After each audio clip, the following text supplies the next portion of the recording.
Fidèle de monolithe.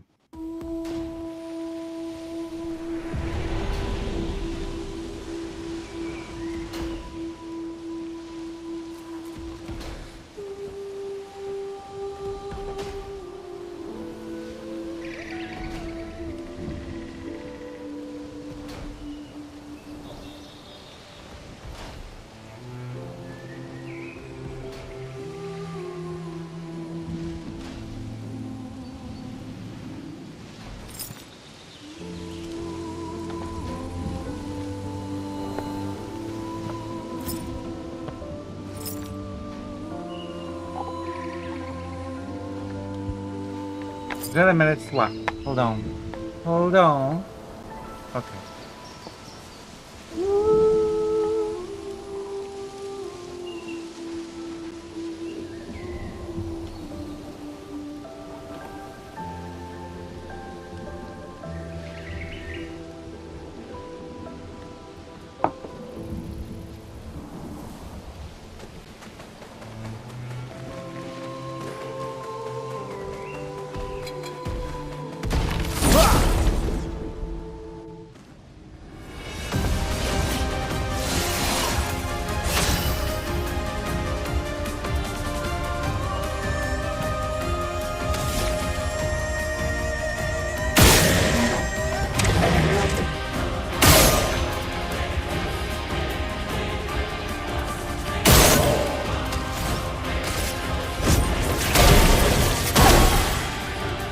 Attention!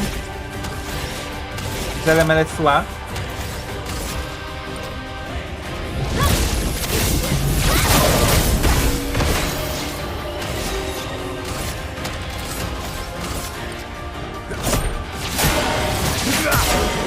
Tu t'en tireras pas. Tu ne tireras pas. Vous allez me laisser là. C'est fini pour toi.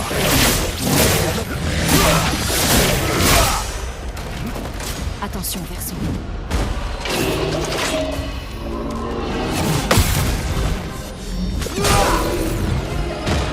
Attention.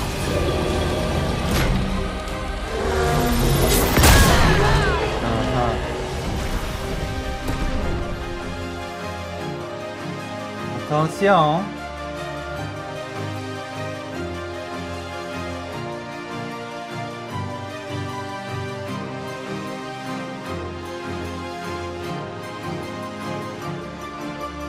The game is loud. People always say that the game is too loud or too quiet, you know?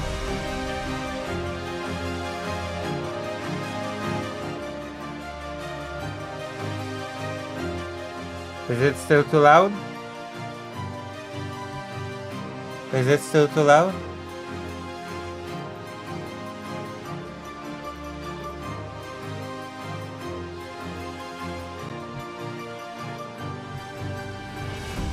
Mes enfants.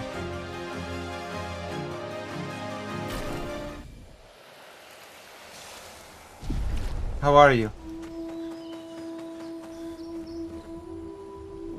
I've decided to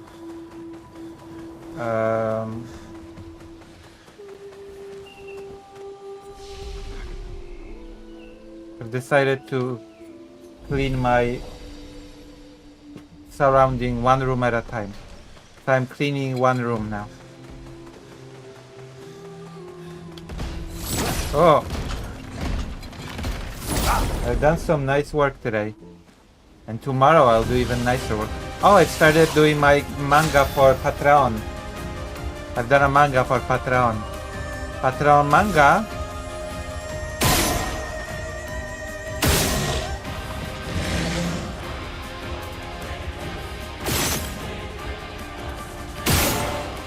You know what I mean? Je suis prête. Nothing's too big of a task for me since I got my medication now.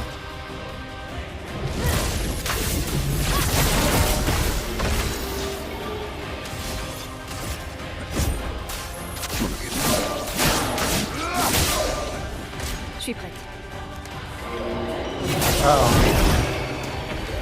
Vas-y, essaie de voir.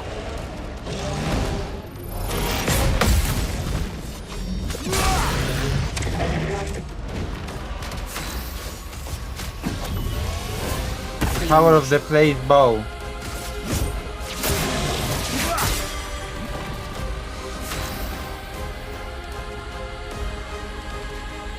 You know what I mean? Je m'en occupe.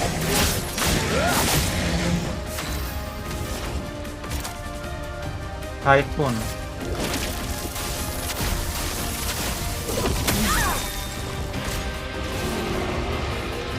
Hello, Frenchie.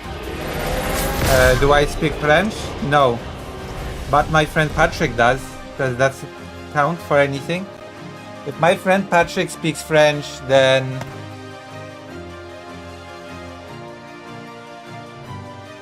But I do like the French dubbing. Hello. I don't speak French now. How are you? Frenchie. I speak Polish. You know, because I'm Polish. Je m'appelle Lucie. You know what I mean?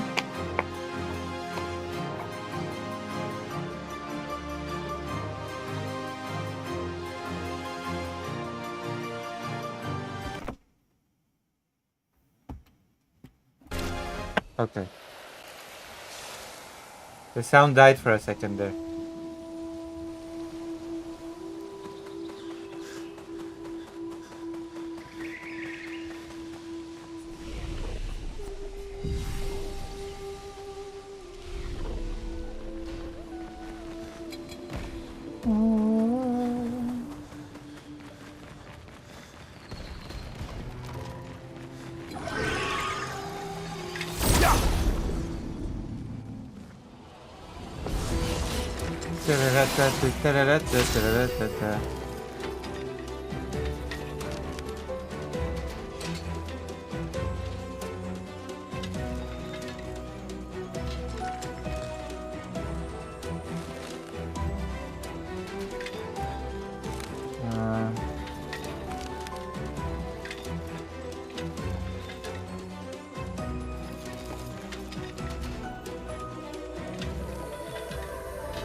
Yeah. Oh.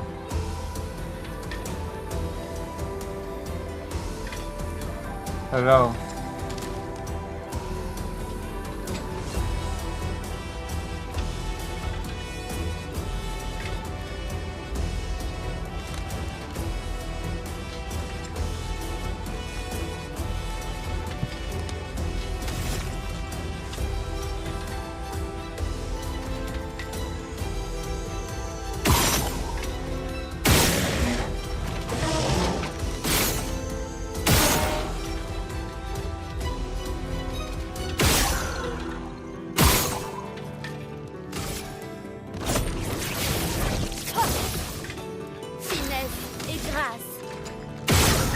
Grass, like touch grass. Finesse, touch grass. You know?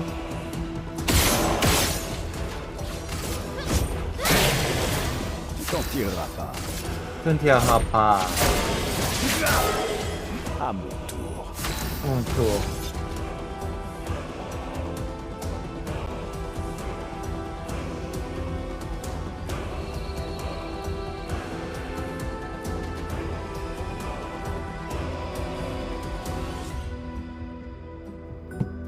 Montu mapa.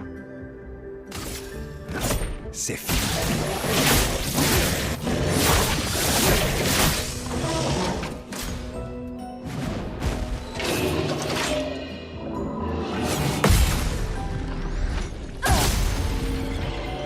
Attention, Maël. Attention, Maël.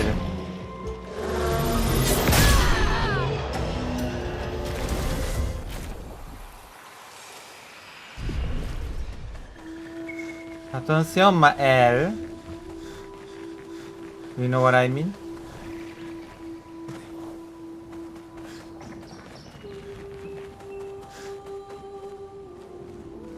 Maël, attention.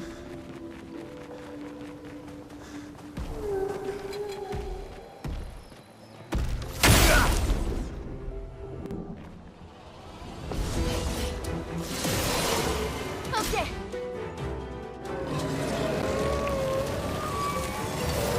Verso, esquive. Attention. Attention.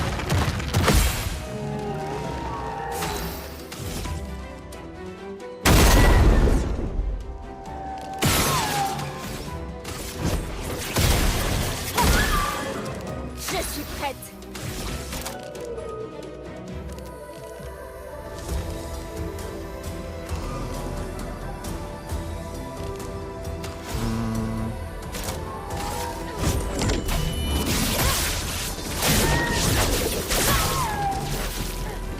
On dirait.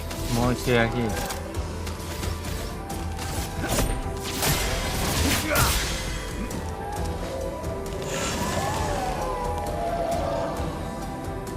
Je vais m'en tirer.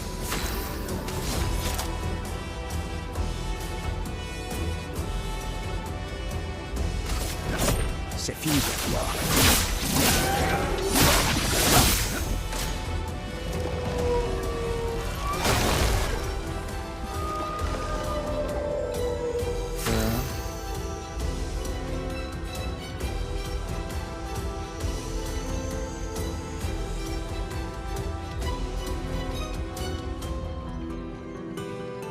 Yeah. Hold on.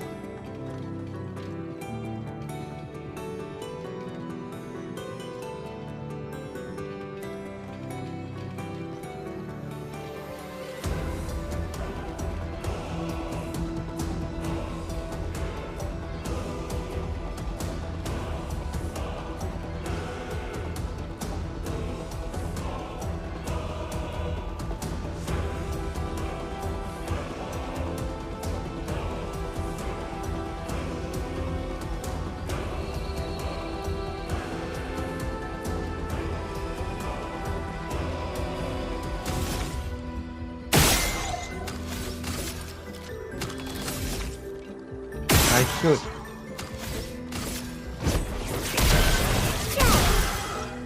Sur moi.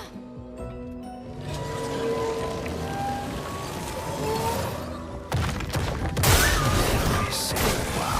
Sur moi. Finesse et grâce.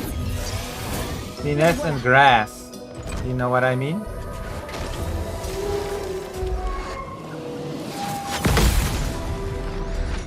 Hello, Titanuranus. Titanuranus. I am going to do news later, so stick around, you know? Titanuranus, how are you? Guess what? Guess what happened, Titanuranus? You will not guess what happened. But if you're curious, I will tell you. Okay? Attention, Maël. Lune, attention. Sur moi. Are you curious? Attention. Il génère de la chroma. Oh my god. À mon tour. Homa.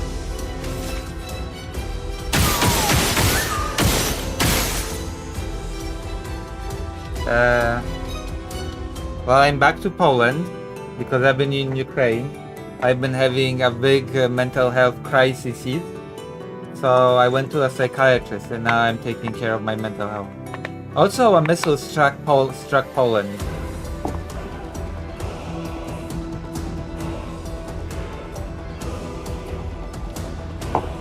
I just took my first mood stabilizer before the stream.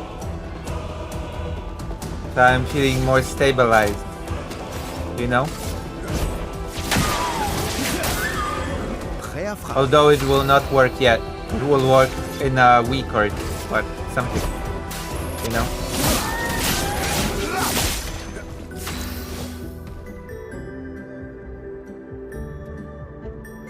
Yeah. But I'm gonna make it into a topic today, you know? I try to take care of myself. It's not easy to take care of yourself, you know? Pour Taking care of oneself is actually not easy.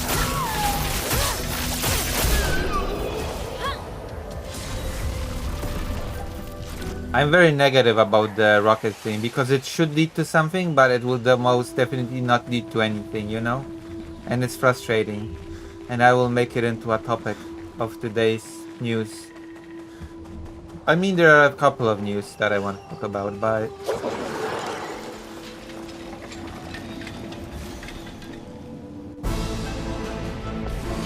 keep in mind, this is all the news.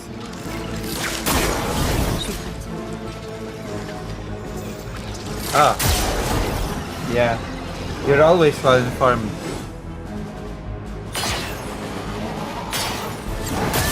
But it's not just about the news, right? It's also about me giving my perspective on the news, right?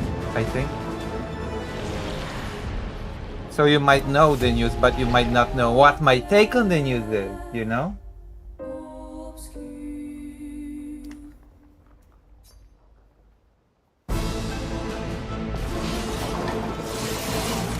Attention. Oh my god, I died. You know, Titan? Tout sauf impressionnant.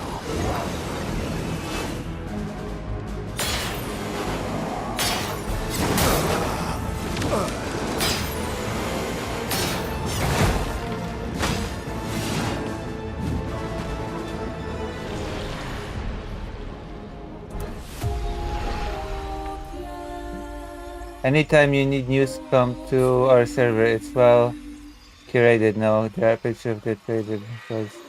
oh yeah, nice. Poker is nice. Wait. There are times when I do need some news, so maybe I actually will, you know, come to the server and see what I can cover from things that I'm not necessarily, you know.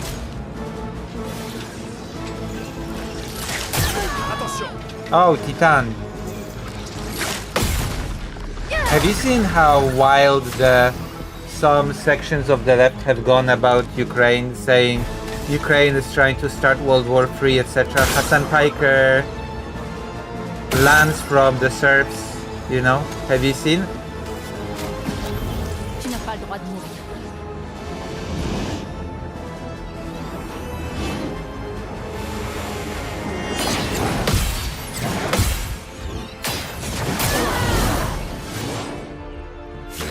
J'ai déjà connu pire. Désolée, j'ai échoué. Merci. Have you seen?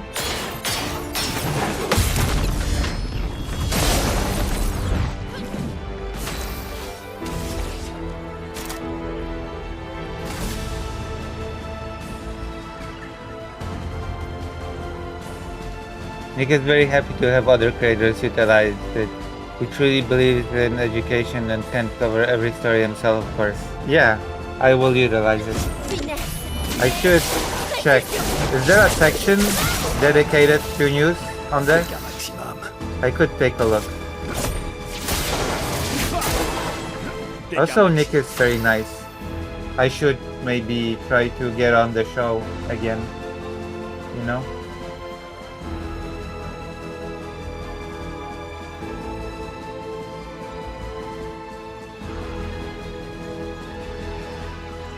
I don't really follow Piker and the like. Who do you follow? Apart from me, of course. Am I your favorite streamer? Tout ce potentiel. Have you seen my talk with Patrick? Titan, have you seen my conversation with Patrick? There's a Ukraine section where related stuff is also posted. Oh, nice. I have to check out the channel. Have you seen my talk with Patrick?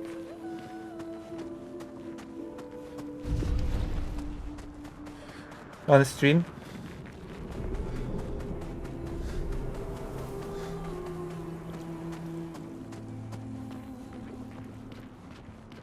You know how I follow. You, Dad, Alice, etc. Oh. No, I didn't see. When was it? It was a few weeks ago, I think. When I was still in Ukraine, he was a guest. Patrick Hillsman. He did a lot of coverage of Syria. He did stuff in Ukraine as well. He's a war journalist. Do I want to play Dark Tide? I cannot. I have to stream. I have to entertain the audience, you know? I have to be like a marshmallow, you know? Patrick even stayed here for one night at the house.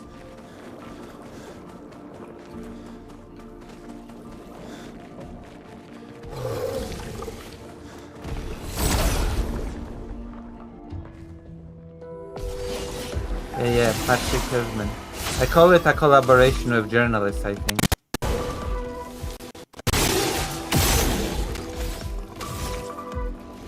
He's a French American. You know?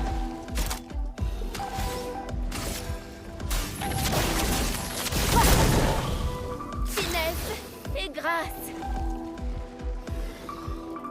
Plus you have to keep yourself in front of Nikki. Leader has a Swiss cheese memory, yeah?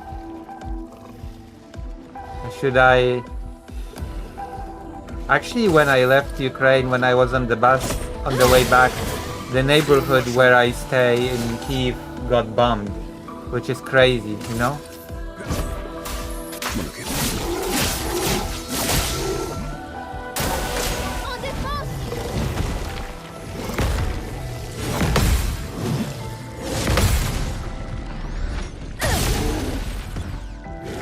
Oh, okay. My grandfather used to have brilliant memory all the way till he was 85.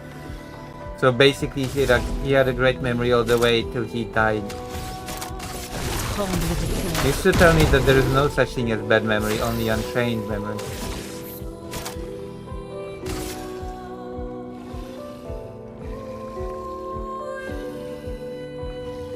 Yeah. Orchestra.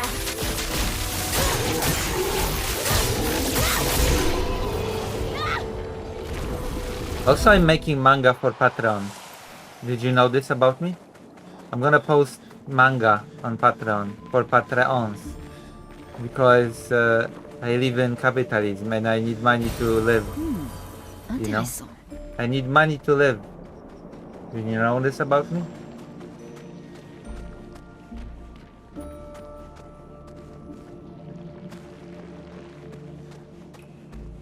Oh.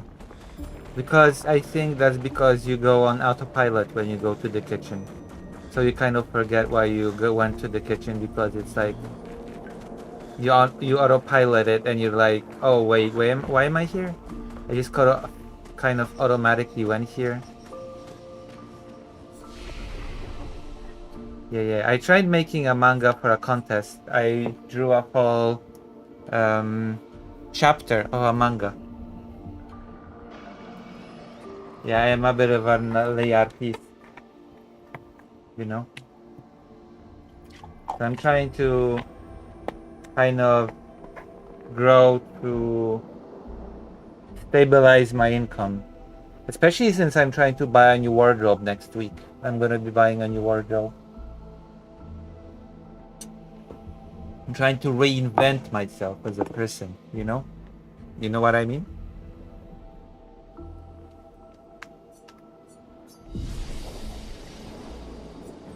Especially since the psychiatrist said that I need a deeper intervention, which means that I'll be going for a program like 3 months. I'll be going to a hospital every single day.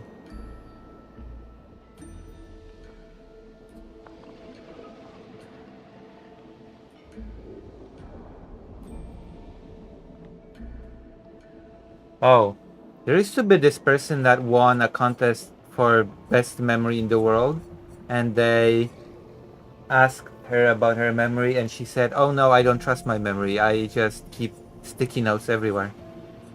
You know?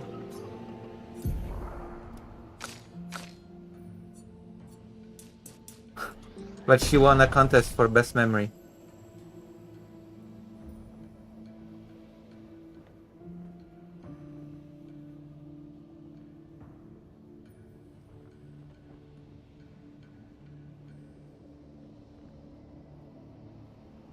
Oh, damn.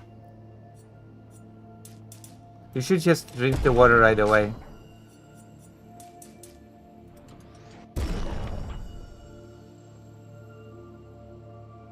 You know?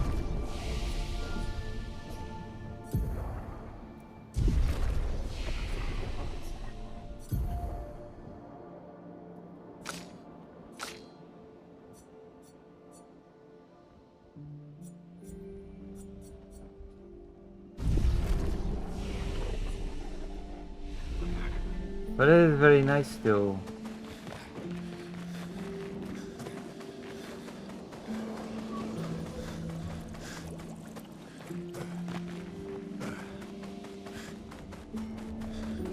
I'm so disappointed that the left has such weird... I don't even know what to call the left, but... So many people have such horrible takes on Ukraine that I don't even know what to say.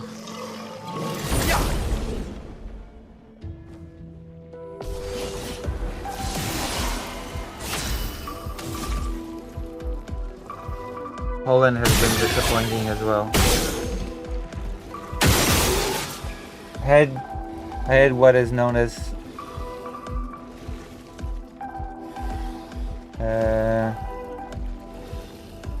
adolescent headache memory. Starts at puberty. Perfect memory for everything I saw and heard. It tends to fade away, but I still had a very good memory until Katrina. I think... Oh, okay. Yeah.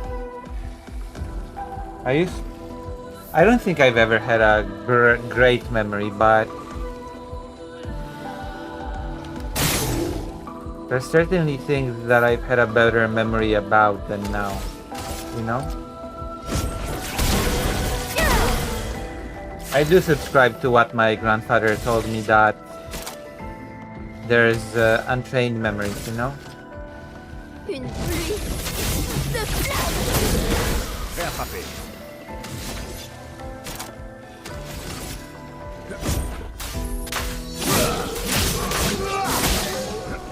Je m'en occupe.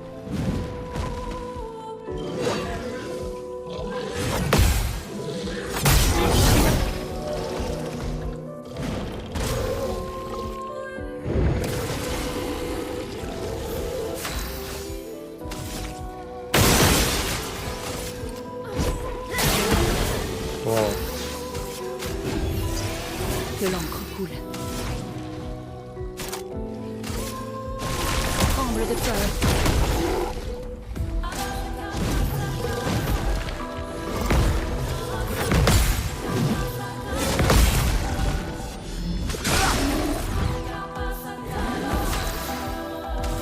Yeah.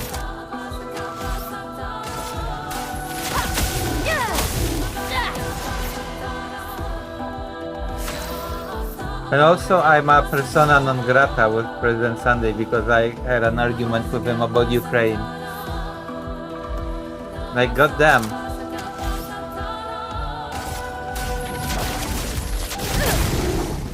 Ça va faire mal. Oh, Gustave.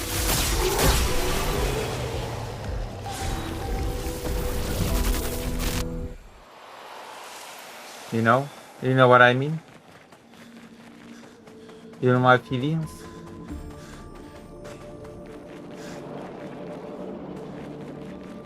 Or as they would say in French, a personoix non gratoix. You know?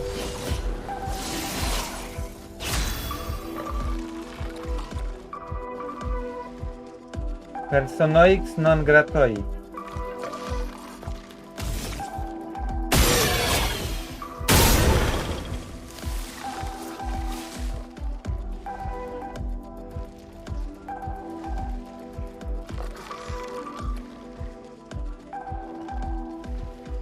I just did it. I was getting to the picture of the missiles created to drop in stream suggestion on your server and got to talking about. Almost forgot to do it. Then couldn't remember where it's in my list. Your servers. Oh, nice. But you did it, so it's good. You know?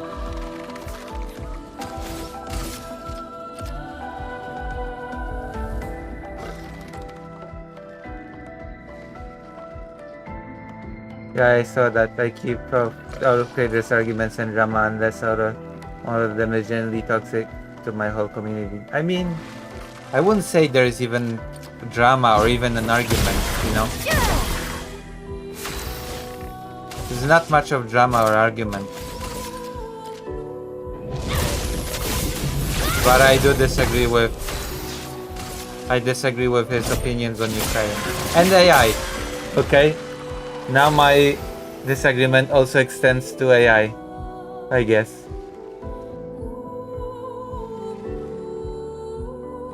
Yeah, I'll show it when I'll cover the topic, because I'll be covering the topic of the missile attack when I get to the news section, you know?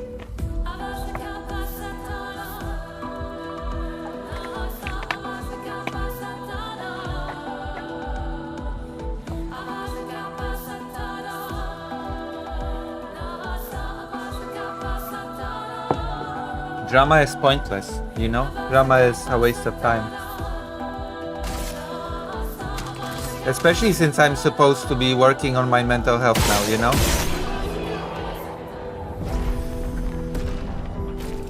Doing drama is like the antithesis of working on your mental health, you know? It's the distraction of the mental health.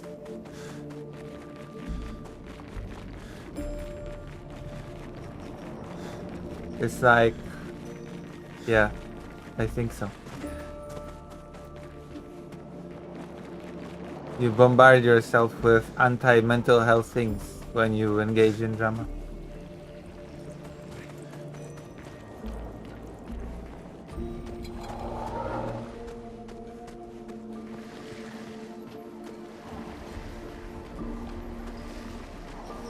Oh. Wait, you have a whole team of dozen people? Attention, Maël. Damn.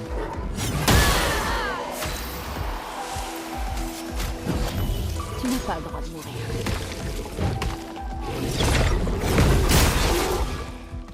Tu t'en tireras pas. Some world rather than something like this and not been read, and they've done an amazing nice. Actually, I'm working with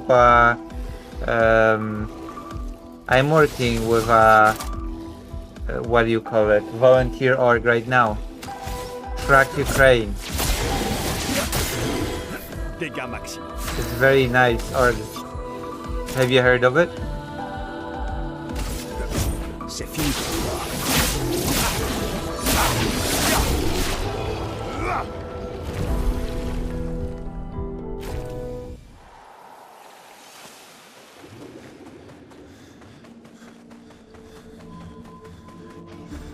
There's a lot of nice work when it comes to tracking positions of politicians on Ukraine. It's really good.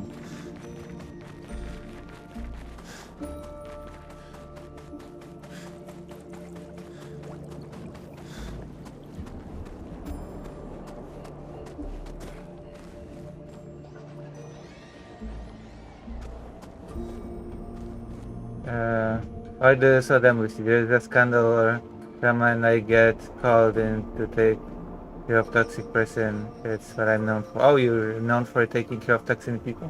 Am I toxic? So there's this organization where you can check out a politician, and we check their positions and voting record on Ukraine, and we grade them based on that. Green being the best, yellow being kind of middle, and red being the worst ranking you can get. And I research people and I give them the ranking.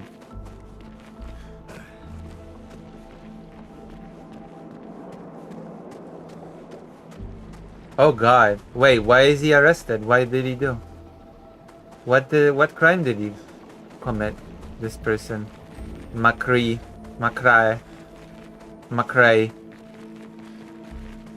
Steve Macrae.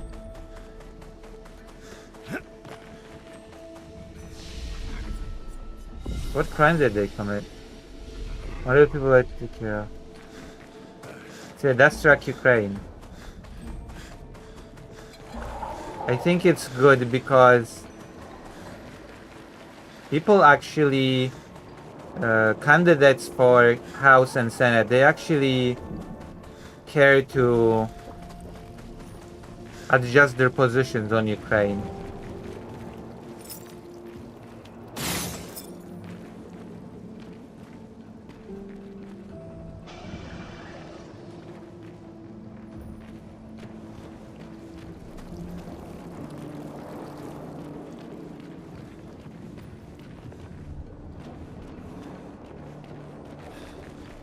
MAGA is not that positive on Ukraine. They've all voted against the Ukraine Support Act, you know?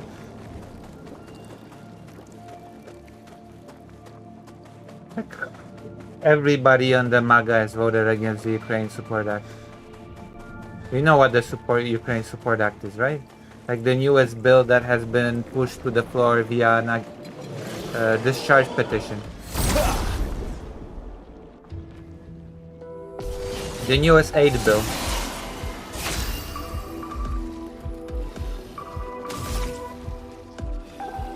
I know that the guy that recently died, Raham was it? I know that the guy that recently died pushed for a sanctions bill.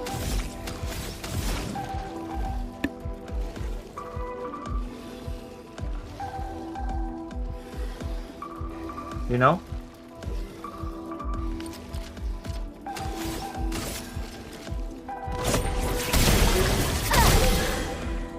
But I would not say that MAGA is pro-Ukraine suddenly. I've read about Trump supposedly changing his stance on Ukraine, but that's not really how I see it. You know? I would believe it if Trump would let the aid flow. Yeah, Lindsey Graham. He was awful on many things, but he was a supporter of Ukraine. Je m'en occupe. Attention, maître.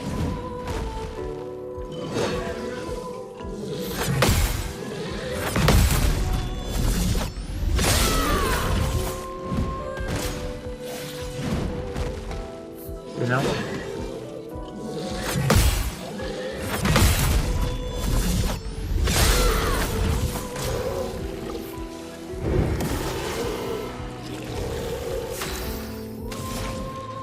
But yes, I will believe that Trump has switched on Ukraine once he declares aid and actually lets aid flow, okay? Until then, it's just Trump, you know, flipping around as he always does. It doesn't mean anything, you know? Am I crazy for saying that?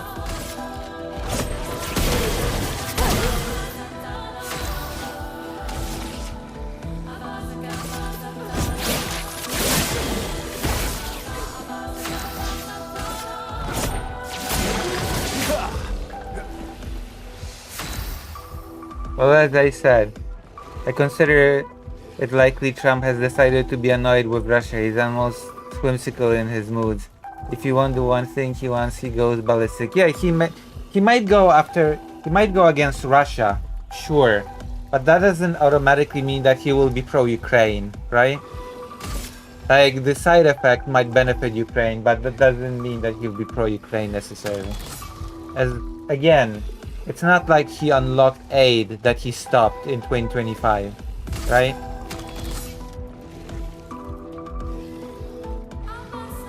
Yeah.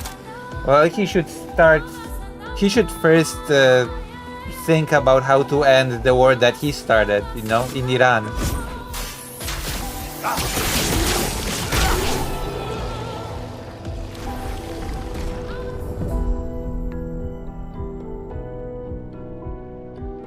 Yeah. I don't think the war in Ukraine will end anytime soon, to be quite honest. I think, yeah. I have to get my accreditation, but also have to sort out my mental health. There's a lot to do, you know?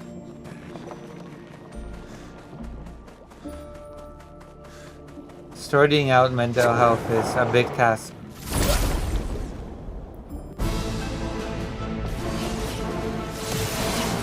Une tempête approche.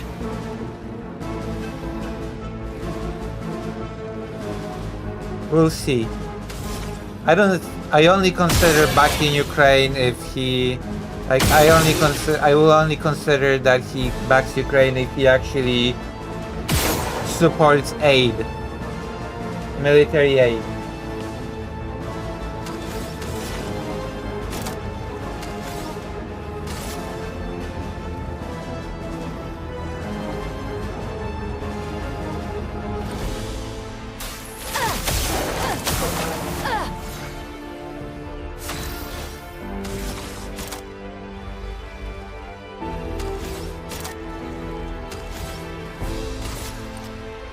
Une pluie de flammes.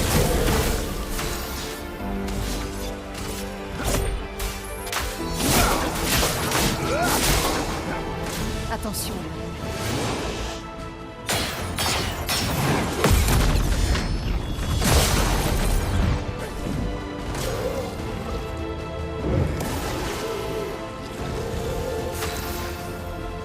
The protesters whom he might have used as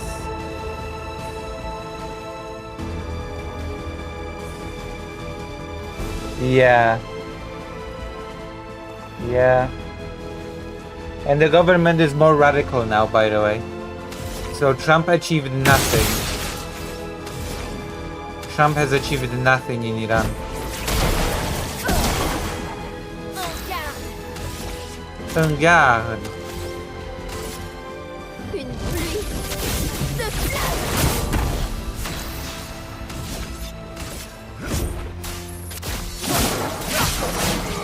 Nothing at all.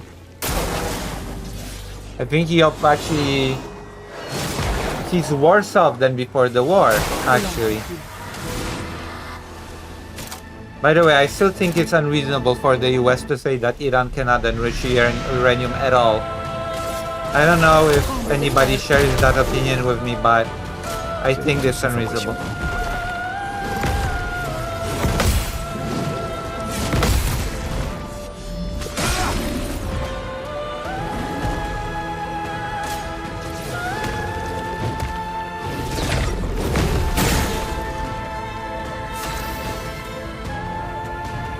Yeah.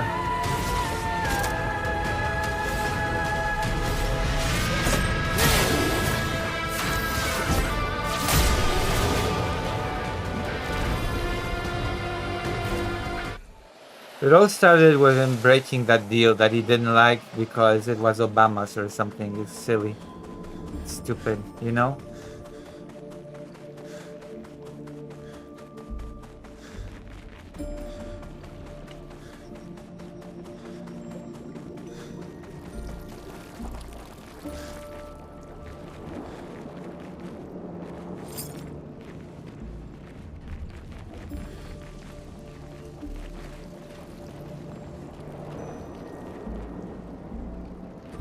Yeah.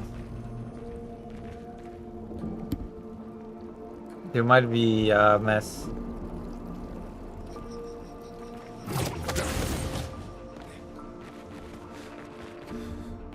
It might be a very big mess.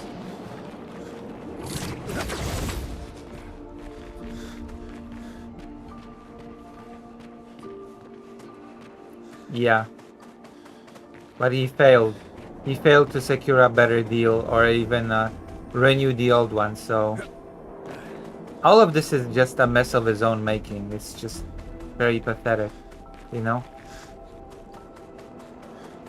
Or if, as you say in French, it's very pathétitoix, you know? In French they say that it's very pathétitoix. You know what I mean?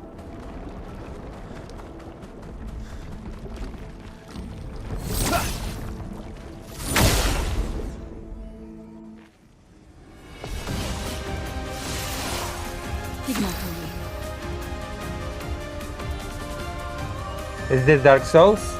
This is Expedition 33. Also, he followed the playbook that they always do. Assassination and ridiculous amounts of force. It never works, especially there, but they keep doing it anyway. This is Expedition 33. Tremble de peur. Je le mets le soin. Ok. You know? Maël has been eaten. Frayons-nous un chemin. Je le Shoah.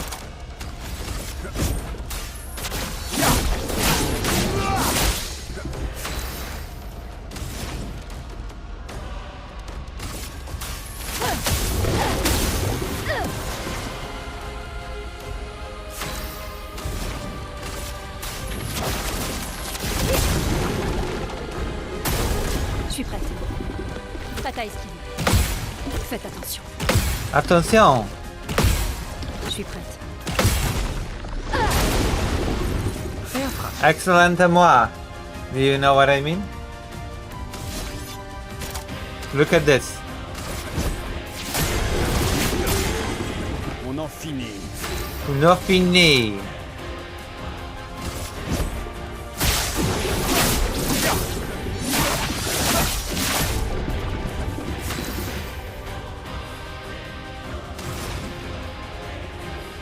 Thunderfall. Foudre. Frappe.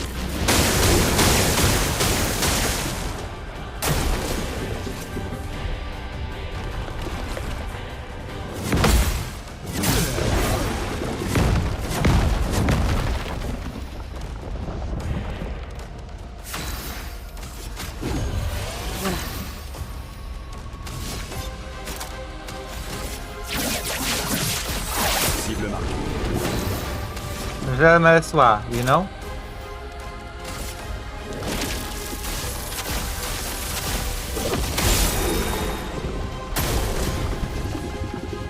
Attention, Verseau.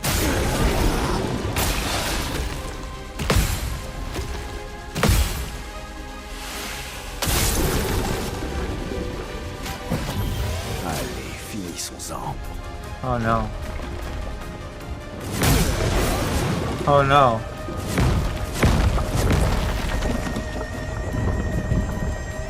Une tempête approche. Allez, finissons-en.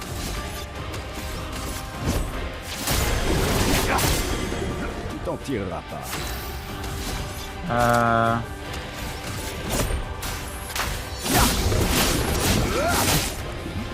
Je suis prête. Bon, tant pis. Danger. Montre-moi ce que tu sais faire. Aha. Tout ce potentiel.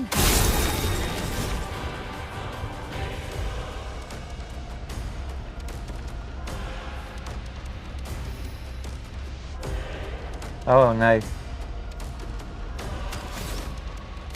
I had no lessons in French. Cause I'm a genius, you know?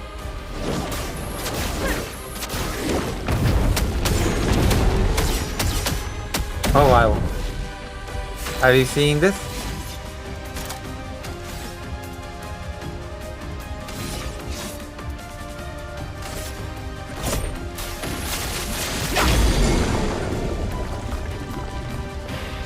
Oh wow. Maël has been vomited out. Are you seeing this?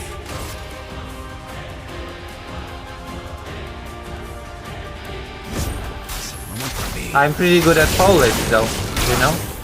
My Polish is not too shabby. If you know what I mean, you know?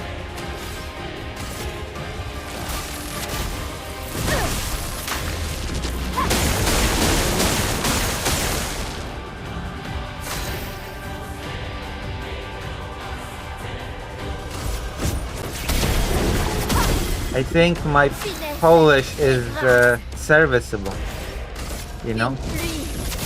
De flamme. À mon tour. Je le mets soi. Look at this.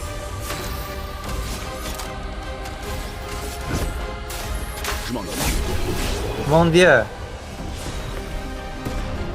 Oh, so you like Gambit from X-Men? You know, Kajung. Yeah, Polish is my native tongue.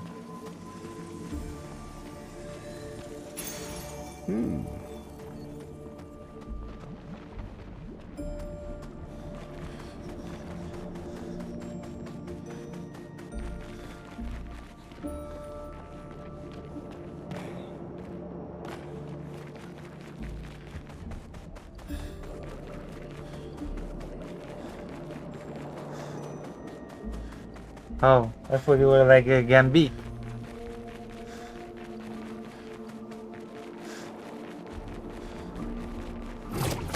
With time, I will be less sad. I will be more awesome. Look forward to me getting the new wardrobe, by the way. It's gonna be awesome, you know?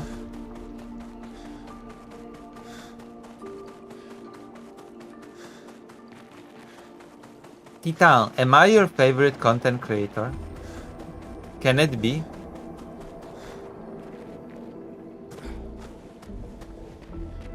How do you don't turn into metal?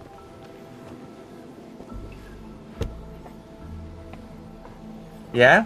Really? Oh. If you were to describe what is good about me as a content creator, what would you say? So I can capitalize on my power to, you know.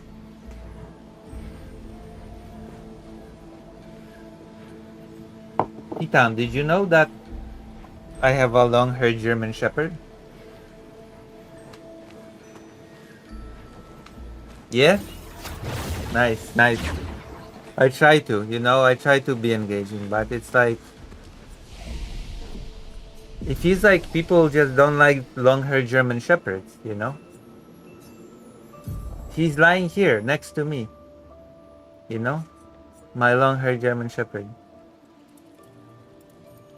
Yeah, long-haired German Shepherd. Oh, you don't... Wait, I think I might have him... Do I have his photo here? No, I don't have his photo here.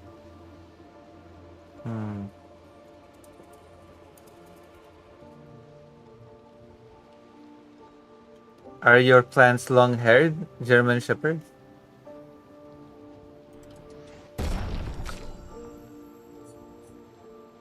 Vitalität.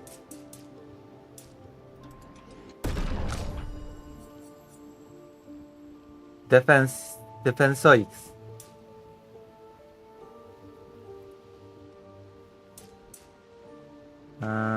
Ooh.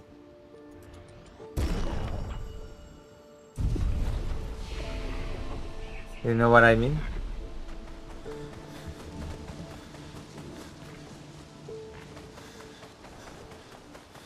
It's like, you know. We should be doing news soon, right? What do you think? Should we be doing news soon? Or is it not time yet? Oh. Unique plants. My father used to like plants. You know?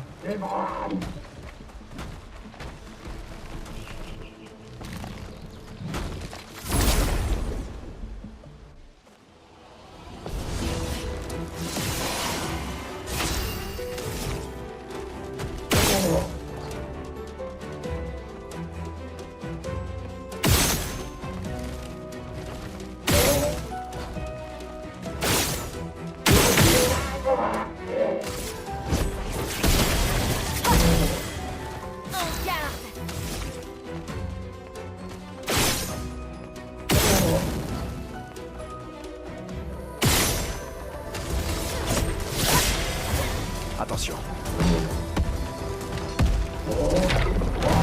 I can just dodge. You know? I don't have to go crazy. I am crazy because I have mental health issues, you know?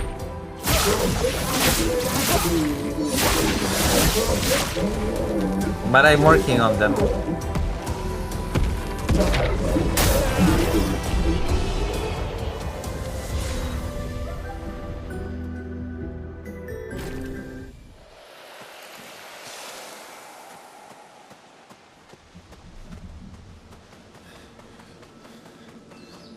Oof.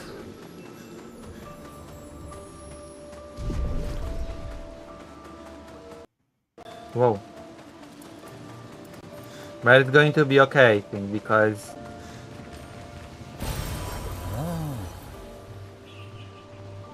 Yeah, I hope so. It's a mess. They told me that I should do a big program with the hospital. You know?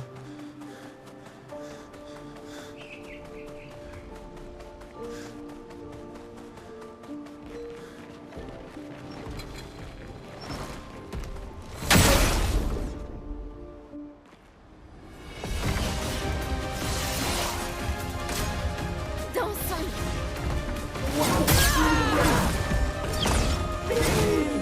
Oh. We should cover some news soon, right? Je vais mieux. Attention.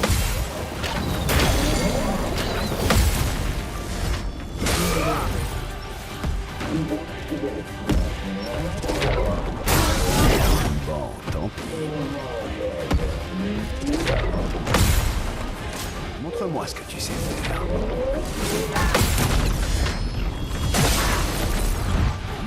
On est détruit. Me revoilà. Gustav Samad. Oh, Gustave.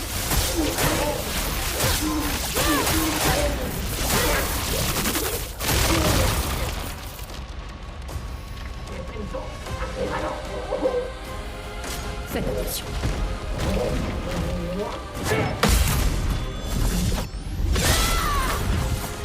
Aha! Bon, tant pis.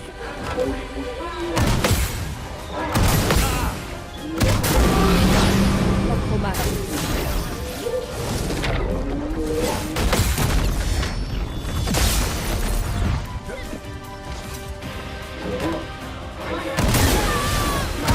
Oh my god. I'm so disappointed in myself, you know?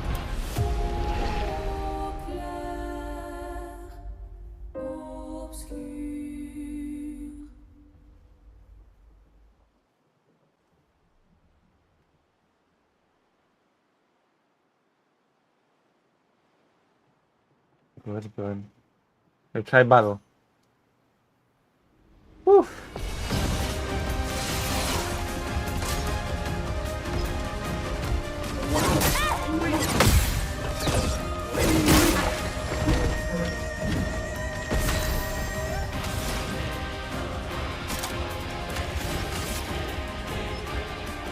Thank you. Thank you, thank you. How is everybody doing? Is anybody here apart from T-Town? Anybody who can, you know, speak?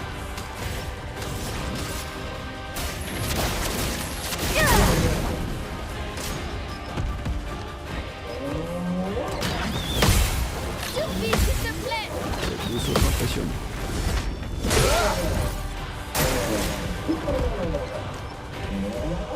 Attention. Allez, attention. Esquive.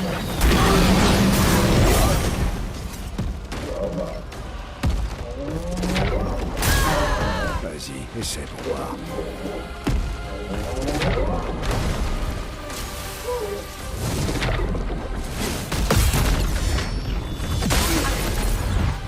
Tu t'en tireras pas. C'est la dernière fois que je perds.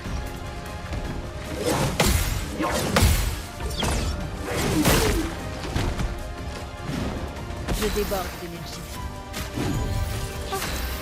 Je vais mieux.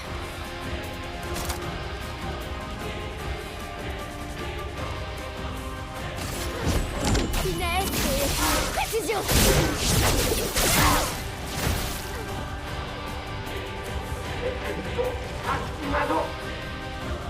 Attention, Maël.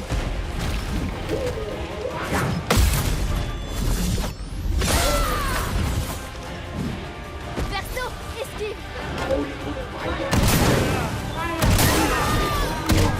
What the hell? On les détruit. Désolé, j'ai échoué. Merci.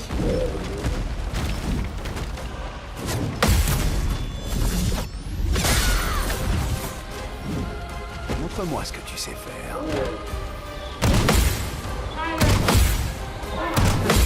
Okay, finally. You know.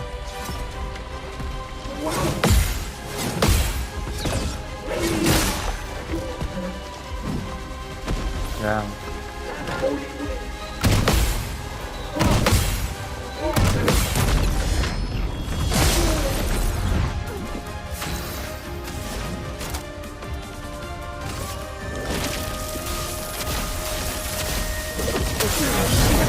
Ça va faire mal.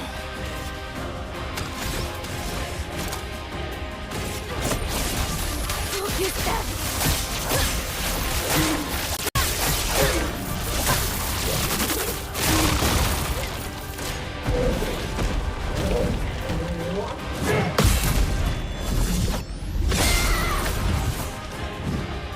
All right.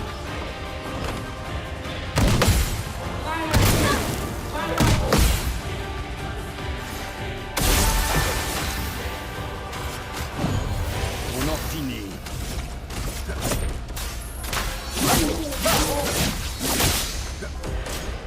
Prépare-toi.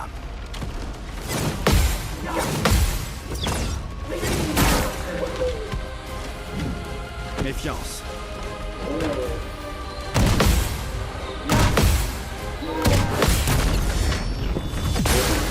All right. Finesse et précision. Voilà notre chance.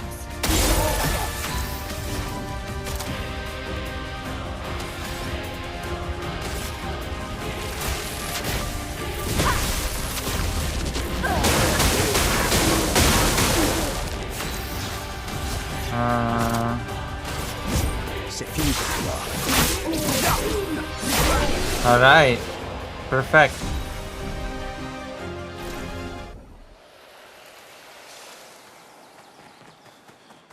Perfection.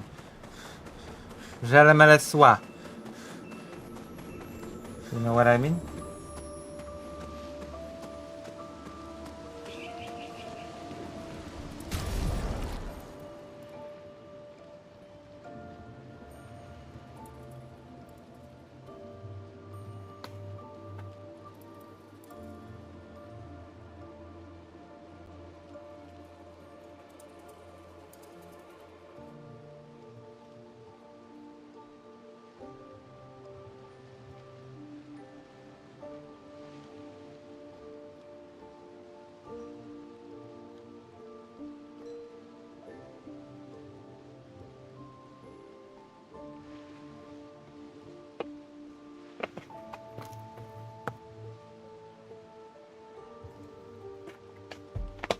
Et...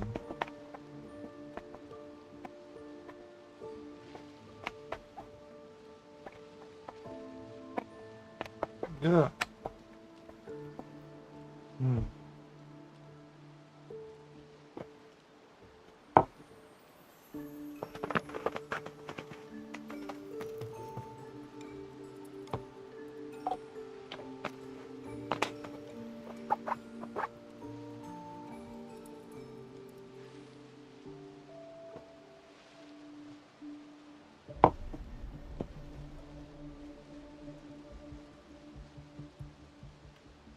I need to shower soon.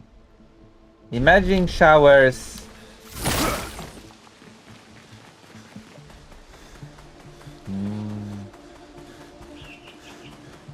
Hey.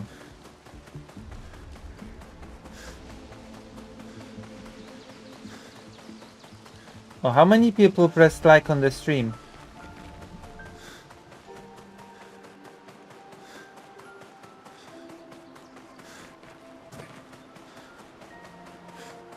I'm informative. I should read more books. I think that will come with the territory when I become more folk. But, damn. Qu'est-ce qu'on a là? Oh. I should shower too, you know? I've been having some problems with Water. Oh god. Yeah. You can get a stroke when it's hot and humid, by the way. You should be careful about that. It's easy to get a heat stroke because you cannot sweat. You cannot sweat it out when there's big humidity in the air. You know?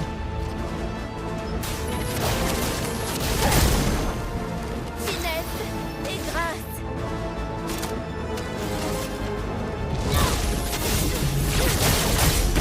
Prépare-toi.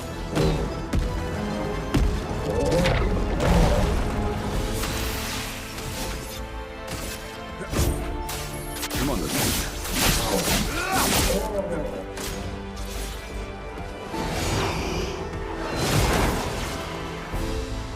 Ok.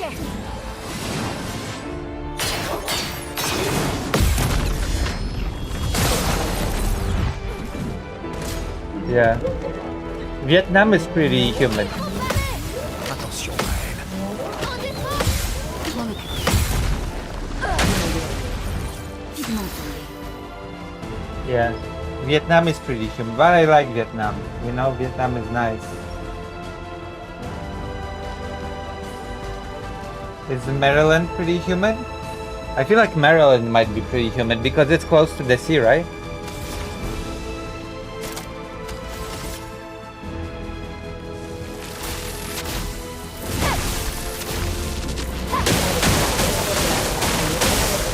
Je suis prête. Finesse et précision.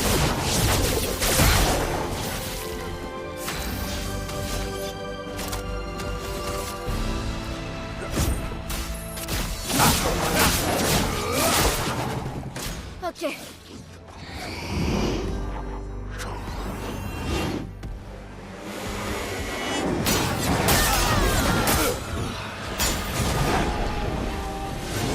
What? Wait, what's happened to my team B? What happened, T-Town? Une tempête. I couldn't even choose my, you know?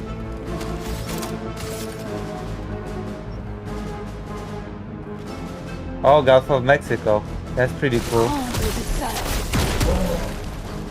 En garde. That's pretty cool.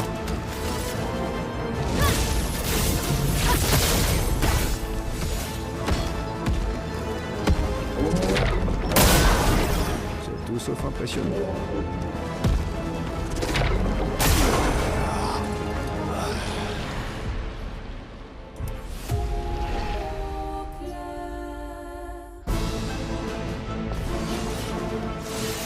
T-Town, should I do news soon? What do you think?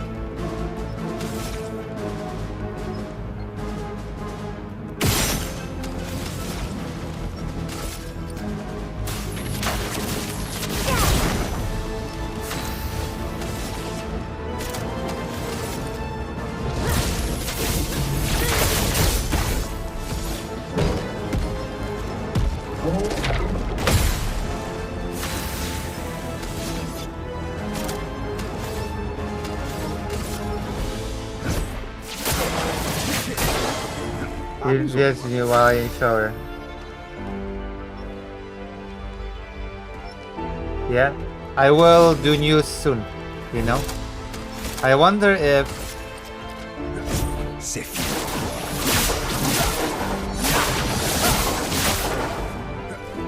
Lune, attention.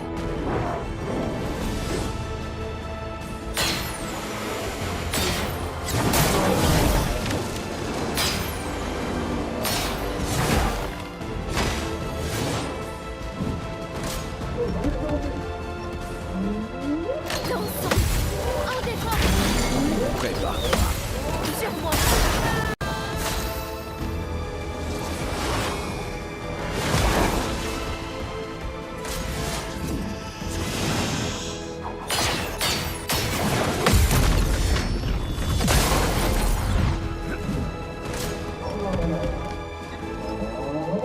Montre-moi ce que tu sais faire.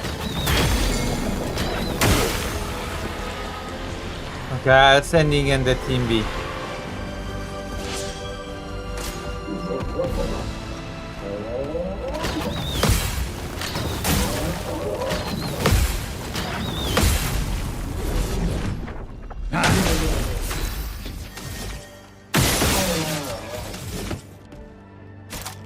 Uh,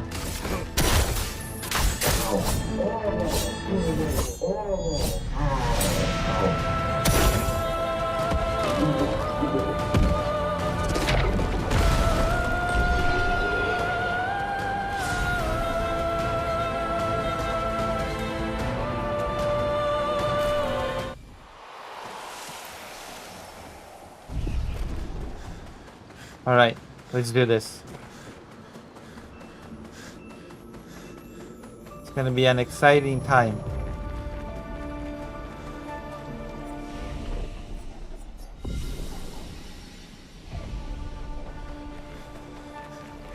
I should probably explore some more, right? Okay, thank you.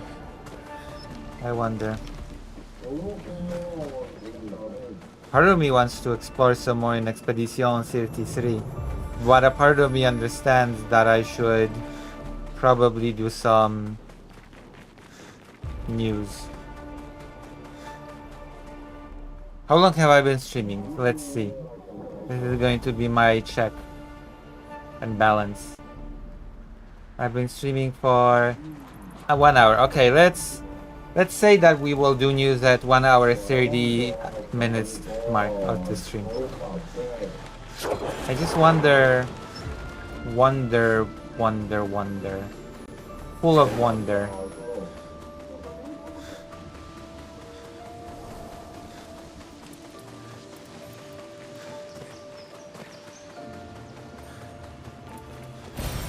Sympa. Oh, ça va.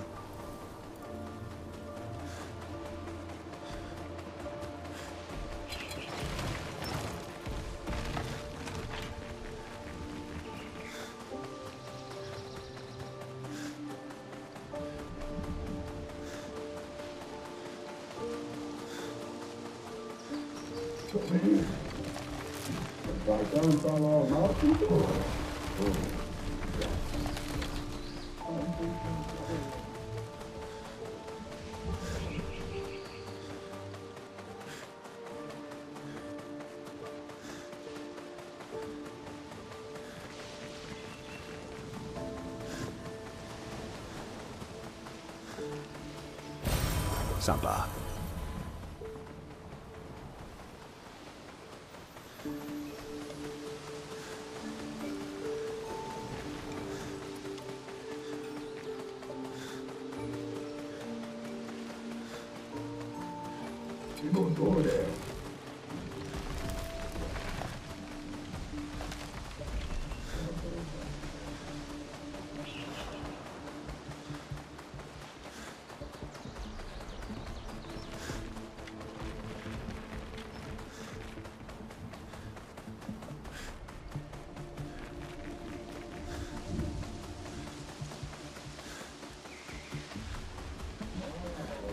Alright, let's go here.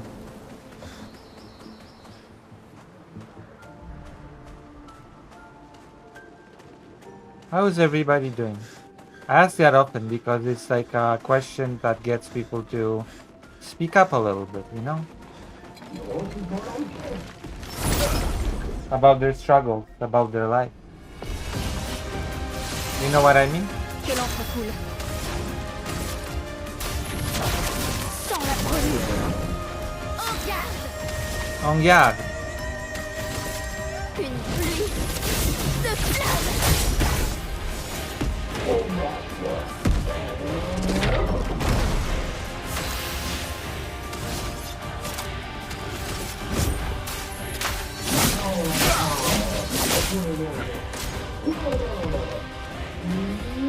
Danger. Lune, attention. Verso esquive.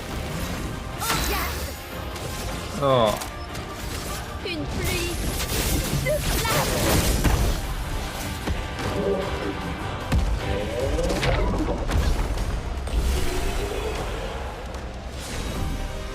Welcome, viewers.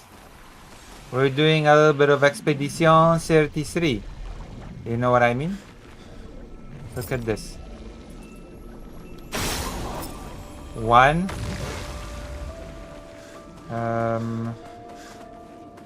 Okay, where are the other 2? Where are the other 2 things that I have to shoot to get this wonderful, cool item that awaits me for sure? Hold on. It's 1, 2, no.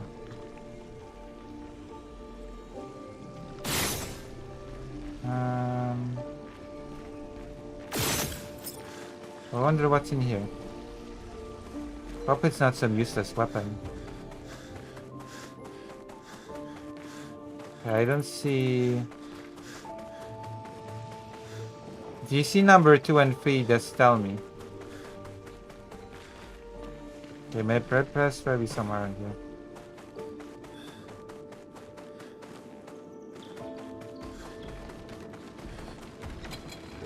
Oh, 2.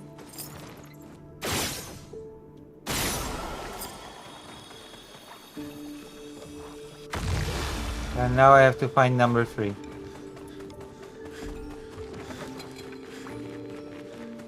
You know?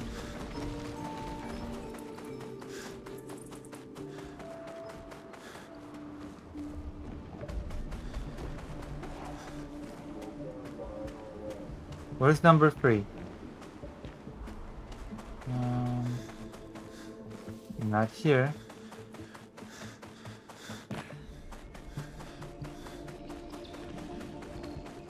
Really have to work with the camera on that one.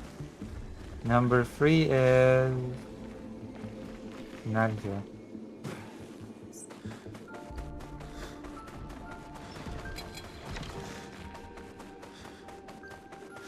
Somewhere around here. Perhaps.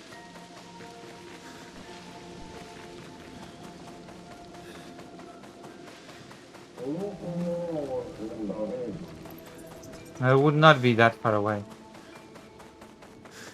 To be closer to home. Somewhere here.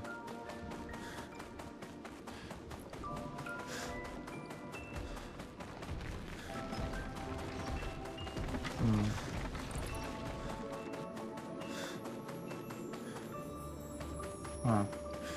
Oh.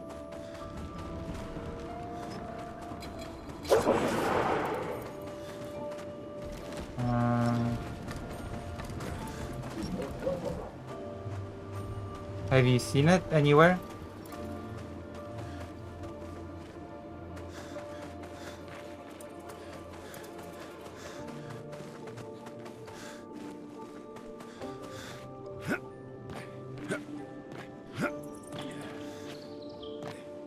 I almost feel like you can climb this.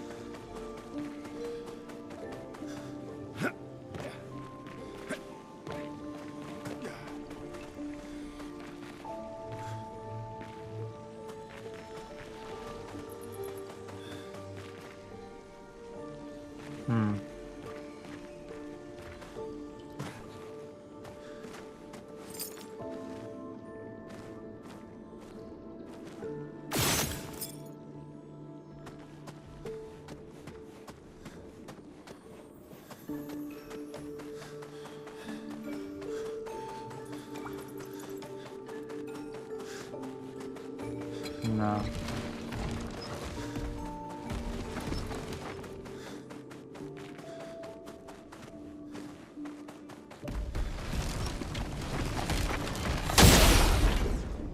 If I kill this enemy, I'll be able to calmly...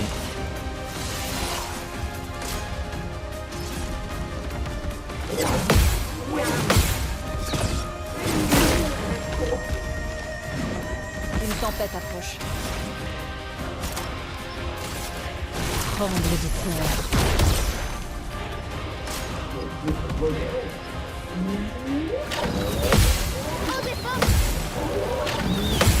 Attention, restez. Attention, Maël.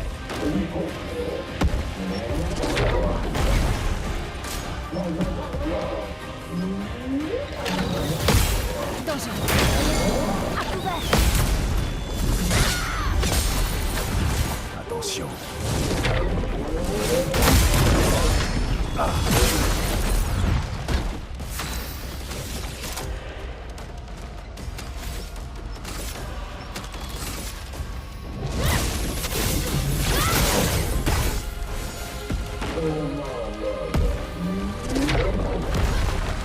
Alright. Allez, finissons-en.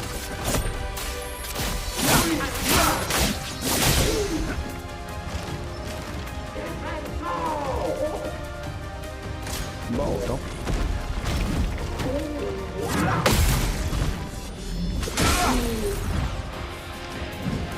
Faites attention.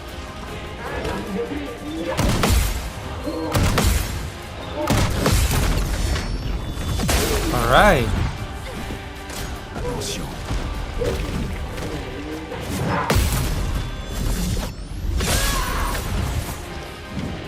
Attention, maître.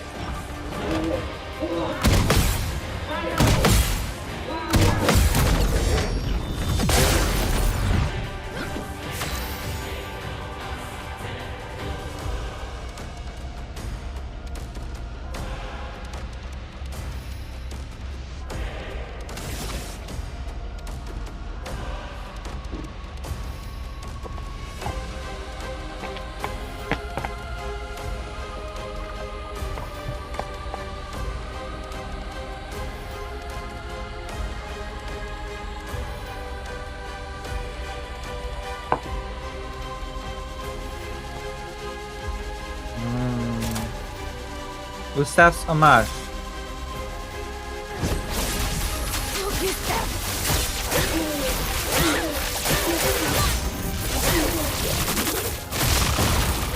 Une tempête approche. Allo de babouche.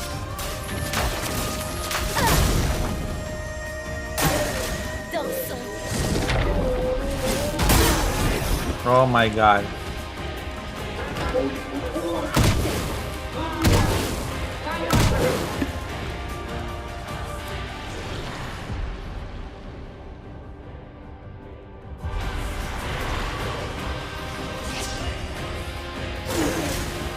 Mais attention.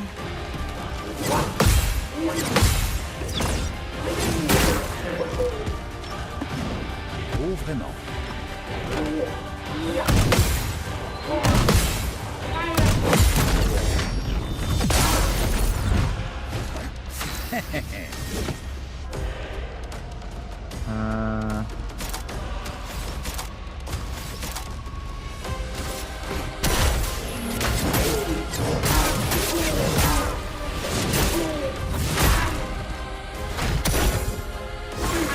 À toi de briller.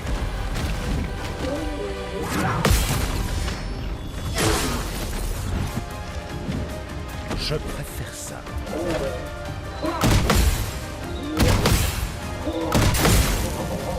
Bonne pioche.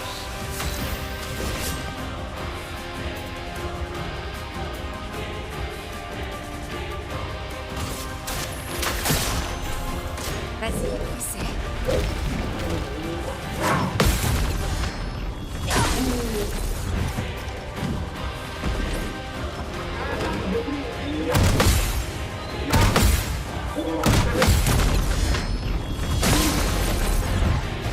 C'est le moment que je préfère. Le deal.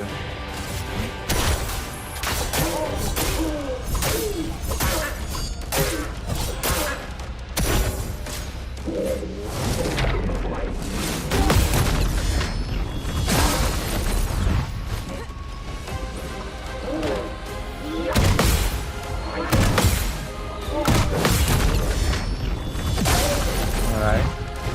Amusons-nous.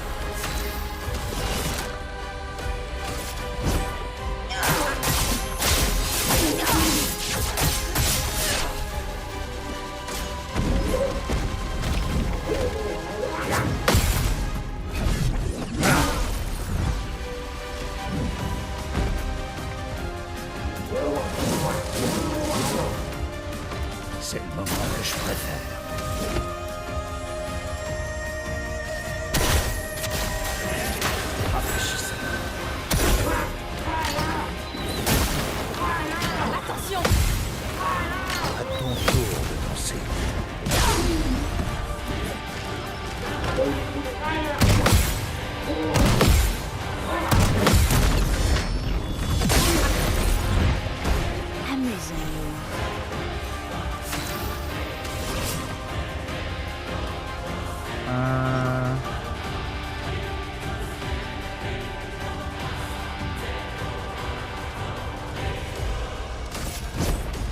Porte une Maturi, aujourd'hui.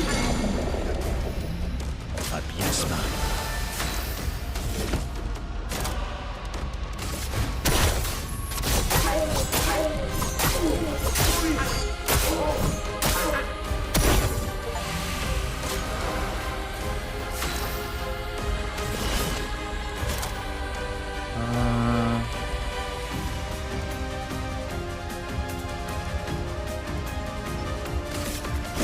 Ton sort est serré.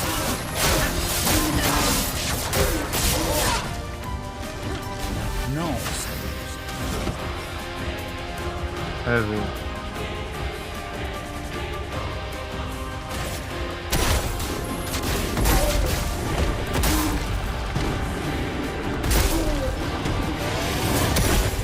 C'était stupide.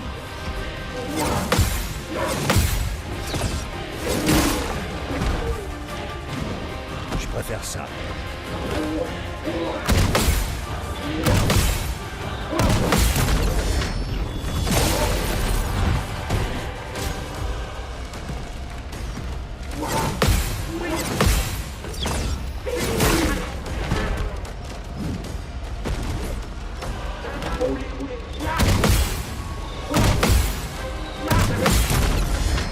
Alright.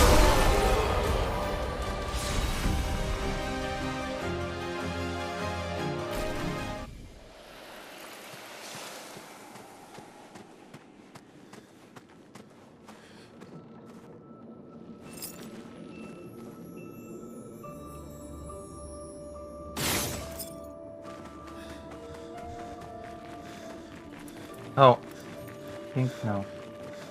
Thought I saw it.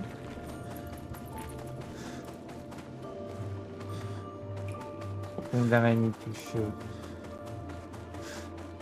Hmm.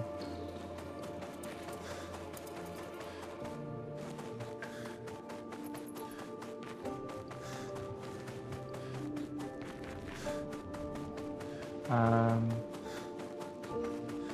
Hmm.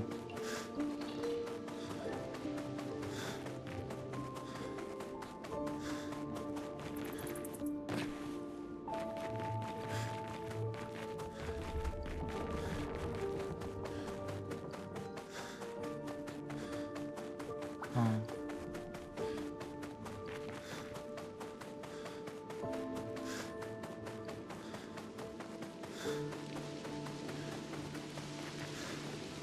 It's somewhere around here.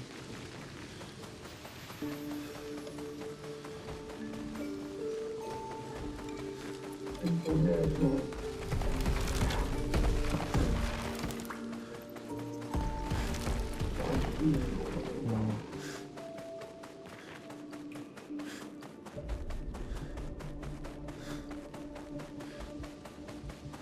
Hmm. No.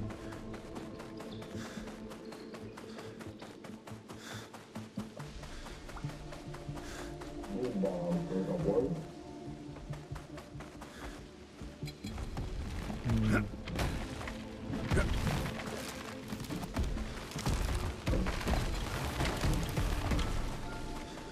Hmm.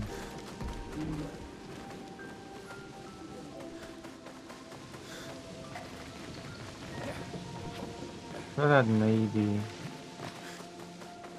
Hmm.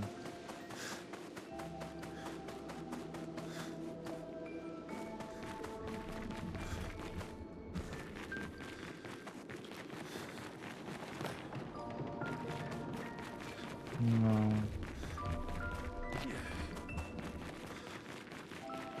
If the thing is here.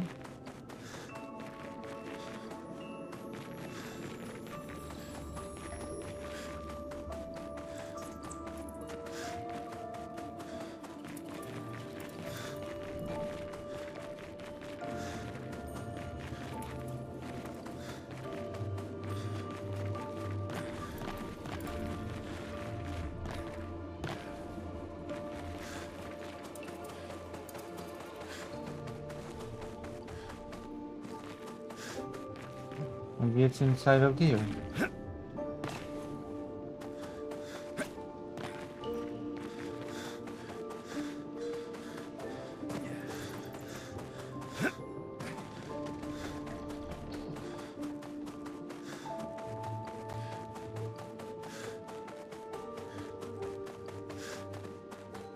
Um,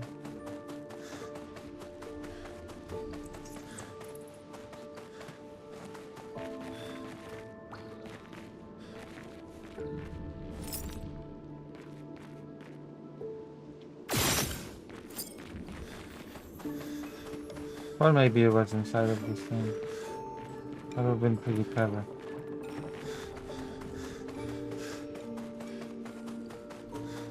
But it's not, I guess.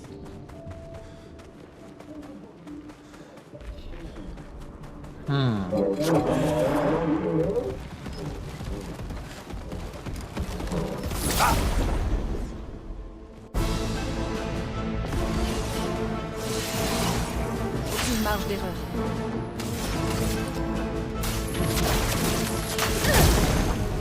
En garde.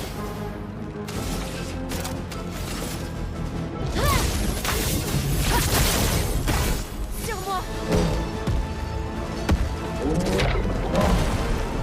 Frayons-nous un chemin.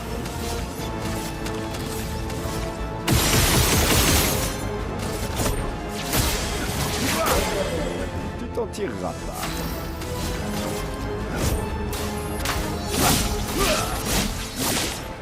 All right.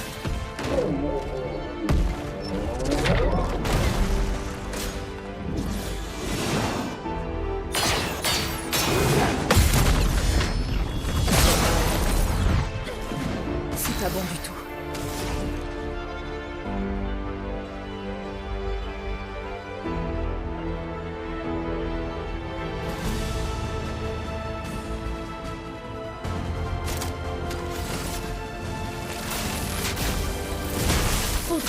Frappe.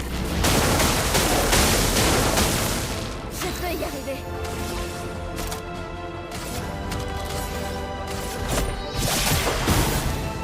Dernier effort. Prêt à frapper.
To go to the pilot. Yes. Yeah, back.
C'est un avantage.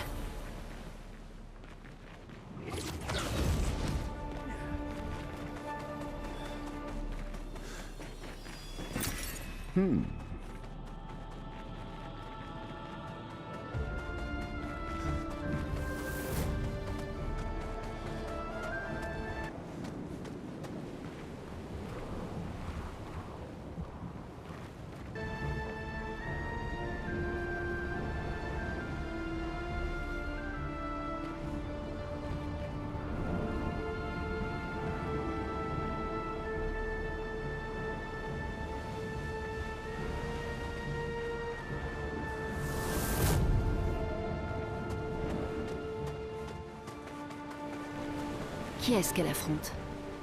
Son mari?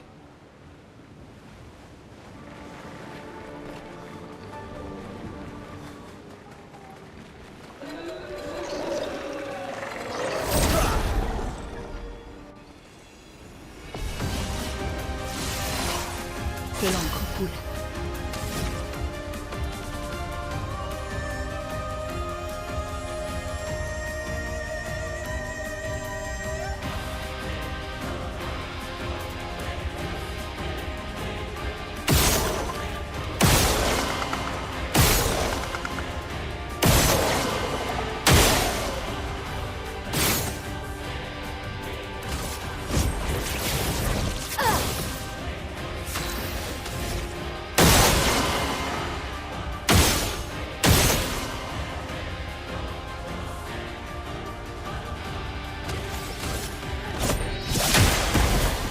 Arrivé improvisé.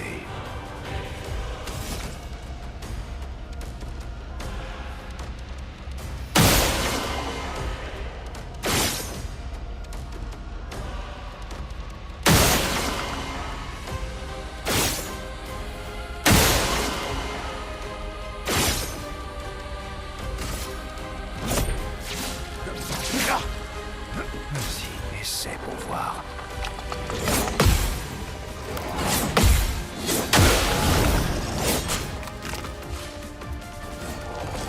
En défense!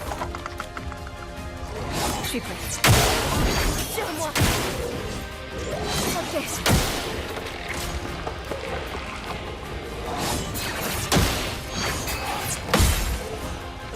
Ok. Je vais bien.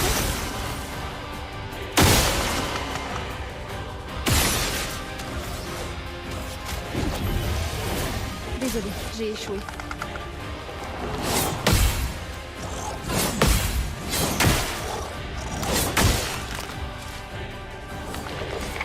Survie, s'il te plaît! Je suis prête. Attention, Maëlle. Ok. Prête à parler. Je m'en occupe. Voilà notre chance. Voilà. Tout sauf impressionnant. Faites attention. Attention, perso. Prête à parler. Bon, tant pis. Attention, Maëlle. Je suis prête.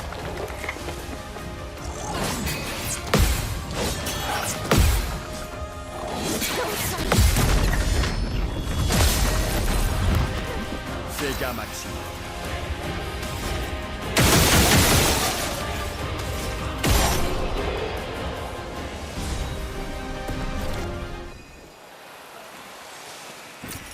Super.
tirera pas.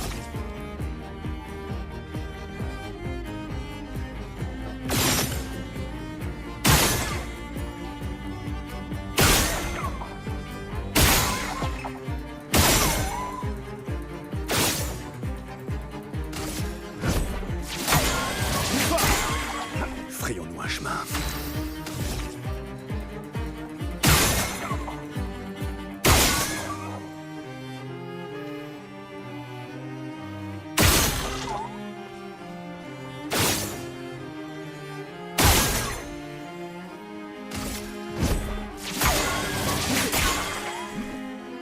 Méfiance.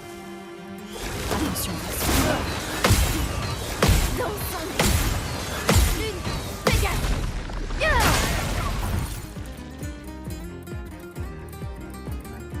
La chroma coule flot.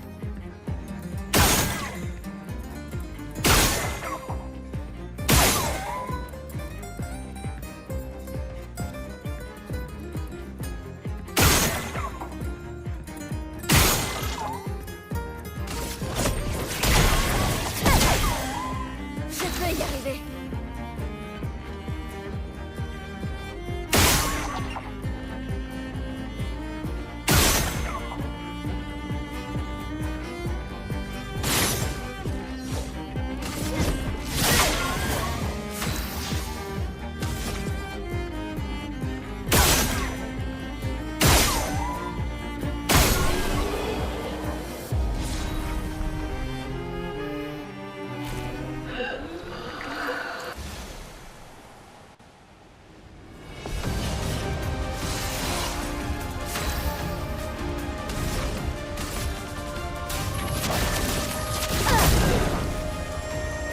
Attention.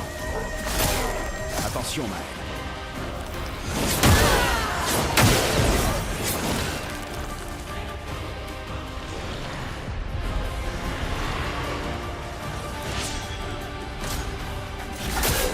C'était stupide.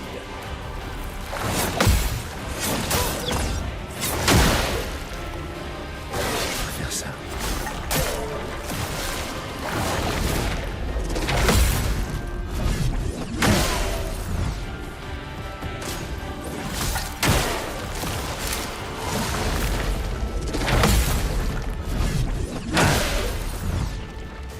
Ça devient intéressant.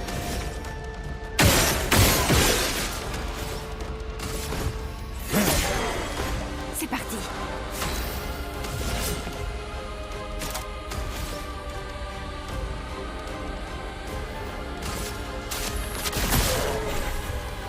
Fais gaffe.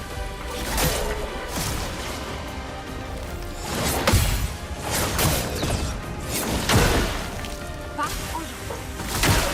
Vas-y, je sais.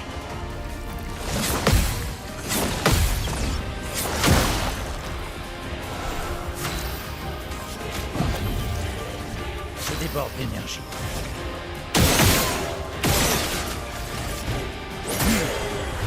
J'accepte votre danse.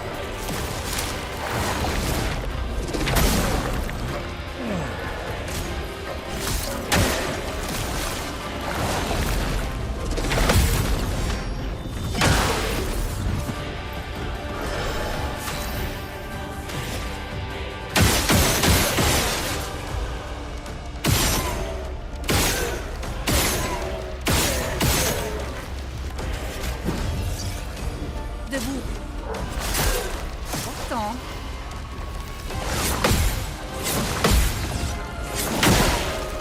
J'attends. À ton tour de danser.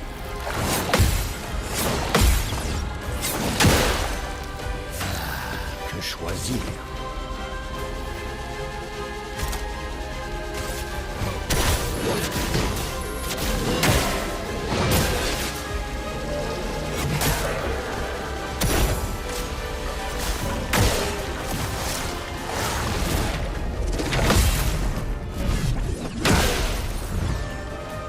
C'est parti.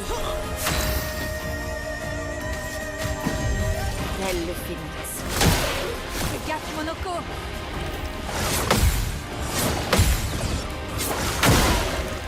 Attention, ça va faire mal.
Excellent.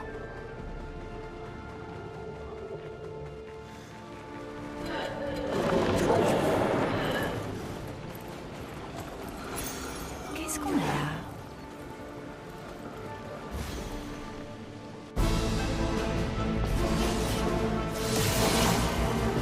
Lune, attention!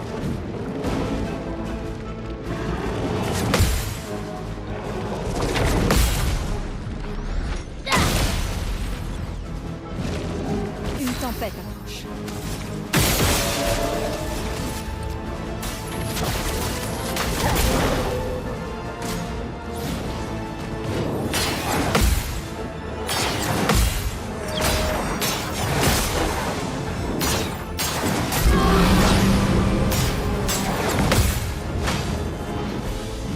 Danger.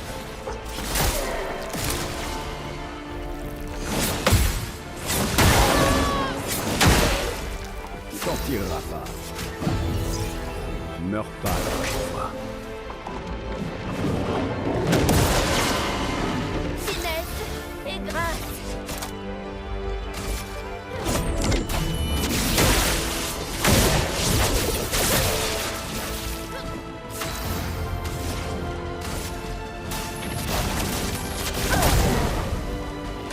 Survie, s'il te plaît.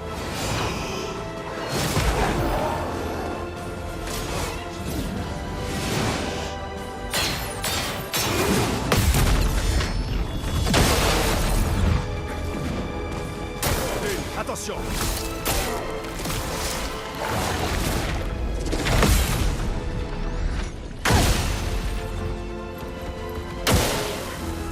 Prête à esquiver. Je m'en occupe.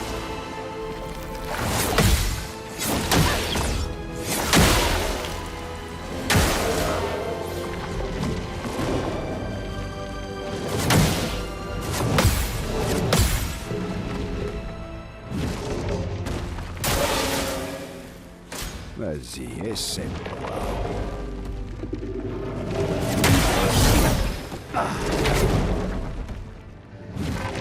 Continuons d'avancer. J'étais encore mort.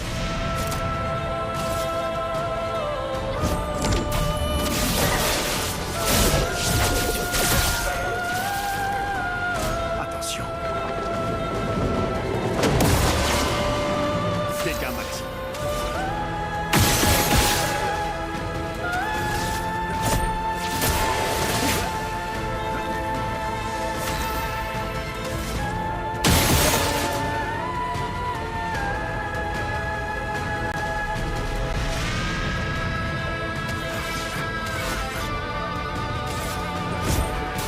Je m'en occupe.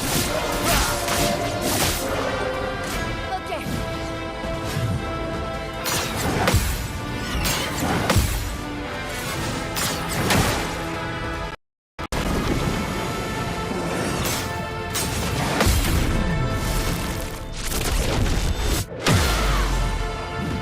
Continuons d'avancer.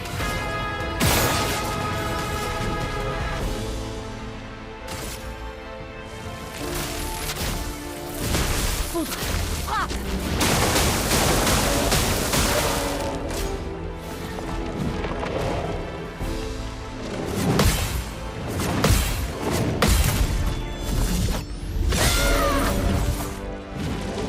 En garde.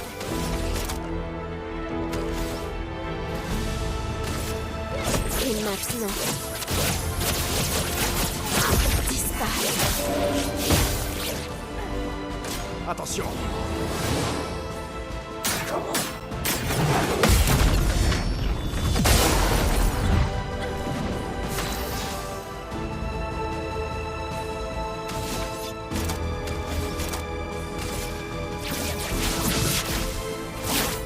Rupture. Je suis prête.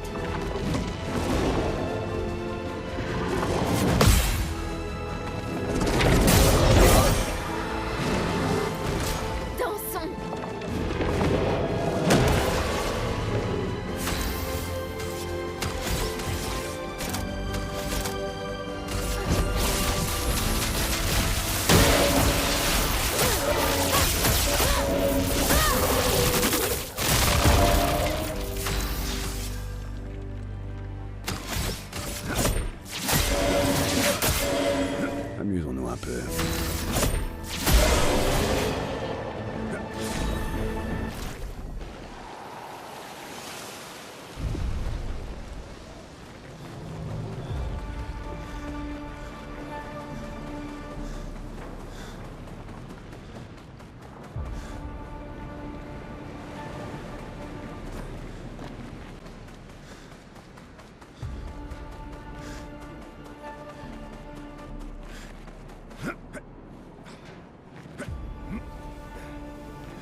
Intéressant.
La chroma coule à flot.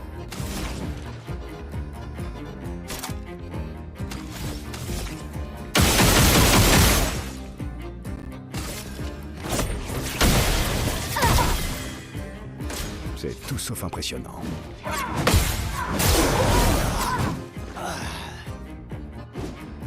À couvert.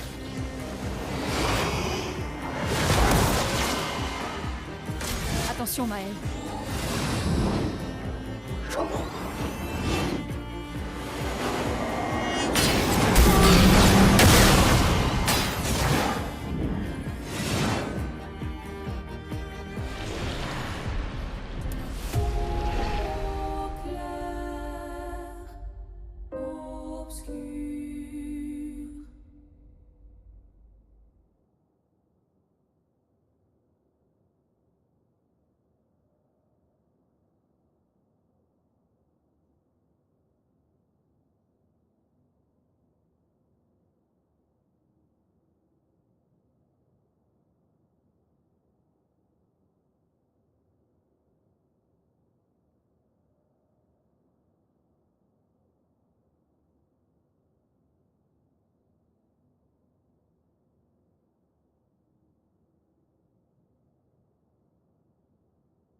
Je m'en occupe.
Bon, tant pis.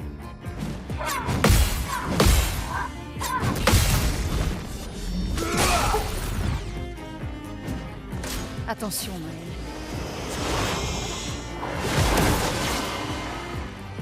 Ok.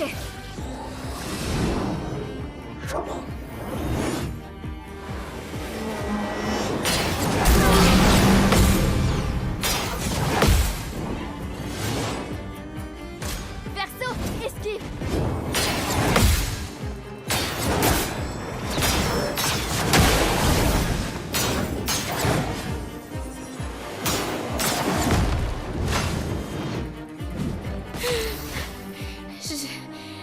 Je vais bien.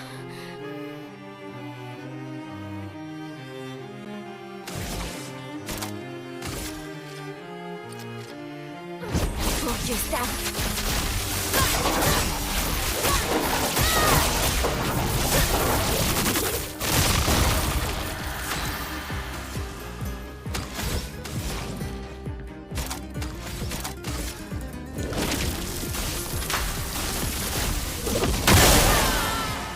Je suis prête.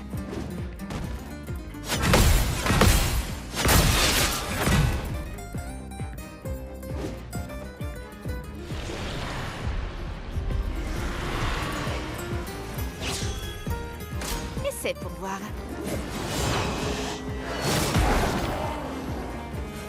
Pas aujourd'hui.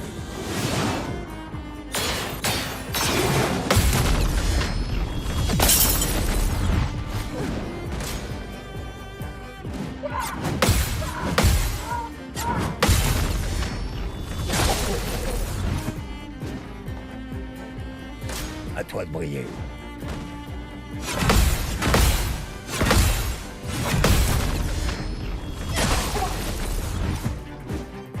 Oh, vraiment.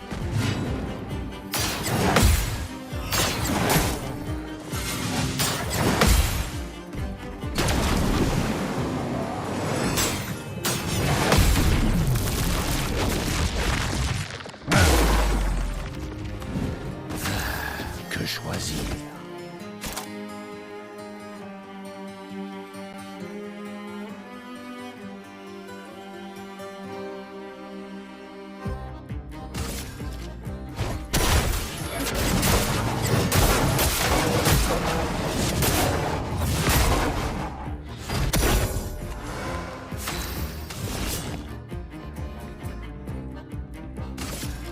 Voilà ta carte. Pas aujourd'hui.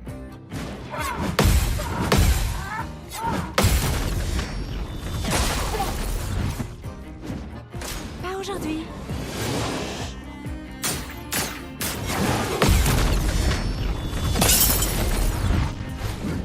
La douce odeur du combat.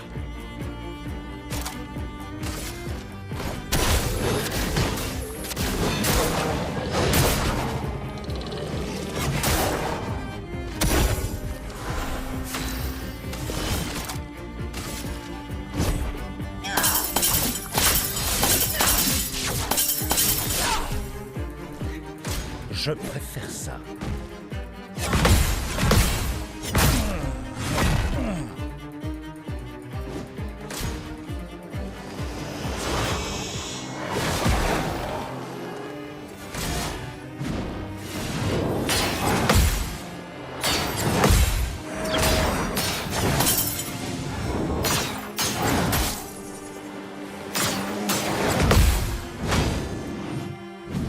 Bon.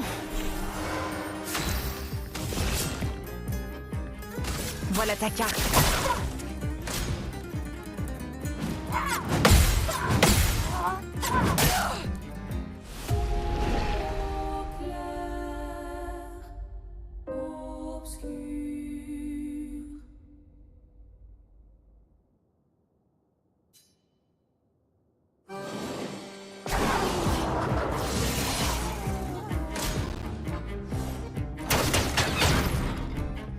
La chroma coule à flot.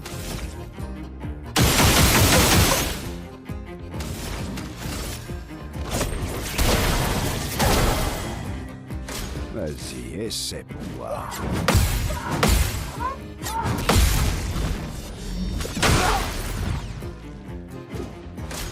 Sur moi.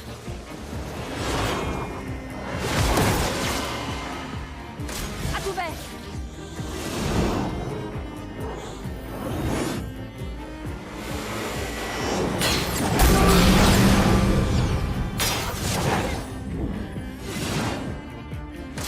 Sur moi.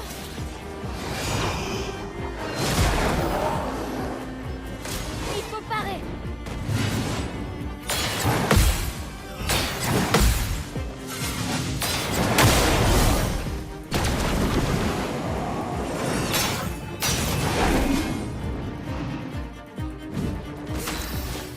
C'est pas bon.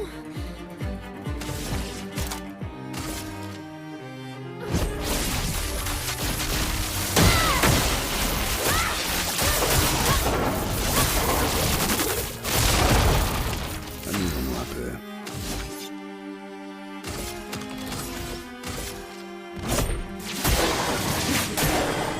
Prêt à frapper.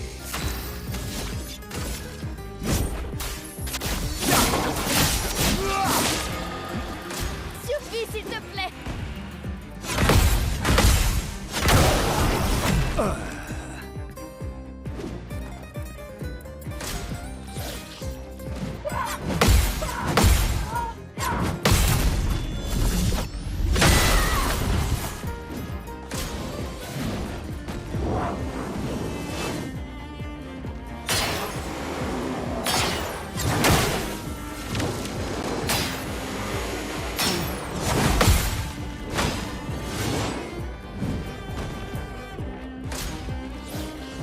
Wait, I was muted? Hello, how are you? I've been talking all this time to myself, apparently. Is anybody here? Oh my god, I've been muted. Couler l'encre. I cannot believe this. I feel so silly for having talked to myself all this time.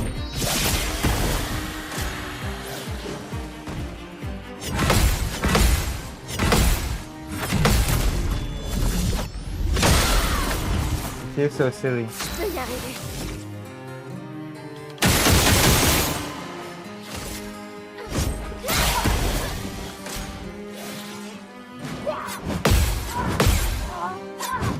I've been like muted. I've been like, it's 7 people watching, but nobody's talking. Nobody's responding to anything I'm saying. And I'm like, uh-oh, microphone turned off, you know? Crazy. I said I promise I will do news after this, you know? If I win. Dansons.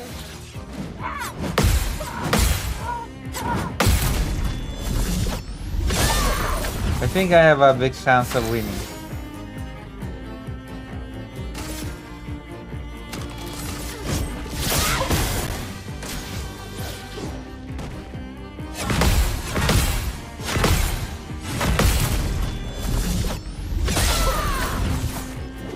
Je peux y arriver.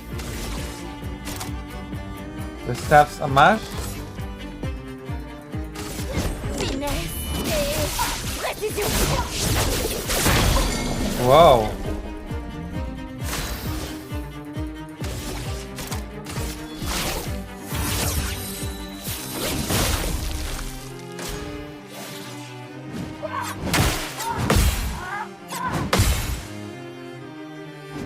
J'abandonne jamais.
Yes, yes, yes. Hans Pudel. Look at this.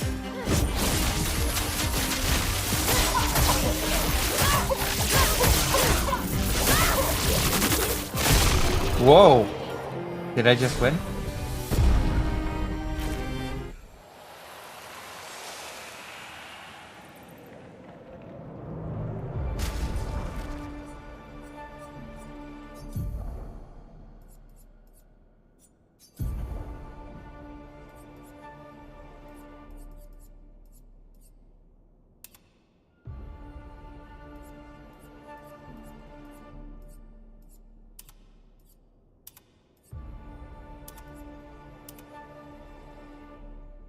Oh, please.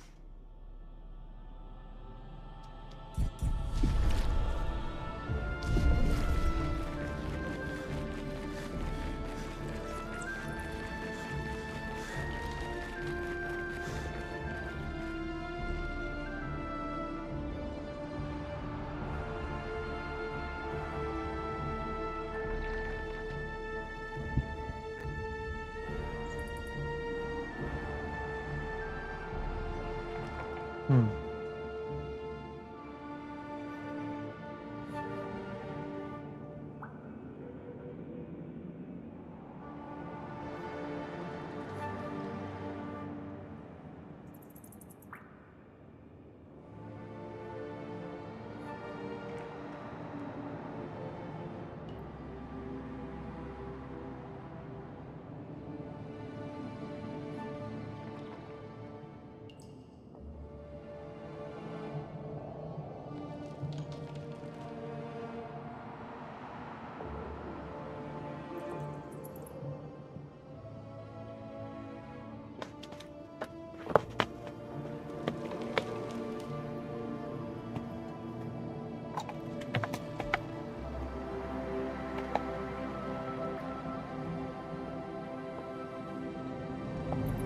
Yeah.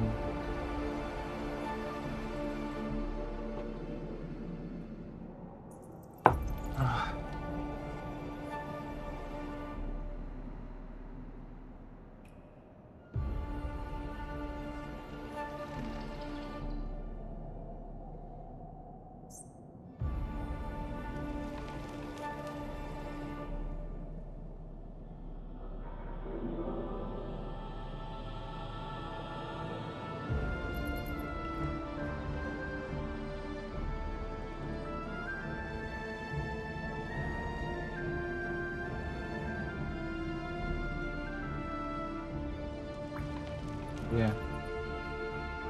Alright. I guess we got it. Now we can go to those topics that I got prepared. I got a few of them. That's what I have to do. This is so deep. God damn, what a deep hole.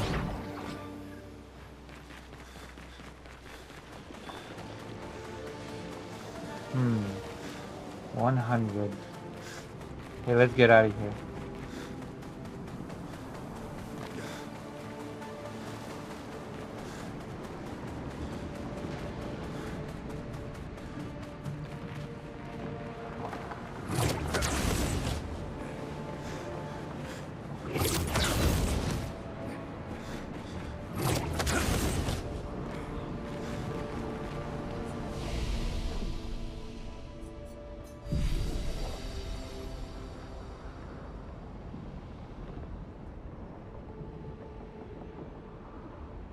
What?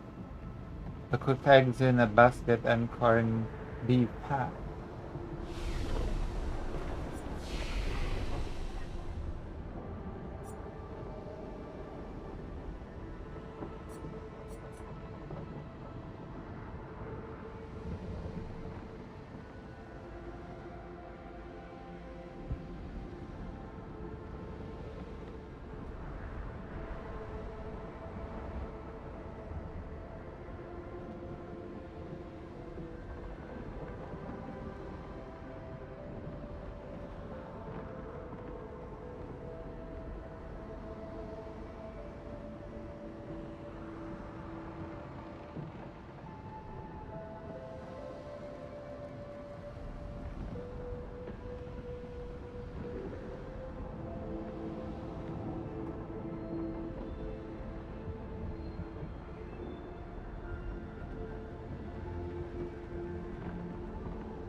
Oh.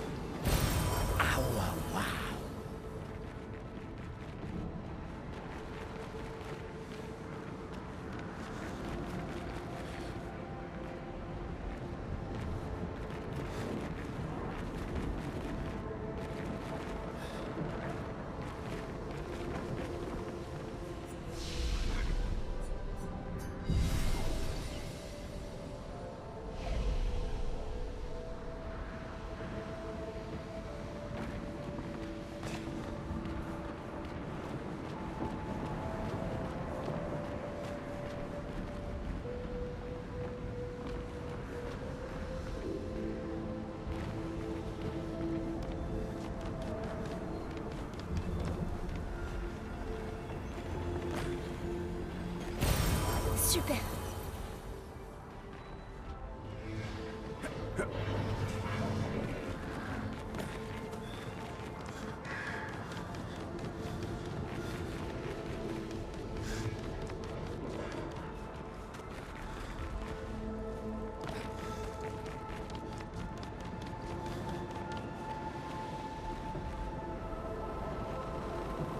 Alright. I'm gonna turn off the game now. Hold on. If you're still here, whoever you may be, then let it be known by telling me something in the chat.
Okay, I'm ready. I'm ready to do the news now.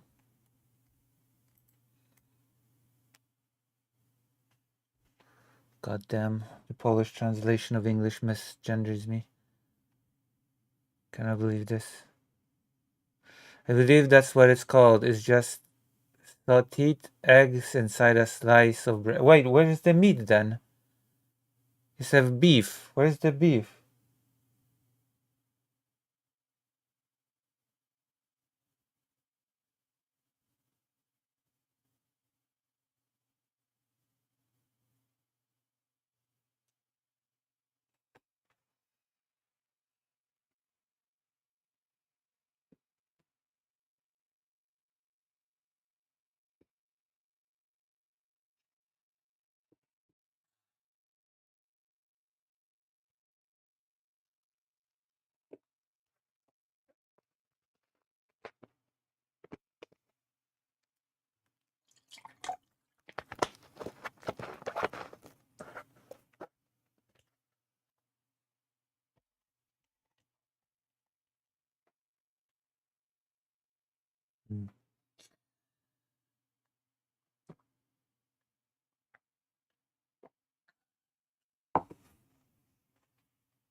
Great, Rand. Where's the beef and the? You said eggs, sauteed eggs inside a slice of bread. But where's the?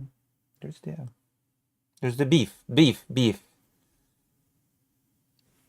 Let's see if someone's talking to me on Twitch. I doubt it, but I don't even see the chat.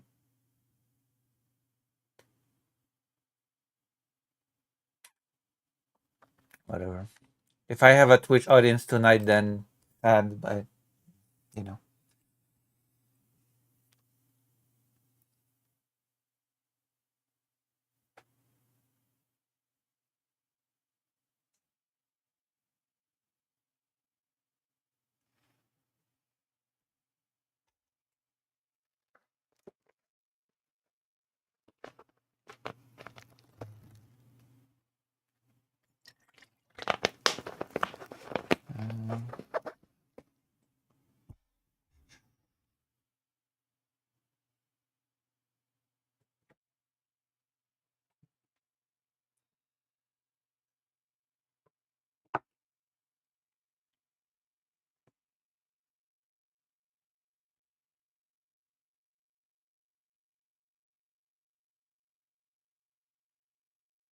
Where's the beef? Yeah, you said I cook eggs in a basket and corned beef hash.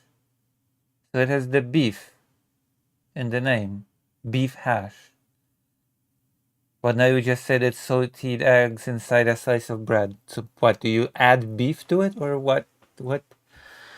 What? What is? What is love? Hold on. Oh. Oh, okay. I'm hungry now. I want to eat something good, you know?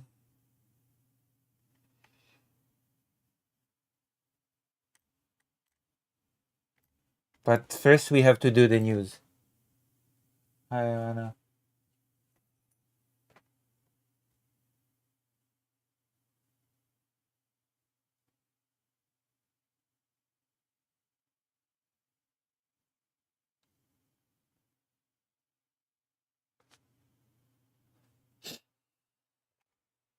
I wanted to sneeze, but I couldn't.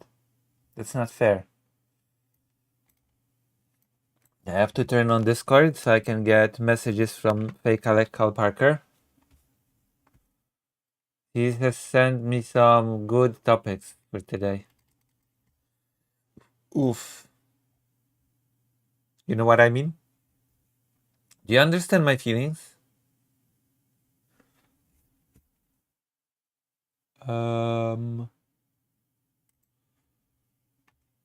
Also, Russia's trying to kill me. You know? Not to be melodramatic or anything, but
yes.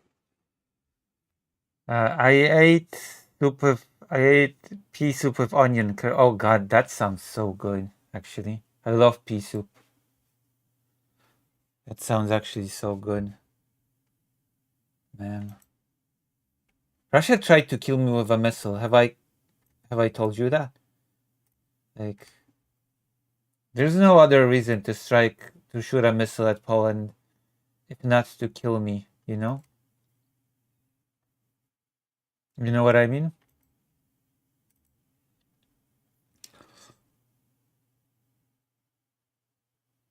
Wait, what? Poland, what the fuck? What?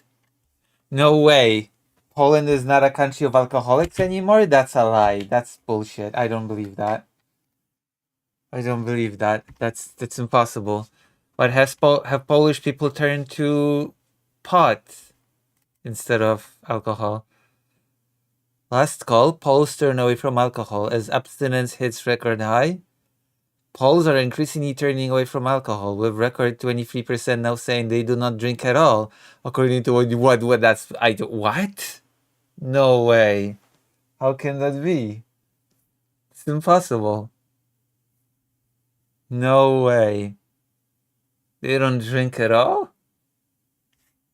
What do they do then? Do they smoke pot? What the?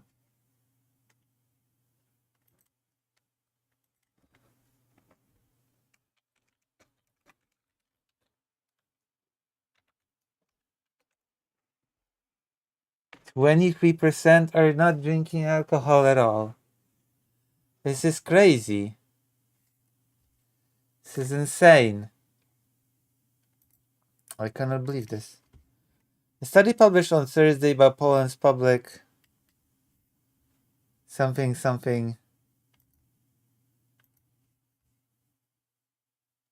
At the same time, the proportion of respondents who said they drink alcohol fell to 73%. Okay, that's wow. 73%. The hell?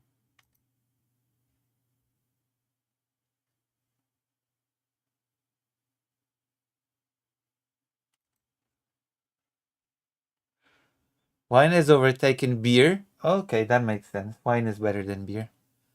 It's Poland's most popular alcoholic drink, with 32% of respondents saying they drink it, up to 7 percentage points from 7 years ago. Yeah, wine is better than beer, of course. Wine is healthier than beer as well.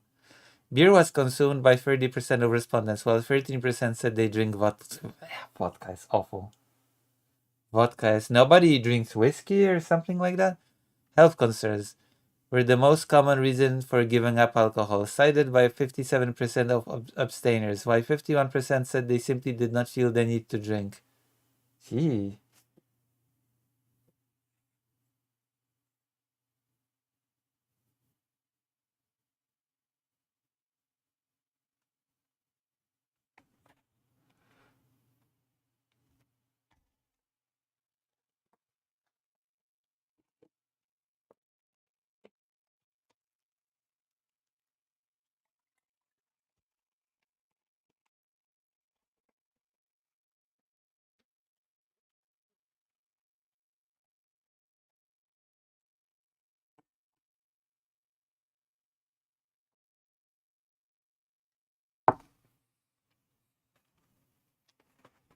Damn.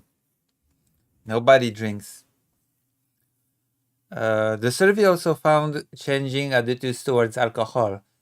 Yeah, you have marijuana now, right? Some 60% of respondents said alcohol is harmful to health. Jesus, even in small amounts. While 88% agreed that it's possible to have a successful party without drinking. Jeez. Jeez Louise. I did not see this coming. What happened to Polish reputation? People with higher education than those in highest income households also reported drinking alcohol more frequently than average. Oh, so the more educated you are, the more you see how horrible the world is, and the more you drink? What? This is crazy. I thought the more educated and well-off you were, the less you drank. But no, apparently. It's the poorer you are, and the less educated you are, the less you drink. What? How does that work, even? Oh, reckless. Russia condemned. Oh no, Russia condemned. What will happen? Oh no, no. Okay, let's do the fake Kyle Parker topics. Because none of you care about Poland. None of you give a damn about Poland. So let's do topics about your favorite, okay, president or whatever. You know? Fake Kyle Parker. You ready?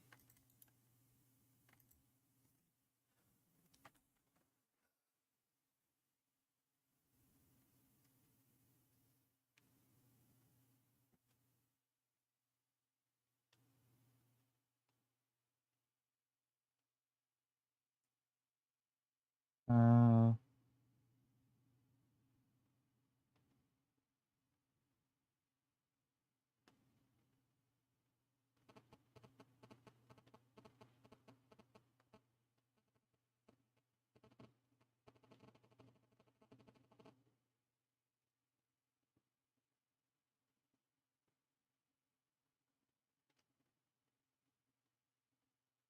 uh,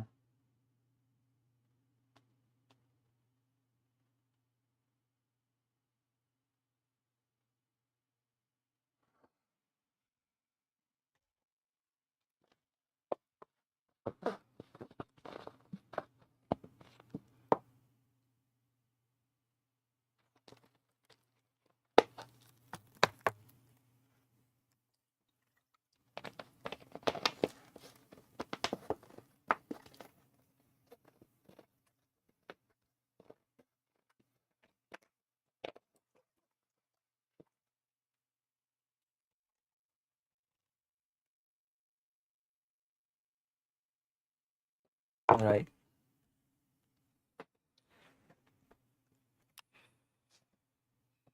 Trump invested crypto gains in stocks and bonds. Filing show. Oh, wow. Okay. My favorite topic. Cryptocurrency, the biggest scam of all. The fake currency that exists outside of normal currency that people speculate on, buy, and then lose all of their savings. The ultimate thing. I think Trump has made his own cryptocurrency. I believe Trump's wife has had her own currency scam thing going. And Trump has made a lot of money on people speculating on Bitcoin. Trump's stock bonds portfolio increased fourfold in 2025 between 703 million and 2.6 billion. US president reported more than 1.4 billion in crypto income. Well, I guess Trump's a winner in all this. I guess at least Trump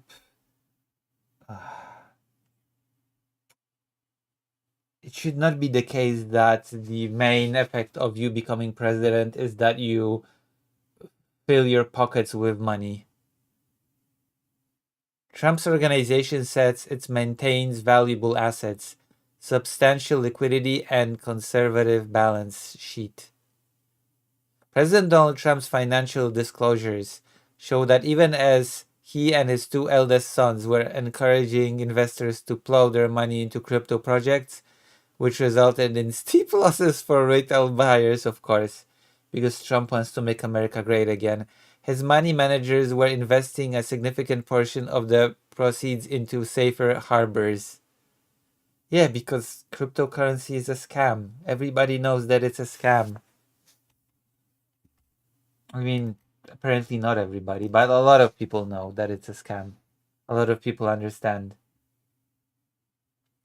Trump received more than 1.4 billion last year from his family's crypto projects, including World Liberty Financial and the Trump meme coin. Oh god. I hate this timeline. I hate the timeline when the lunatic can become the most powerful person on earth and issue a meme coin and make a bunch of money from it. Trump meme coin. His latest financial disclosures filed with the U.S. Office of Government Ethics show. A Reuters analysis of his holdings over the past 2 years shows that his portfolios he became a billionaire, okay? He used to have a lot less money during his first term, but now due to crypto scamming, he has a lot more money. Although the president talks about digital assets as the frontier of finance and making the United States the crypto capital of the world, the disclosure form suggests his personal strategy is to make a quick buck from crypto through the sale of his meme coin and World Liberty tokens, but then invest his profits in traditional assets like stock and bonds. Of course, because repeat after me, crypto is a scam.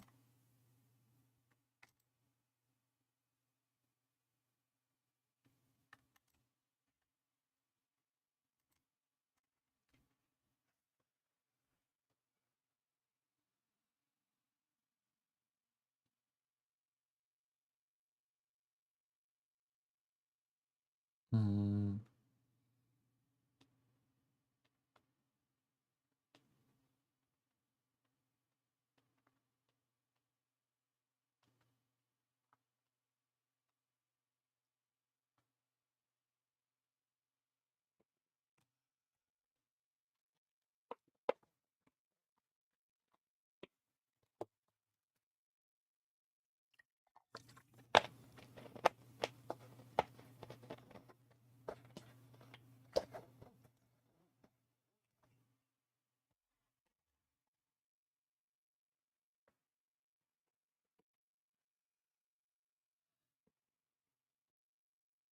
I mean, Trump called it a scam to begin with as well.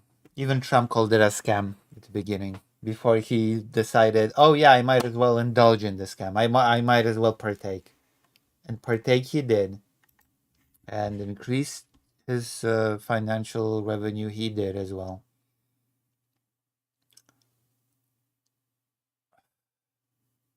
Reuters report last month found the retail investors in the four main Trump-backed crypto projects had lost $2.3 billion as of April. Of course. Trump org says it maintains conservative balance sheet. Trump's sons promote crypto. Yeah, of course. Trump's children oversee the trust that manages the president's money and have served as leading advocates of the investment prospects of the Trump-backed crypto projects. God, what a family full of scammers. God damn.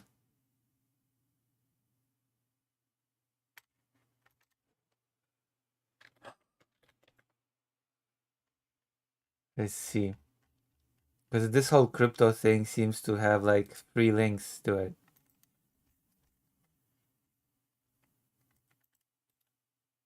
I'm gonna be angry today, aren't I? With this crap. Take this to my mouth. Stopping Trump's crypto corruption, the risks of the Clarity Act to democracy and nationalism. Oh, wow. No way. Crypto is a scam? Somebody trying to tell me that cryptocurrency is a scam? No way. There's just no way. Hold on, the mouse is kind of...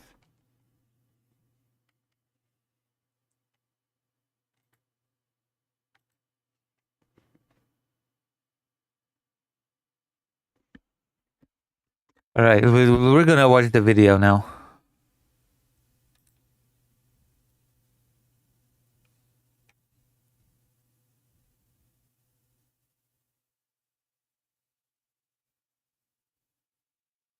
This seems interesting.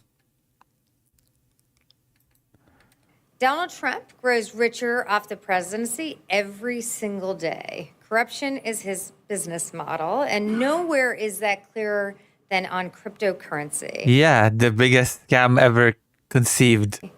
Our financial system relies on oversight, clear rules, and safeguards against fraud. That is a cornerstone of what our entire economic system is built on, and is actually what makes U.S. markets attractive globally. Cryptocurrency, though, is a financial product that is almost entirely unregulated, exposing everyday Americans to scams and fraud without the protection. I mean, your America's president is the chief scammer, so I think he approves.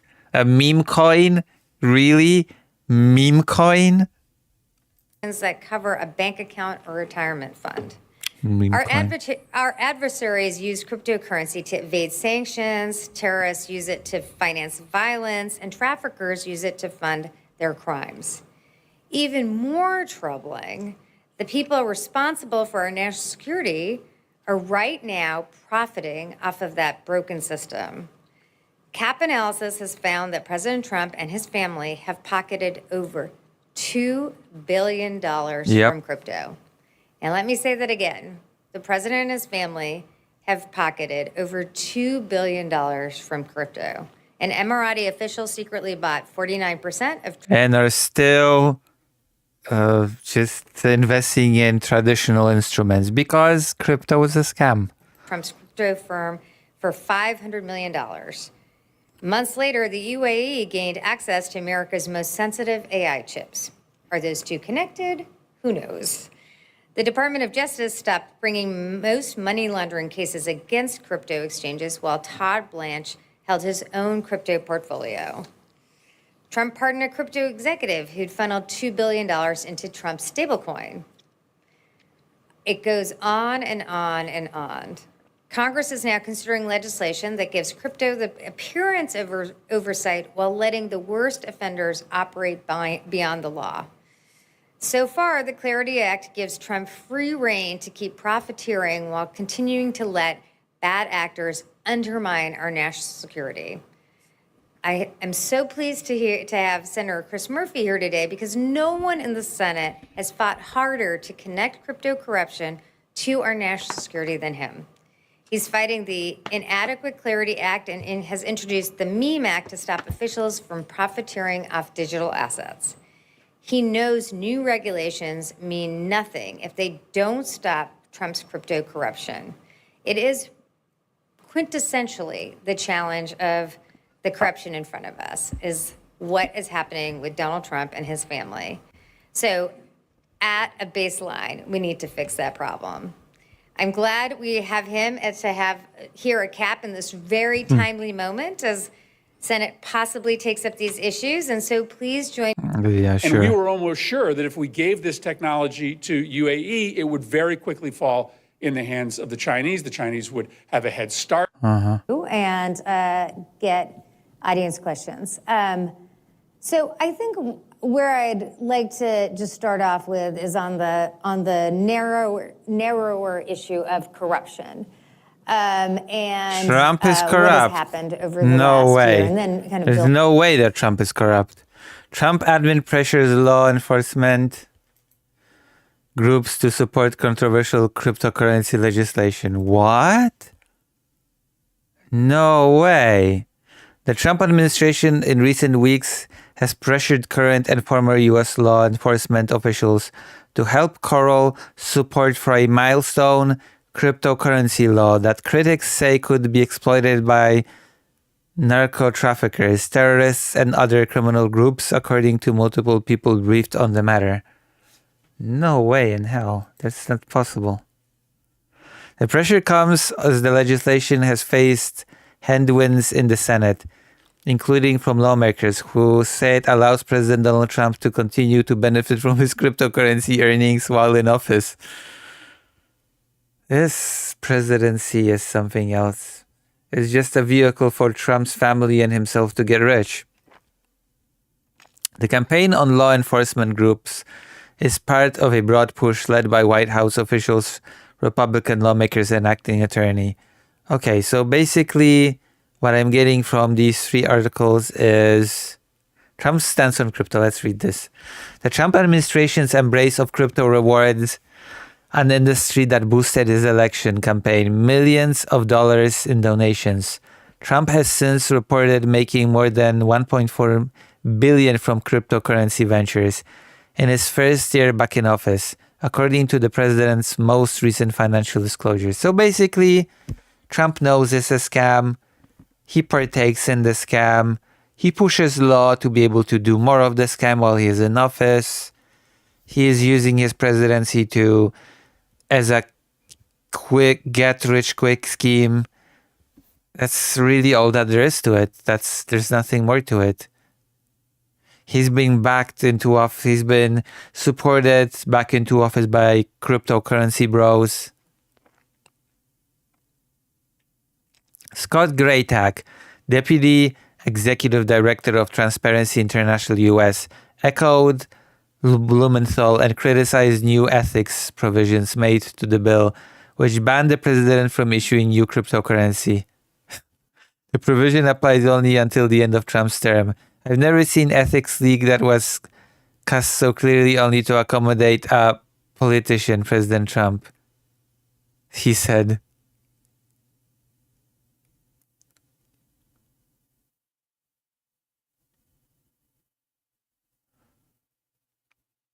Among other issues, Graytack finds fault with the law's exemptions for certain so-called centralized financial transactions.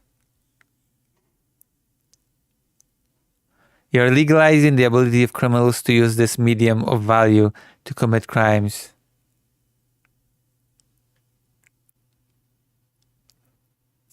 Oh my God.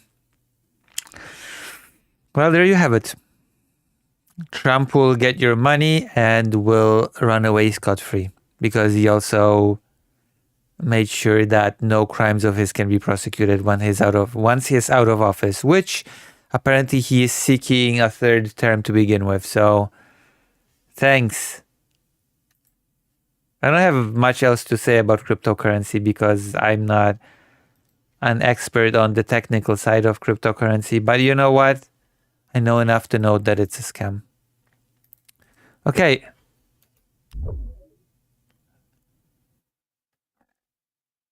Fetterman votes with GOP yet again on war powers resolution. to rein in Trump. Oh, no way. Trump won't be able to just start wars anymore. I hate this timeline so much. I hate this timeline in which... Like, what is he even gaining from this? He's not gaining anything from starting this war. From starting. I mean, he cannot seem to end it. Truecoat is a vital news source.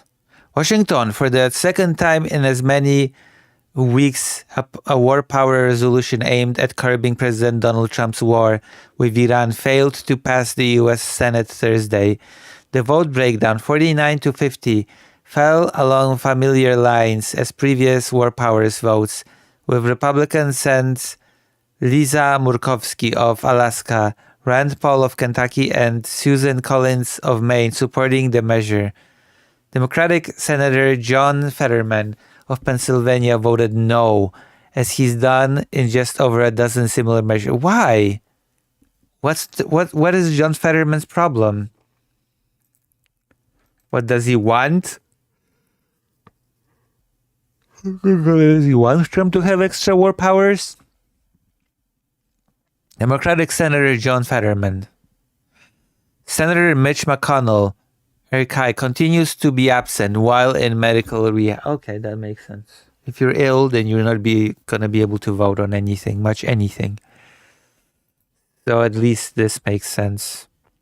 A similar war powers resolution to rein in Trump's military conflict in Iran passed in the U.S. House on July 23rd, but failed in the Senate, both led by Republican majorities.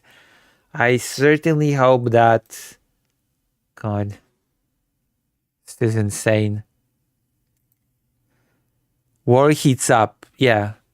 Because there's the war, supposed ceasefire broken, war erupts again, and rinse and repeat because Trump is an incompetent deal maker, an incompetent negotiator, an incompetent peacemaker. The I will end the war in Ukraine in 24 hours president. The regional war reignited yet again this week after Trump ordered retaliatory strikes Tuesday, along with Saudi Arabia's armed forces, on Iran-backed militias in eastern Iraq. The strikes on multiple terrorist logistics and weapon sites were in response to Iranian drone attack on U.S. forces in the region, according to U.S. Central Command. Trump told Fox News on Wednesday, "We're going to beat the fucking shit out of them." What? God, this is the president of the United States. I swear to God, this guy is supposed to be treated seriously. We're gonna beat the fucking shit out of them? Really? Is that the language of a president of the United States?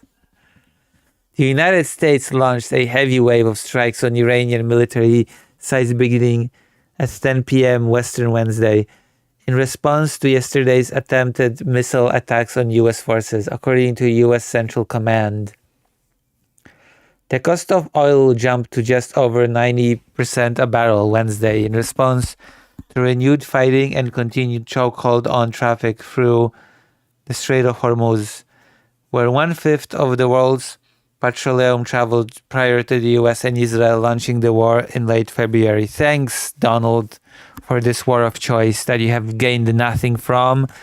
I'm not sure what you're expecting to gain now, but that was an amazing. This will be what Trump will be remembered for, by the way, together with the ending Ukraine conflict in 24 hours. So those are the things that Trump will be remembered for forever. That's his legacy. Starting this war.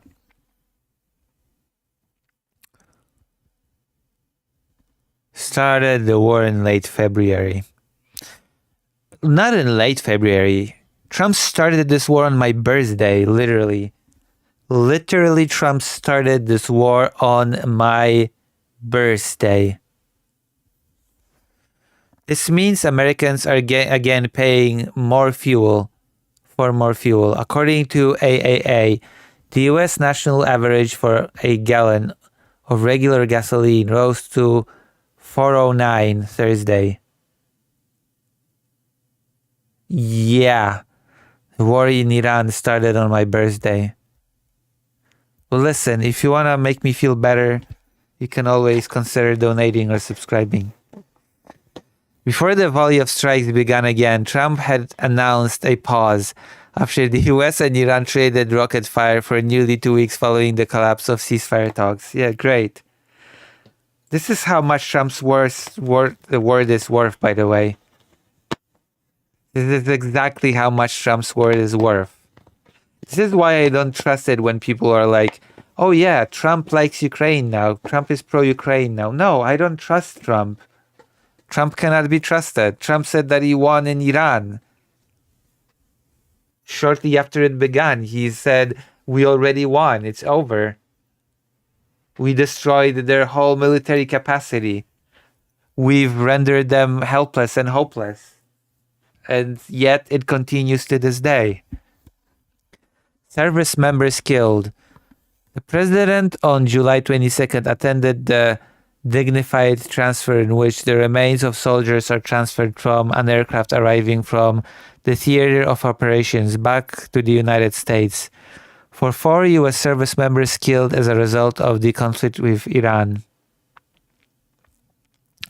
3 of the service members were killed July 17th and July 18th in an Iranian strike at U.S. Air Base in Jordan, and a 4th was killed during a controlled detonation of an Iranian drone July 19th at a U.S. base in Iraq.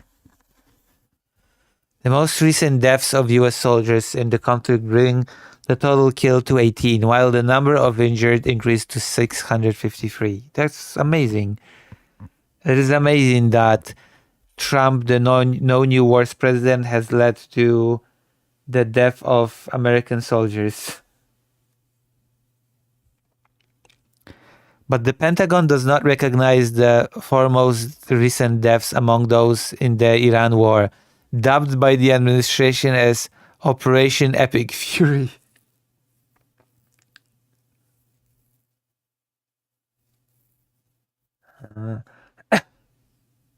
Wait, I'd love to, but some asshole tried to steal my card and now I have to get out. Wait, was it stolen? Did you lose it? If they tried, then they didn't succeed. So why do you have to get a new one? If they were not able to steal it.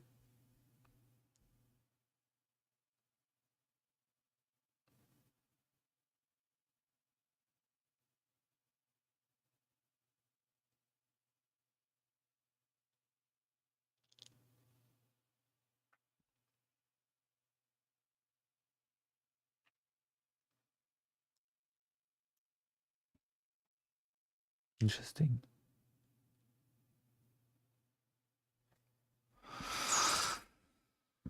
Instead, the Pentagon is categorizing the latest deaths and injuries as casualties of overseas operations starting July 7, 2026, of course. Of course. Always the same nonsense.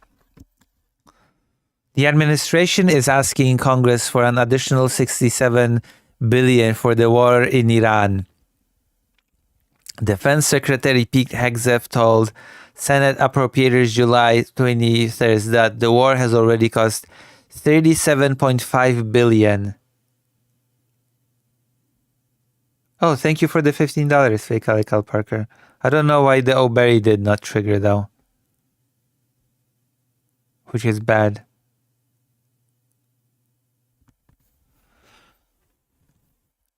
My God. 37 billion. And people complain about aiding Ukraine. At least aiding Ukraine has a goal of stopping a genocidal country from erasing a nation. Now this is a waste of money. 67 billion on Iran. On a war that is completely unnecessary. On a war that nobody gains anything from. Like, it's not something that is necessary. Trump chose to do this war. Ukraine didn't choose to be invaded.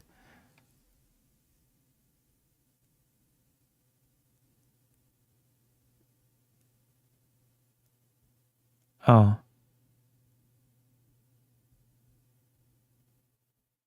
Interesting.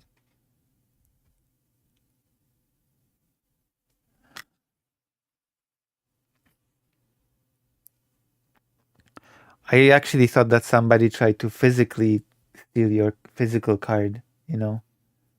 Somebody mugged you or something.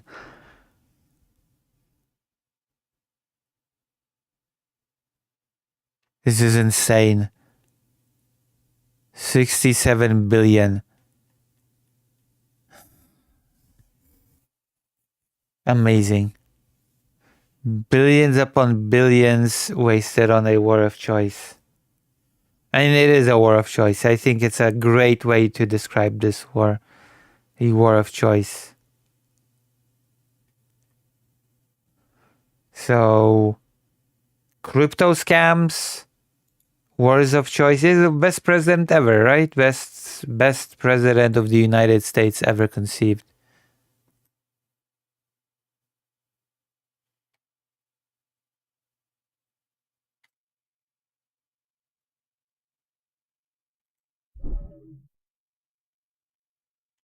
This is so great.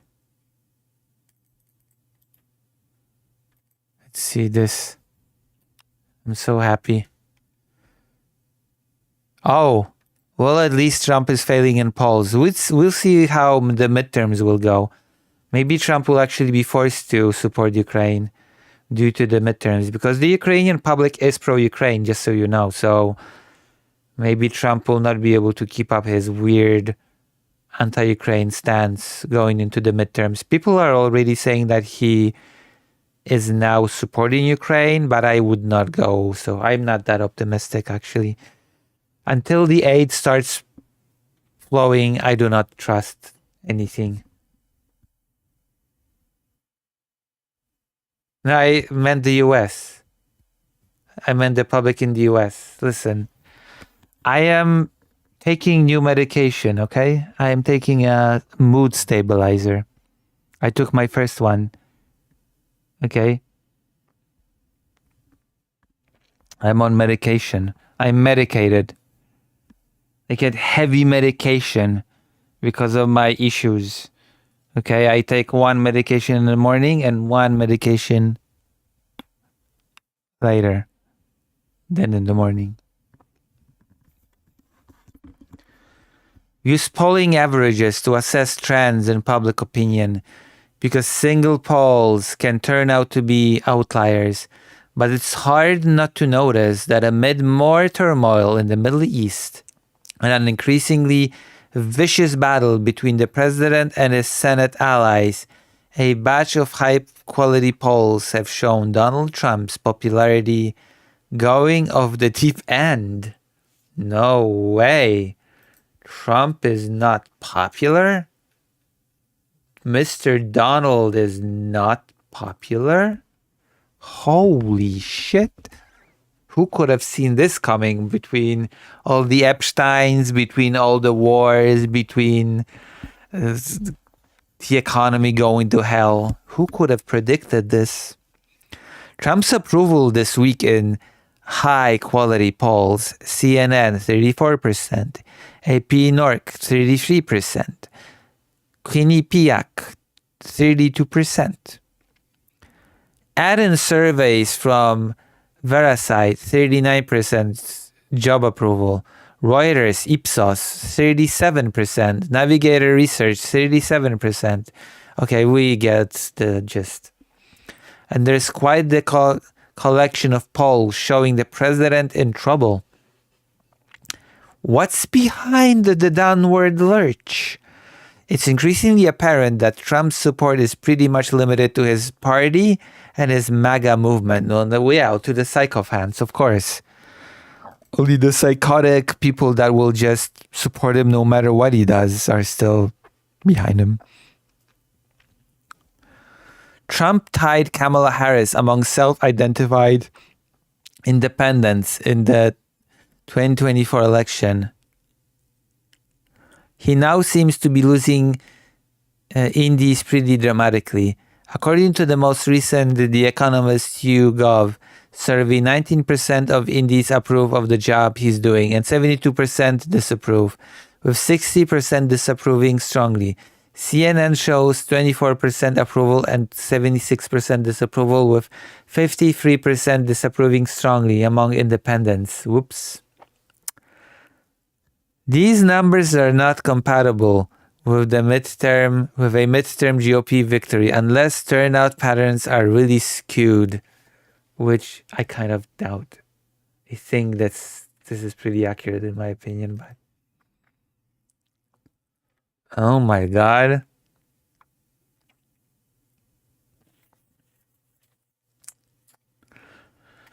The averages aren't that great either. At Silver Bulletin, Trump's job approval is at 38.4%, while 58.5%, he's gonna just call it fake news.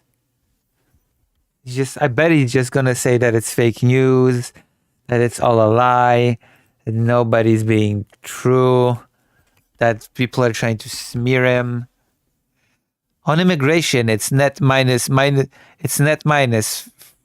13%. On trade, it's net minus 22.4%. On the economy, it's net minus 27.7%.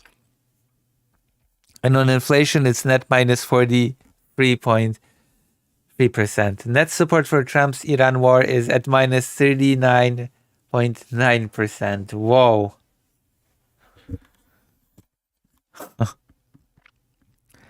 And even at Real Clear Politics, which doesn't adjust the results for partisan bias, Trump's job approval ratio is now at 39.7% positive and 58.2% negative. Add it all up, and it seems likely that Trump's popularity will continue to erode unless he can bring this war to an end and stabilize the economy, which he cannot. Okay? The war, if Iran will go on, he cannot stabilize the economy. He is screwed, which, to be quite honest, I'm happy about. I'm not going to complain about Trump being screwed, but his approval has been sinking for a while. So again, I'm not super surprised about this development, right? I've talked about Trump. I'm going to be right back. Let me see what's new on the agenda after this, because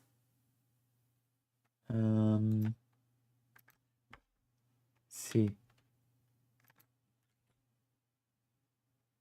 Uh-oh.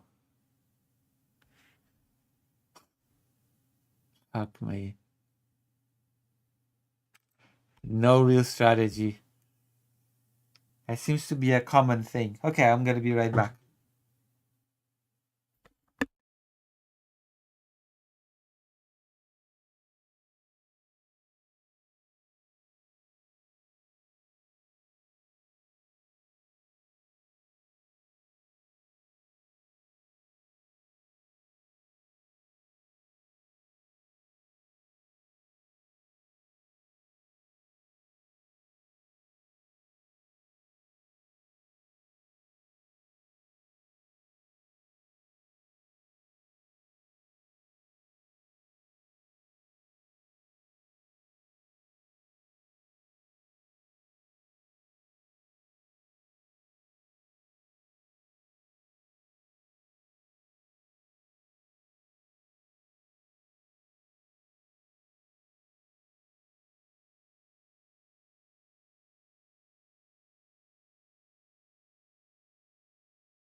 I'm back.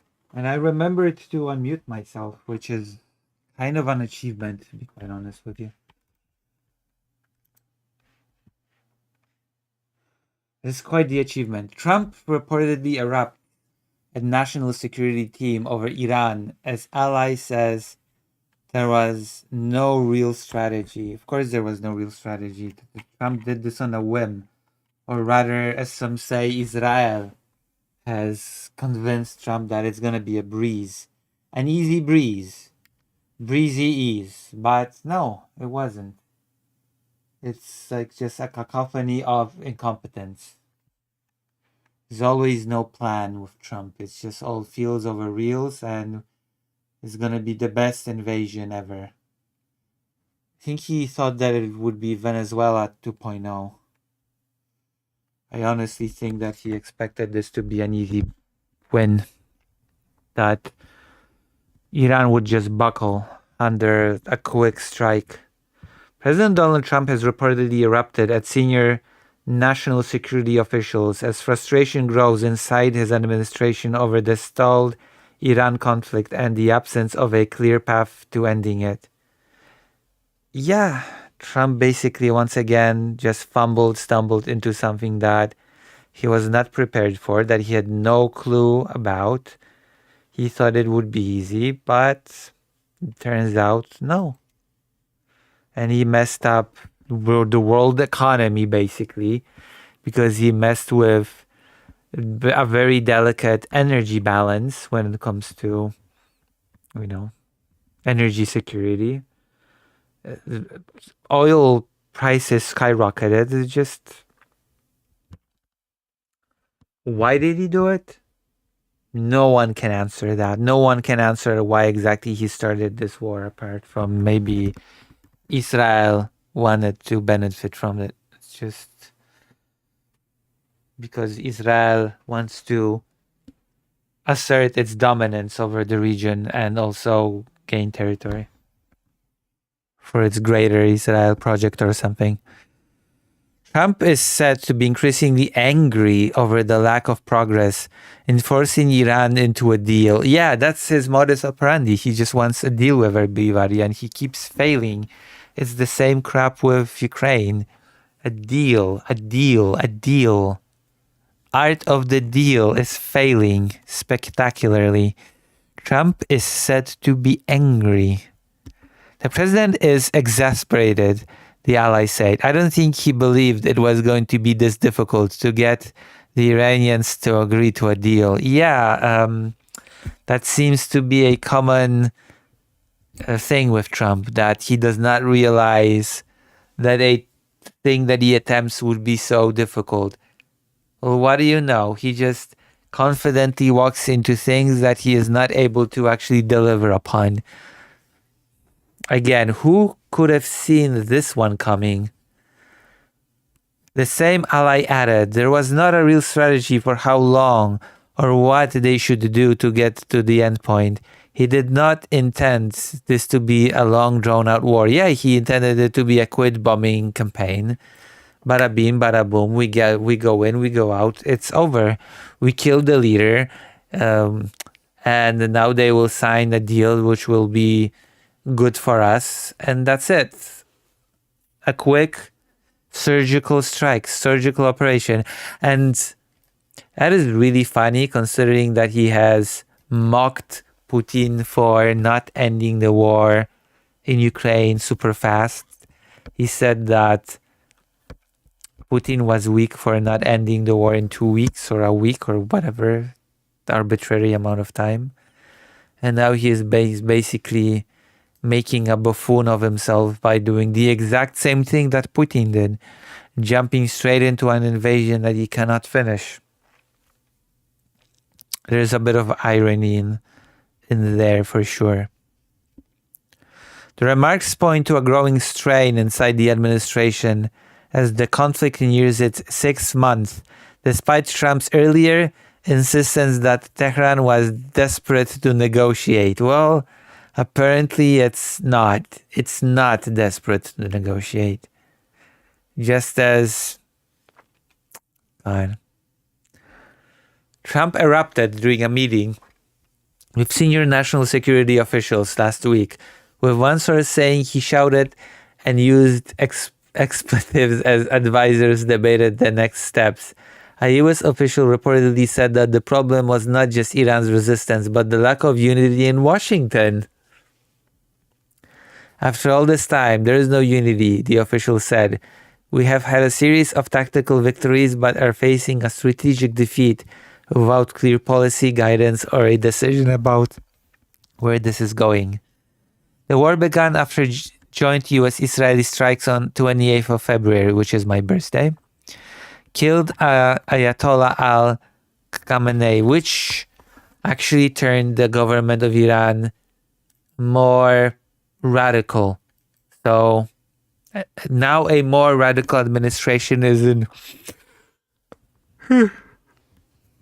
charge of Iran. So congratulations, Donald Trump. You have achieved something. You have radicalized Iran.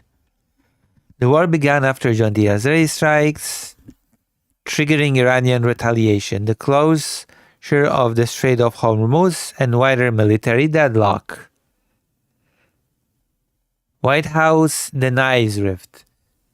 Because of course it will deny rift. It will try to show a unified front to the world. The White House has rejected the report. Press Secretary Caroline Leavitt called the account false and said Trump still has confidence in his team. Well, it doesn't change the fact that the team cannot deliver a victory in Iran. So that's not worth much. Oh, apologies. That's not really worth much.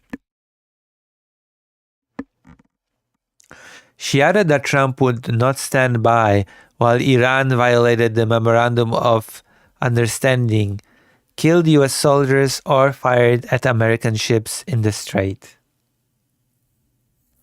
So until that behavior changes, his behavior will not change, she said. He's locked and loaded to keep pushing Iran. What a joke. Pentagon spokesperson Sean Parmel also denied any split, saying Defense Secretary Pete Hegseth, CENTCOM Commander Admiral Brad Cooper, and Joint Chiefs Chairman Dan Kane remain completely aligned on Iran's operations. Is that so? Oh, is that so?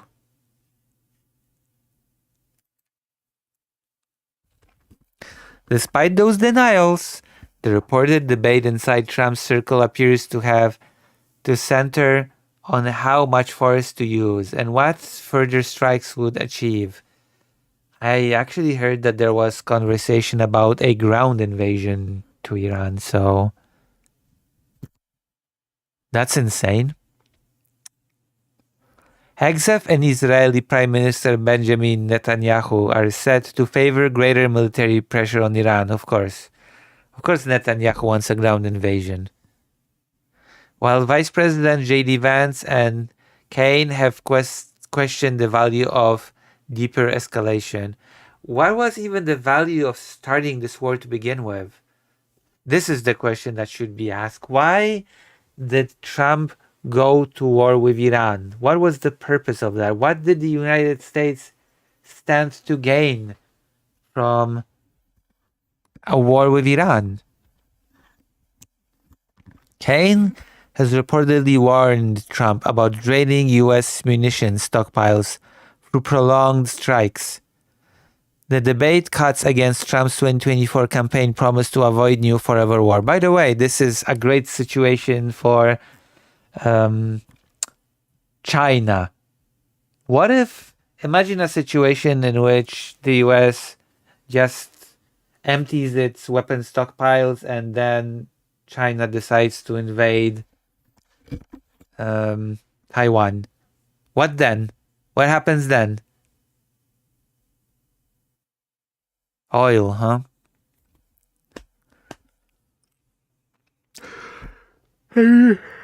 That's true, but I'm pretty sure the US has a lot of oil. is just... His earlier strikes on Iranian nuclear facilities were billed as a limited operation, but the latest conflict has become far harder to contain. Yeah. Especially since Iran is supporting Russia and Ukraine has destroyed a shipment of weapons to Russia. So these conflicts are interconnected. Iran has been involved with the war in Ukraine for a long time. So midterm adds political pressure. The war is becoming a domestic problem for Republicans ahead of November's midterm elections. Some GOP figures reportedly want the conflict resolved before voters punish the party over rising fuel prices and war fatigue. I've heard that term before, war fatigue. Trump, however, has kept up his hardline tone. Speaking to Fox News on Wednesday, he said, "We're going to beat the fucking shit out of them.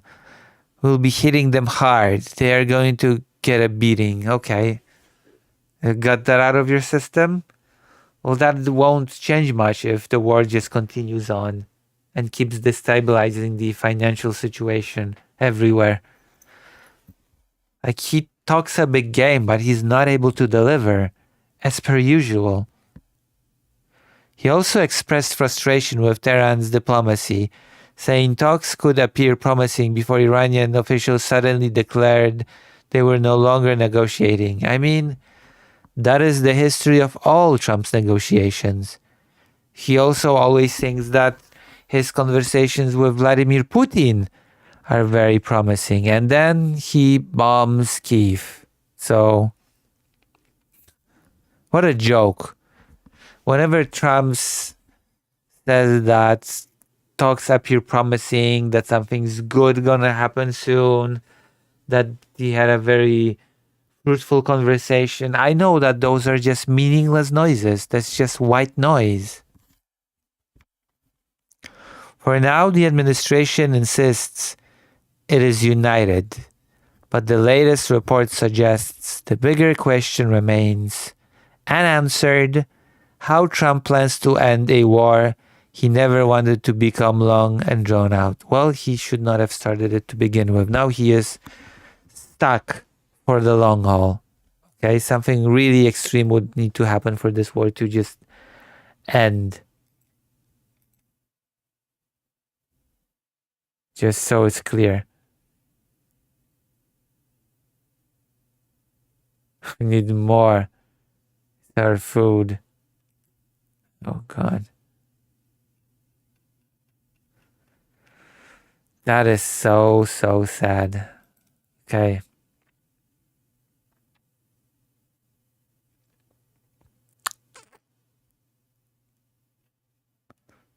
Topic number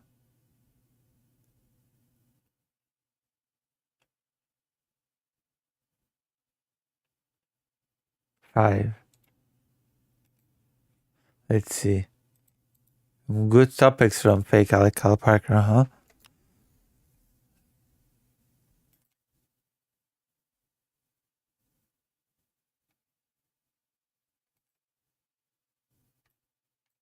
Oh no, America is becoming socialist.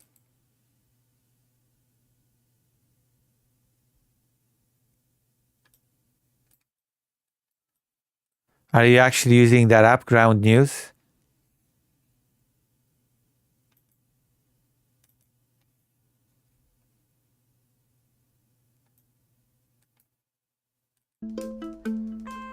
Wait, hold on.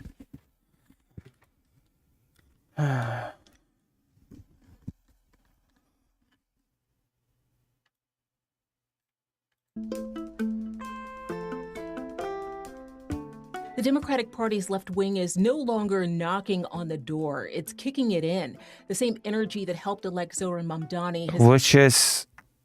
I have mixed feelings about this because the American left is very strange when it comes to topics like Ukraine. fueled a string of... So there is a feeling of mixed feelings when I hear what Hassan Piker has to say. Cenk Uygur, I'm not even sure if he's on the left. But when I hear Cenk Uygur from the Young Turks and, oh God, Lance from the Serfs. Lance from the Serfs disappointed me so much last night. Couldn't even begin. Insurgent victories, knocking off longtime office holders and helping progressive challengers break through in New York This and one. Colorado. God damn, I recognize that face of the person that said that she would be against aid to Ukraine and then scrubbed it off her campaign page. I remember that. I remember looking into that. 5 Democratic House incumbents have already been shown the door. Party leaders are watching nervously. Their concern is that Republicans will seize on those wins to blur the lines between progressives and moderates, turning every Democrat in a competitive state into a stand-in for the party's most unapologetic activists. Is the party genuinely rebuilding itself, or are progressives dooming the Dems for what could have been a midterm rout? Hello and welcome to USA Today's The Excerpt. I'm Dana Taylor. Here to dig into all of it is USA Today Washington Bureau Chief Susan Page. Susan, it's always great to have you on. Hey, Hello. Dana, it's always good to be on with you.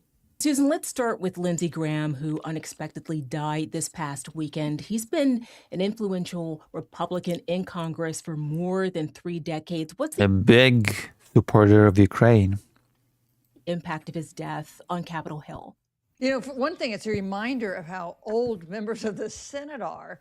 More than half They are of the pretty members of old. the Senate are over 65 years of age. In any other field, that might be a retirement age, not in the U.S. Senate. So we have the South Carolina Republican Lindsey And Graham House, by the dying way. unexpectedly, and Mitch McConnell, the former But not just Senate. The House also houses quite a few old members, just so it's clear.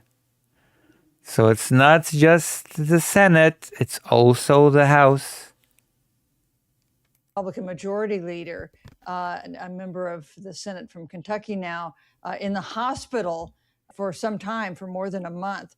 So we are seeing the impact of age. And with Lindsey Graham, he's been an important part of some of the central debates of the day. He's a traditional Republican hawk, believes in the exercise of U.S. military power and around the world. He's been a voice in support of the war in Iran. He's urged the Trump administration and the president to support Ukraine in its war Yes. against Russia. He has been a longtime advocate for Israel. So on those issues and more, I think on Capitol Hill, they will feel the loss of Lindsey Graham.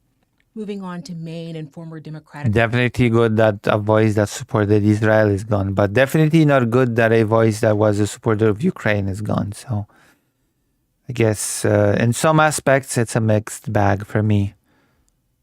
senatorial candidate Graham Plattner. A lot is riding on this seat in November. Tell me about the race, the kind of candidate Plattner was politically, and who might replace him, Susan. No more important race this year than the Maine Senate race. And why is that? Because Yeah, I actually looked into the candidates, the counter candidates. They're all very hush-hush on Ukraine, okay? That's the main thing that I can say. When I look into candidates, I'm a one-trick pony. I look mainly into what their positions on Ukraine are. But Plattner, the molester, alleged molester, it is seen as really crucial to which party will control. apparently he was very, very charismatic. And apparently no candidate that is replacing him quite hits that mark of charisma that only a predator can achieve. Alleged predator. Control the U.S. Senate after these midterms.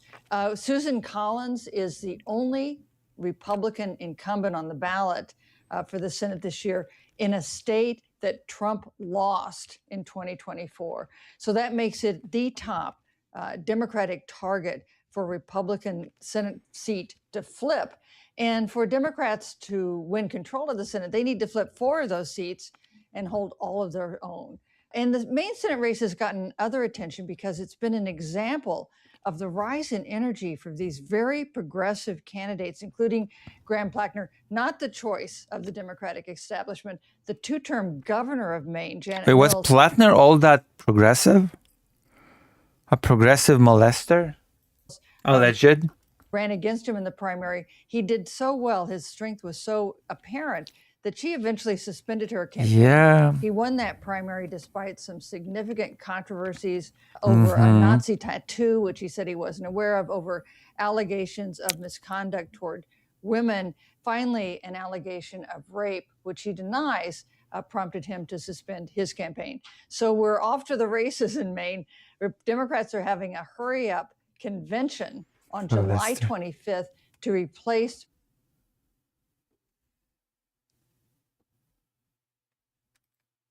Okay, what happened? The Democratic Party's left win a big contested race to be mayor of the nation's largest city. And he's not someone who has shied away from the label. He continues to embrace. How has that race set the stage for this progressive party coup, if you will? You know, it showed somebody who had the label Democratic Socialist could win a big contested race to be mayor of the nation's So welcome. city. Base And of he's not AC. someone who has shied away from the label. He continues to embrace it. He has endorsed other Democratic Socialists for offices in New York, and some of them have succeeded as well. So definitely a sign of that energy on the left and that unhappiness on the left, on the Democratic left, with the direction Thank of the you. party In time. and kind of Thank you for the raid in time. Thank you. Thank you. Thank you very much. We are doing the news, so it's perfect. It's perfect that we are doing the news. I'll be talking about the Russia's attempt at my life, you know. I bet you didn't know, but Russia has tried to kill me. We'll talk about that later.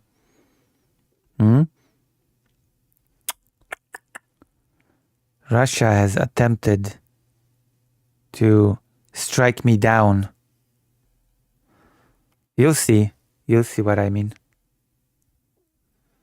a rising voice that we hear from those progressives. I am happy that progressives are winning on the one hand, but I'm really not happy at the progressive attitude towards international politics, especially when it comes to the biggest war in Europe since World War II. There seems to be something very strange about the American socialist, you know, does that make sense? Hello, hello.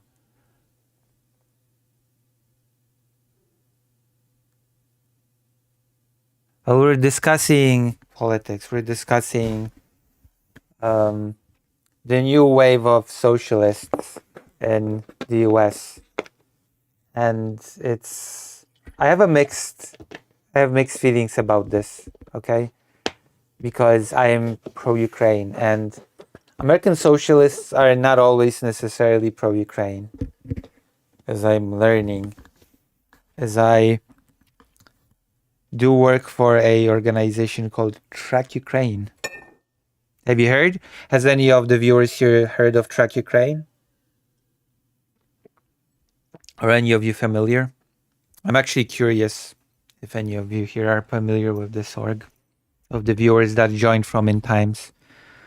I wonder if it has gained any notoriety or if it's famous or known. It is gaining traction among politicians, believe it or not. Politicians have been actually responding positively. No? Socialists are not communists. I mean, I know that. I know the difference between socialism and communism. I'm keenly aware.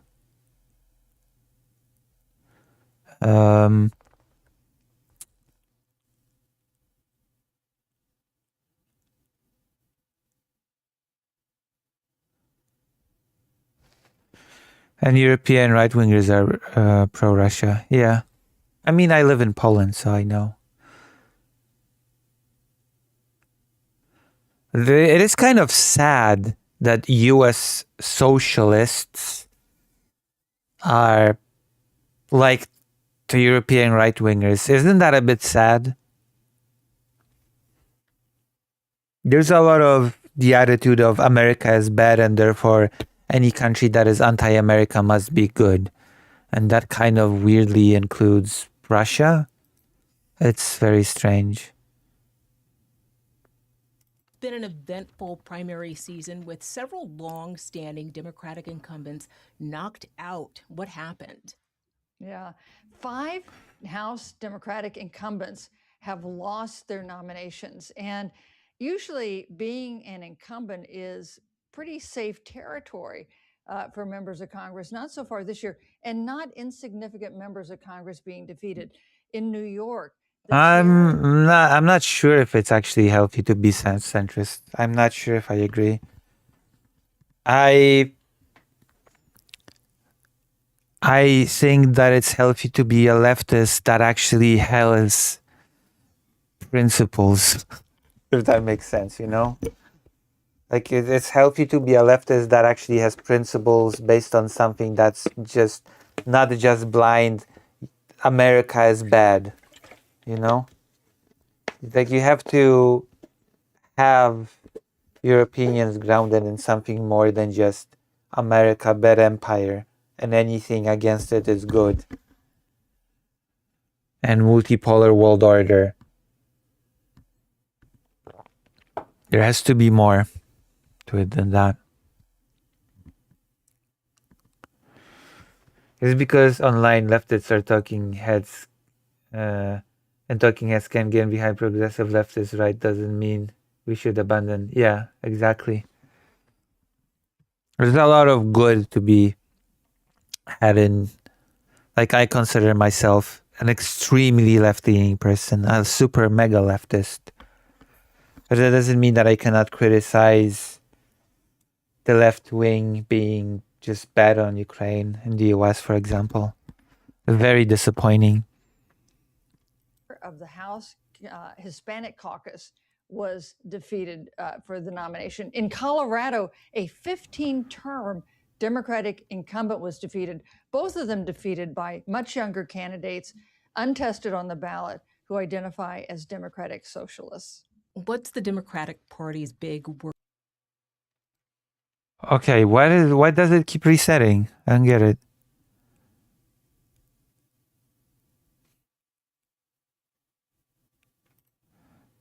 I guess we're going to have to watch this in. Incumbents have lost their nominations. And usually being an incumbent is pretty safe territory for members of Congress. Not so far this year, and not insignificant members of Congress being defeated. In New York, the chair of the House Hispanic Caucus was defeated for the nomination. In Colorado, a 15-term Democratic I've been ranking these incumbents, by the way, when it comes to their stance on Ukraine. I've been doing that very intensely. incumbent was defeated. Both Oh yeah, Track Ukraine is basically a tracker of policies of politicians when it comes to Ukraine, when it comes to their policy, when it comes to their promises on how they will act on Ukraine, when it comes to their voting record on Ukraine, and then we grade them colors. We gave them a ranking. Green means that a politician's good on Ukraine, yellow is mixed bag, and red is bad.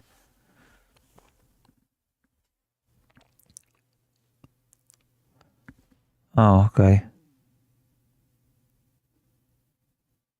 Okay, I understand. both of them defeated by much younger candidates, untested on the ballot, who identify as Democratic Socialists. What's the Democratic Party's big worry here for A the lot of those politicians just have no clue about the conflict, which is why they're silent about it or even adopt bad positions, because they just don't know. And they clarify their positions once they talk to us.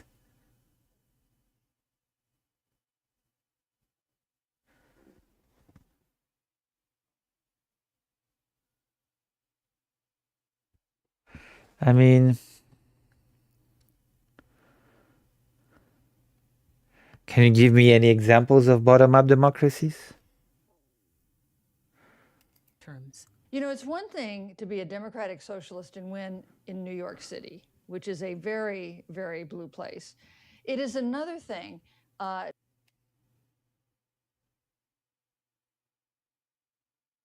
Ukraine? Ukraine is a little bit more complicated. It's not really a bottom-up, since you have like a state with all this apparatus.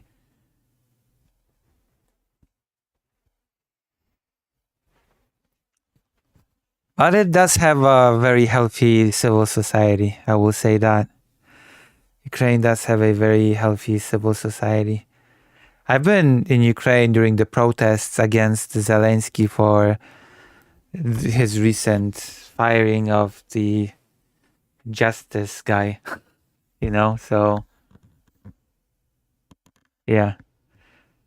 I just returned from Ukraine a couple of days ago. I've been in Ukraine for the last month or so, interviewing people about the war, and I've been to the protest, yeah.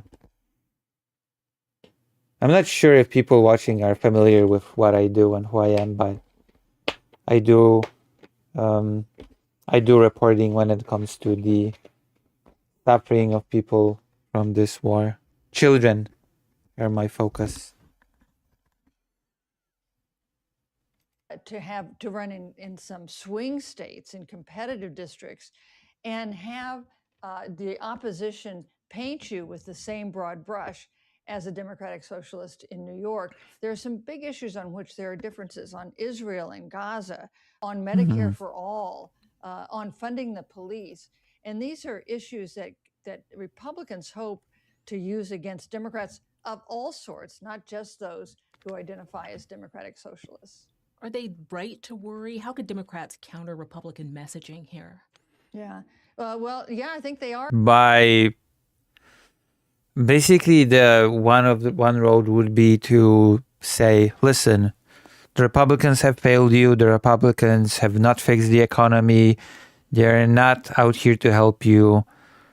And destigmatize the whole socialist thing, to focus on saying that we will just help you deal with your necessities, month-to-month necessities, affordability, food prices, gas prices, Are right to be concerned. There is housing. great alarm that what looks like a very good Democratic year, this midterm year, could be marred, could be less successful if the Republicans are successful in painting Democrats generally as radical or dangerous. You hear President Trump repeatedly refer to them as communists. Now, none of the Democratic socialists who are on the ballot identify as communists. It's been a couple decades since the end of the Cold War. I'm not sure how much a red menace resonates with voters these days, especially younger voters. But it is a risk, and it's one that worries a lot of centrist Democrats.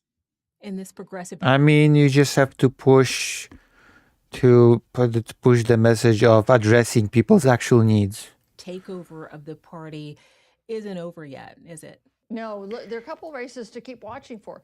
There's a primary in Michigan on August 4th that has a very liberal candidate opposing a centrist, more centrist candidate.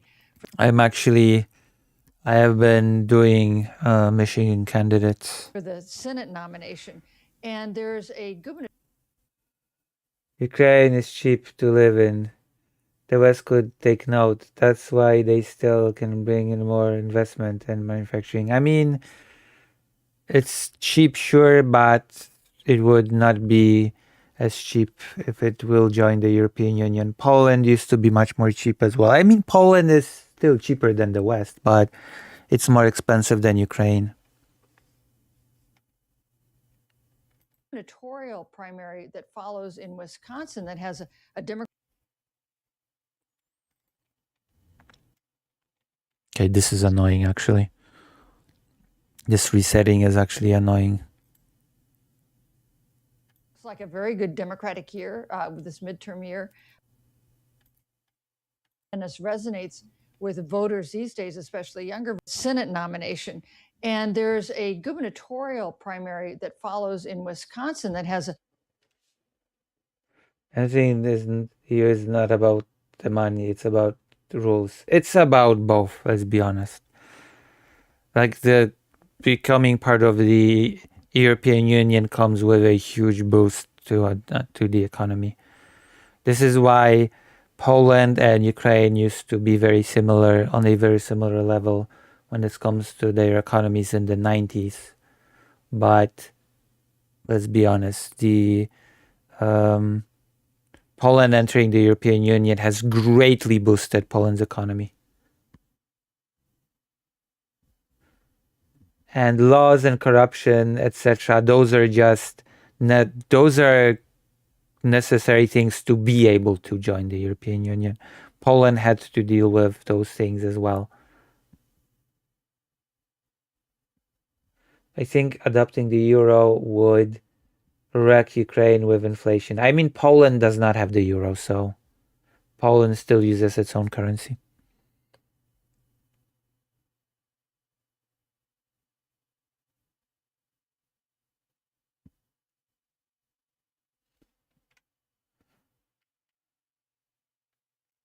a Democratic Socialist that is narrowly in the lead against more centrist Democrats. And in both of these cases, this will be a test whether how far this energy with the left has gone. Does it extend to two of these Midwestern states that are among the nation's swing states, just as we've seen them become so powerful in places like New York and Colorado?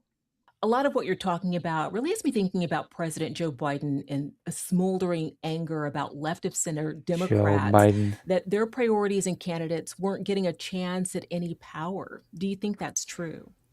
You know, I think a lot of Democrats, and especially younger Democrats, thought it was time for Joe Biden not to run for a second term. It's time for Joe Biden to go. Of course, he chose to seek a second term until he withdrew. And then when he withdrew, there wasn't any kind of full-fledged debate in the party about who ought to take his place. That was partly the result of the time limits involved. Kamala Harris got the nomination.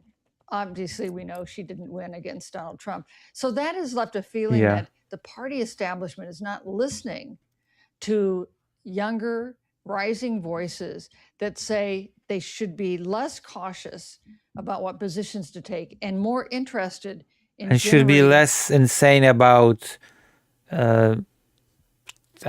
imperialistic powers invading their small. I'm sorry, I just cannot get over how many socialists, self-professed socialists in the US are very strangely anti-Ukraine.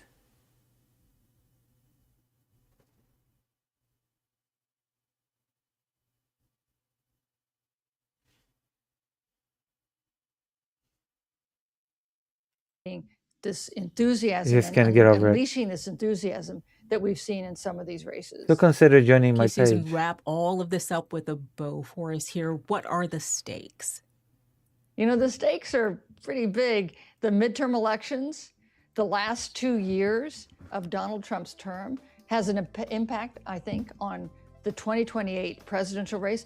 Could also have an impact on the future of our two-party system. Yeah, when Donald Trump will run again for the third term. Who knows? Maybe that'll actually happen. One of those parties is now Who knows? defined. Susan Page is USA Today Washington Bureau Chief. Susan, it's always great to see you. Hey, thank you. Thanks for watching. I'm Dana Taylor. Thanks. That was great. But again, for me, it's a mixed bag. Because a lot of my life revolves around Ukraine, the war, and a lot of the attitudes that I've been seeing from socialist circles in the US are not the best. Let me just say that when it comes to the war. A lot of weird misinformation, a lot of ignorance, a lot of straight up bizarre statements. Like from one New York nominee comes to mind that said that Russia was being bullied when it attacked Ukraine.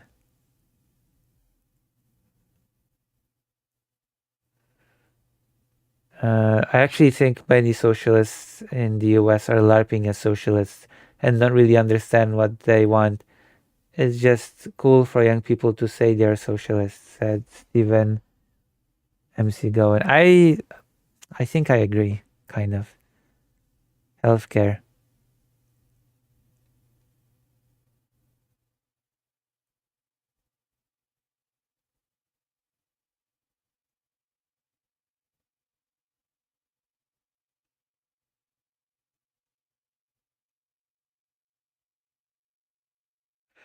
I mean,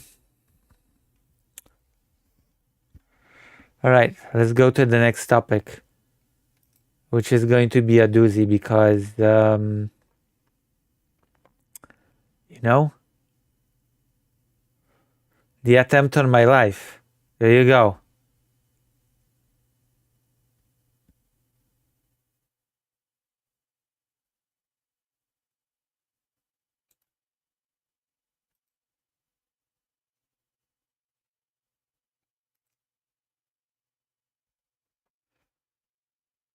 My topic, okay? Russia tried to kill me. That's going to be the title of the VOD. Russia tried to kill me. Donald Tusk says Russian missile appears to have come down in eastern Poland. And do you know where you have to go through to come to Poland from Ukraine? Eastern Poland, okay?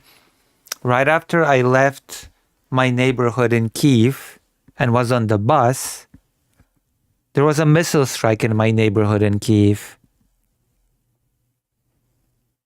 Okay?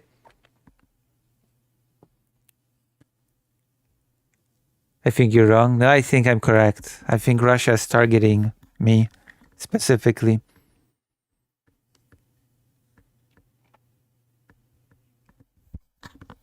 Putin.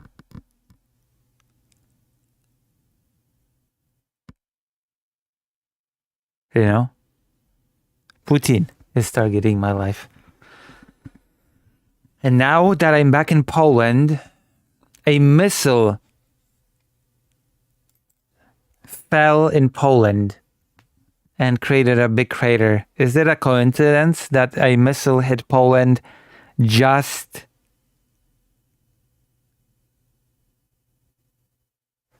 as I returned to Poland? Is that a coincidence? No, it's not a coincidence.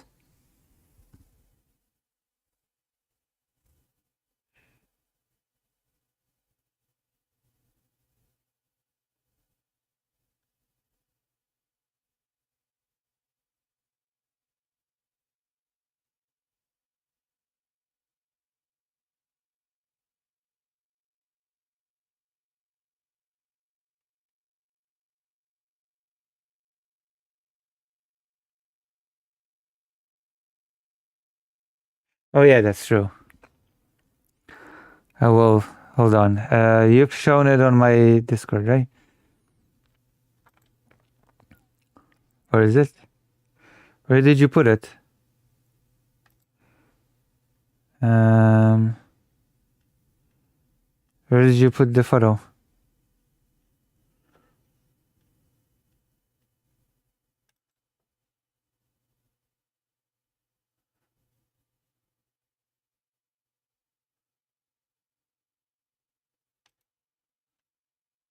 Oh gosh, yeah, I see it. Thank you. I'm gonna show it.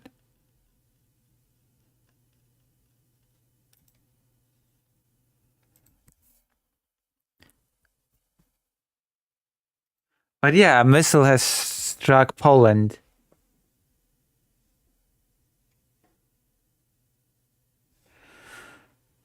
An object that came down in eastern Poland overnight appears to be a Russian missile, KH-101, apparently. A very common missile which attacks Ukrainian cities when I'm there. Hello, Glitchmasta.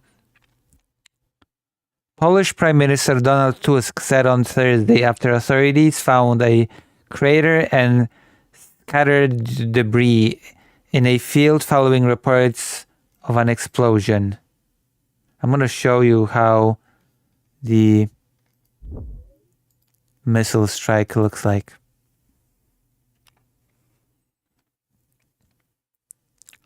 This. The impact site of the Russian missile that crashed deep inside Poland, roughly 100 kilometers from the Ukrainian border. See? Jesus.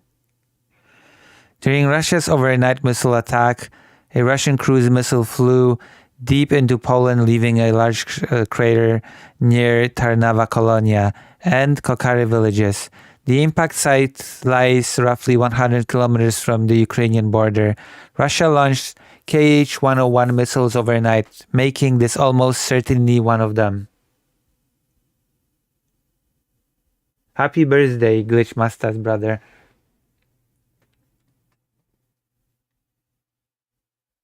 FCC got scrambled, AWACS was active, and after 20 or 30 minutes, a helicopter crew found the impact. Sounds like weakness. I mean, the biggest weakness, that's not even the biggest weakness, and I'll get into it in a minute, okay? That's not even the biggest weakness in my mind. It was the latest in a series of airspace incursions in countries on NATO's eastern flank, including Romania and the Baltic states, that have fueled fears of the war in Ukraine spilling over the alliance's borders, because it's always a fear response. It's never a strong, assertive response from Poland or from NATO. It's frustrating. The response to this, I'm just gonna say it now, the response to this sort of thing should not be, oh, Russia, we really seriously condemn what you're doing. This is bad. No, it should be, you know what? A missile landed in Poland. So moving forward, Poland is going to shoot down anything that is in Western Ukraine.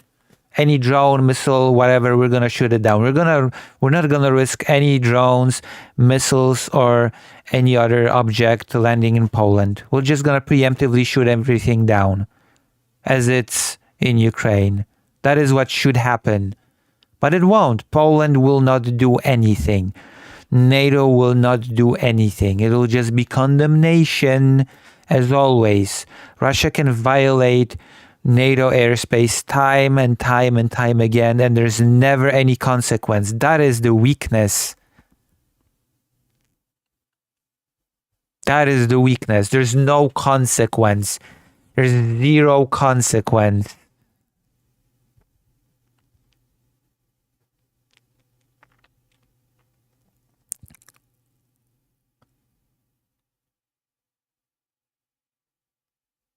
You know?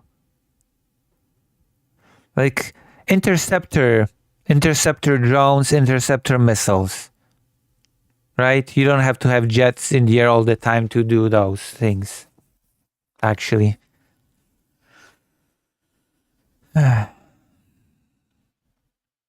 Like Poland should be defending Ukrainian sky as a response to this sort of incursion for the nth time. Even this article says a series of airspace incursions. Poland scrambled fighter jets, which doesn't mean anything at this point. It scrambles their jets all the time to secure its airspace after Russian airstrikes killed at least 8 people in neighboring Ukraine in attacks that extended as far as western city of Lviv. All the indications are that it was a Russian Kh-101 ballistic missile, but we want to be 100% certain about the type of missile and who launched it, Tusk told an emergency meeting. Okay, what if it 100% turns out that it was Russia? What then? Are there going to be any consequence? Of course not. Of course there's not going to be any consequence. I don't even have remotely hope that this will lead to anything. It's an embarrassment.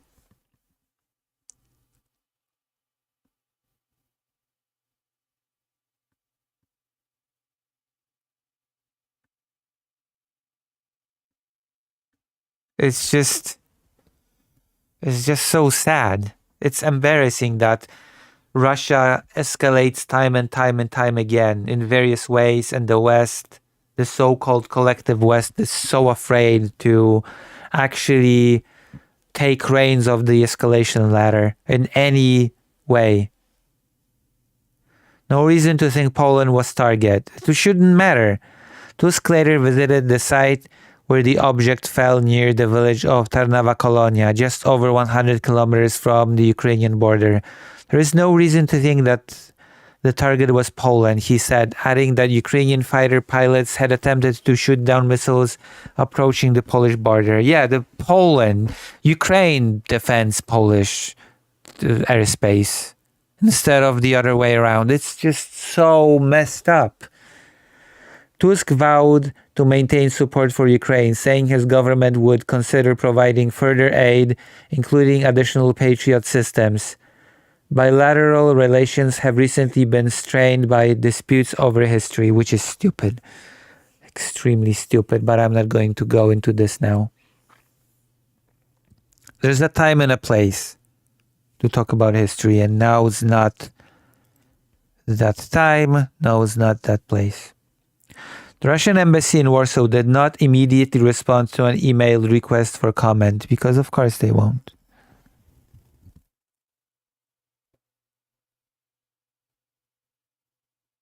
Nothing has changed. It's just sad. A NATO spokesperson said Supreme Allied Commander General Alexis G. Grynkevich spoke with Poland's Chief of Defense General Wiesław Kukulan on Thursday to discuss the response to the incident. It's going to be stern condemnation.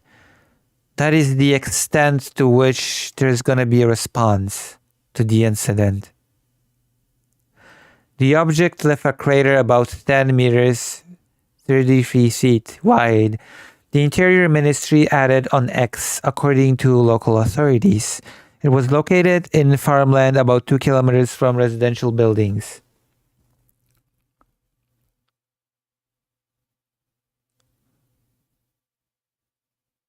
Poland doing well economically and doesn't want to get wrecked by joining the war.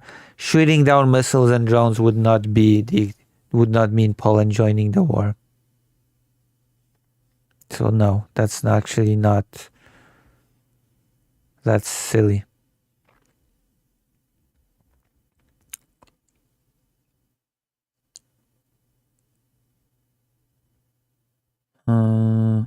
Local resident Roman Bartoszek, who lives around 4 kilometers from where the object fell, said he had heard aircraft overhead and his windows had shaken.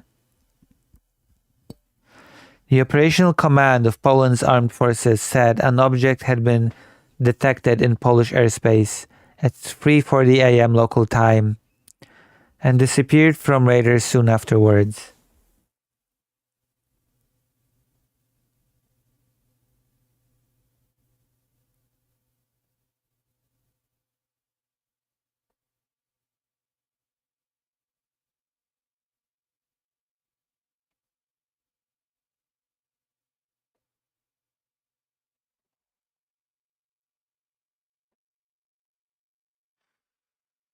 That's no, there's not going to be a Polish retaliation.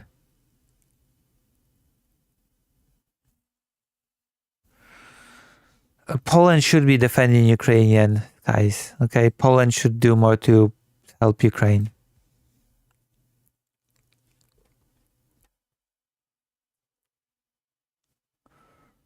An Mi-22 helicopter later went to the crash site. Police had received reports of a large bang and went to the site where they found the crater.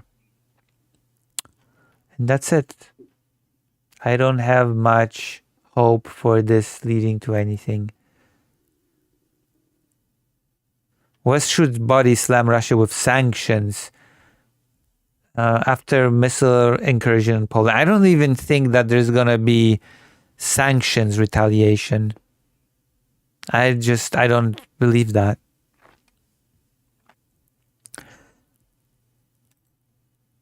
A Russian cruise missile has crashed inside Poland after one of Moscow's largest attacks on Ukraine, raising fresh concerns about NATO security. At the same time, President Trump's envoys, Jared Kushner and Steve Witkoff, are set to visit Kyiv for high-level talks. Finally. Joining us is Ian Brzezinski. He's senior fellow at the So far, they've been avoiding going to Kyiv. Atlantic Council. Mr. Brzezinski, welcome back to TV World, and thanks for taking the time. It's a pleasure to be here. Pleasure to join you. So this missile that landed in Poland, accident or provocation? It's uncertain, but what's clear is that, first, this is part of an effort by the Russians to escalate their air campaign and their ground campaign against the Ukrainians. I think it's actually in response to increased success by the Ukrainians on the battlefield and with their long-range strikes against the Russian economy and energy production centers. It's also not the first time this has happened, and certainly not the first time for Poland. And I think it reflects a failure on the part of the Western community of nations, NATO, to really respond sufficiently to the... Yes, God, finally somebody said it. Holy shit. Wow. I'm actually surprised. You know? I'm actually surprised that somebody actually had the guts to say this. Yes, thank you, God. These provocations, whether intentional or not, they are part of an effort by Russia to suborn Ukraine, an illegal act.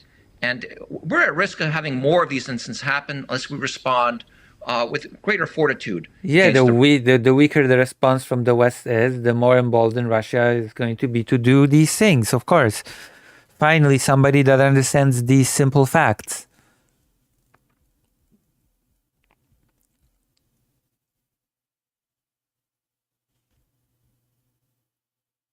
Russians. I mean, we should, at a minimum, be imposing additional sanctions on Russia, if not further bolstering our air defense lines along NATO's eastern frontier. Well, that's all well and good, Mr. Brzezinski, but, you know, there have been lots of packages of sanctions and they don't seem to have stopped Putin. And air defenses are fine, but it doesn't stop NATO countries from being attacked. I am thinking of Romania as well as Poland, for example. Is there a kinetic response, you think, that NATO should give? Yes. No, it should protect Ukrainian skies, yes.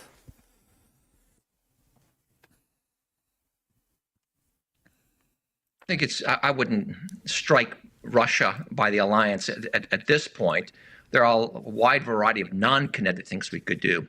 You know, you kind of brushed off sanctions, and I in some ways agree with you.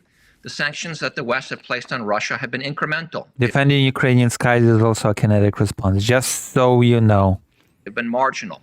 They've given time for Russia to adjust to them. It's really time for the West to really body slam the Russian economy with secondary sanctions, you know, a complete economic cutoff. That's what we did to Iran, brought to the negotiating table 10 years ago. It's what we should and can do against Russia today. That is an immediate step that I would take. It's long overdue. Okay, well, let's see what that response is. Now, in terms of air defenses, are you surprised that this missile was able to get through so easily? I mean, yes, it was followed by F-16 fighter jets, but it did get through. Does that tell us something about air defenses on the eastern flank of NATO? Yes, it says that Poland should be shooting down those things above Ukrainian sky. Necessarily. I mean, we don't know the specifics of this particular case. We don't know how the Poles and the Ukrainians prioritized their defense assets against it. But what we do know is that they seem to have pretty good capability of tracking it. So we have good situational awareness. It's also a cruise missile, which can be very difficult to shoot down because, of course, it follows the nap of the Earth. But what it does indicate is that we probably should be moving more defense air assets to NATO's eastern frontier. Okay, now, Jared Kushner and Steve Witkoff going to Kyiv. What do you think's on the agenda? Kushner and Witkoff has just been avoiding Ukraine, and the negotiations have been dead in the water for the longest time now. Not clear to me. It's good they're going there. It's the first time that these two have been visiting Kiev since President Trump took office. So that's a step in the right direction. Hopefully, they'll be coming to the table with more U.S. assistance. Russia is a nuclear power. The West is very afraid to do any sort of a move that would be seen as escalatory, because Russia holds an advantage in the nuclear escalation ladder. That is basically the answer to most of NATO's and broadly the West's baffling moves when it comes to this war. An intention to step up the West, including the U.S.'s pressure on Russia, but that hasn't been signaled. So right now the agenda is probably really focused on how to create another set of dialogues with Russia with the aim of... Nobody wants to find out if it works. The West is too cowardly to even risk finding out if it works or not.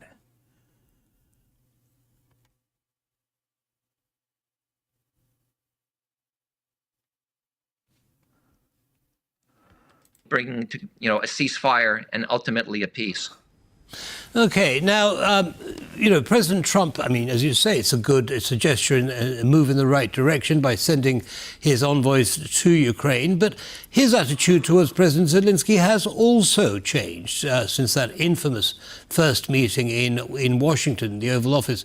Yeah, I have zero trust in Trump's attitude towards Ukraine.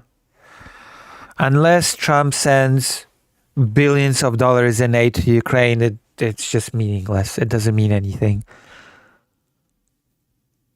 What has brought about this change? I think it's the fact that the Ukrainians have the wind to their back in this war. Over the last 4 months, they've demonstrated increased lethality on the front lines, literally killing tens of thousands of Russians each month. Their drone campaigns in the middle and the long range categories have been increasingly effective. In the mid-range category, they're disrupting the supply lines to Russia's forces on the front lines. They've practically cut off Russian supplies to Crimea. And the long-range strikes are really disrupting Russia's energy sector and bringing the war to the Russian people, which is creating increased internal pressure on Putin. I think that President Trump is cognizant of that, and he likes to be with winners. So this is one factor that, if there's a change in his attitude, is probably one of the key drivers. But just again, the change in attitude is I just find it meaningless, to be quite honest.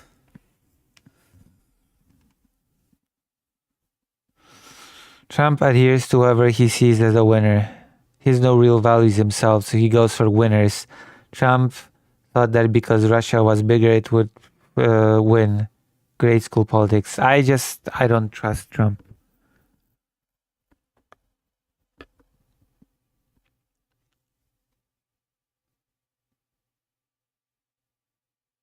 He had one good meeting with Zelensky in Ankara, another one just this week, doesn't necessarily mean U.S. policy has changed. He is still hesitant to reanimate direct U.S. assistance. There you go. This person is speaking my language. Trump still has not restored aid, so his change of attitude is basically meaningless.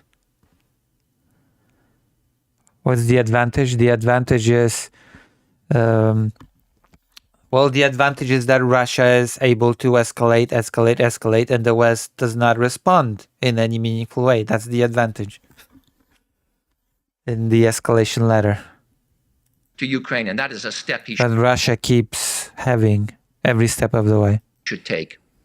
Right. Well, you say U.S. policy hasn't changed necessarily, but there has been some movement, hasn't there? There's a bill of sanctions, for example, that has basically been approved. It needs to go through proper stages, both in the Senate and the House. But again, No, it's not about nuclear advantage. There's a ladder of escalation. Okay, there's a ladder of escalation. There's steps. in the ladder of escalation, that basically at the very top of the ladder there is the use of nuclear weapons. Okay, and the side that has the advantage of that ladder can gain more leverage when it comes to dealing with the other side. That's the whole idea of the nuclear escalation ladder.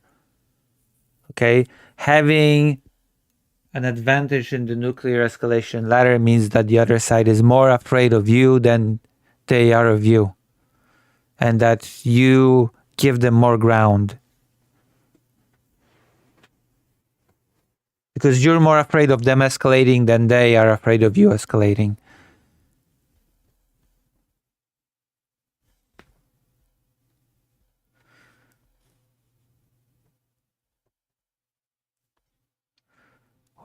What does Russia gain from this escalation? They gain the fact that they can do more in Ukraine without real consequence happening to them. That is what they gain from this escalation. They are allowed to do more in Ukraine. Like Russia just introduces North Korean troops to Ukraine, no consequence. Russian missiles land in NATO territory, no consequence. That is the effect of Russia holding this nuclear escalation ladder advantage.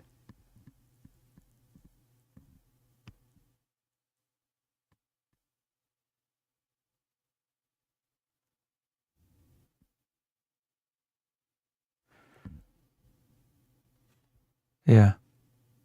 This is really Russia has just been endlessly escalating, and the West has been terrified to respond in kind. putting sanctions pressure on Russia, and it gives Trump, if it eventually passes, a loaded gun that he could fire at any time against Russia. How do you think that might be used by President Trump, assuming it becomes law? Well, if this bill becomes law, and it's likely, and as you pointed out, there are some procedural hurdles, and even pledges don't mean anything. Pledges alone are meaningless. some political hurdles that it has to overcome, but I expect it to be. Poland's aid has dwindled since the beginning of the war. Poland actually did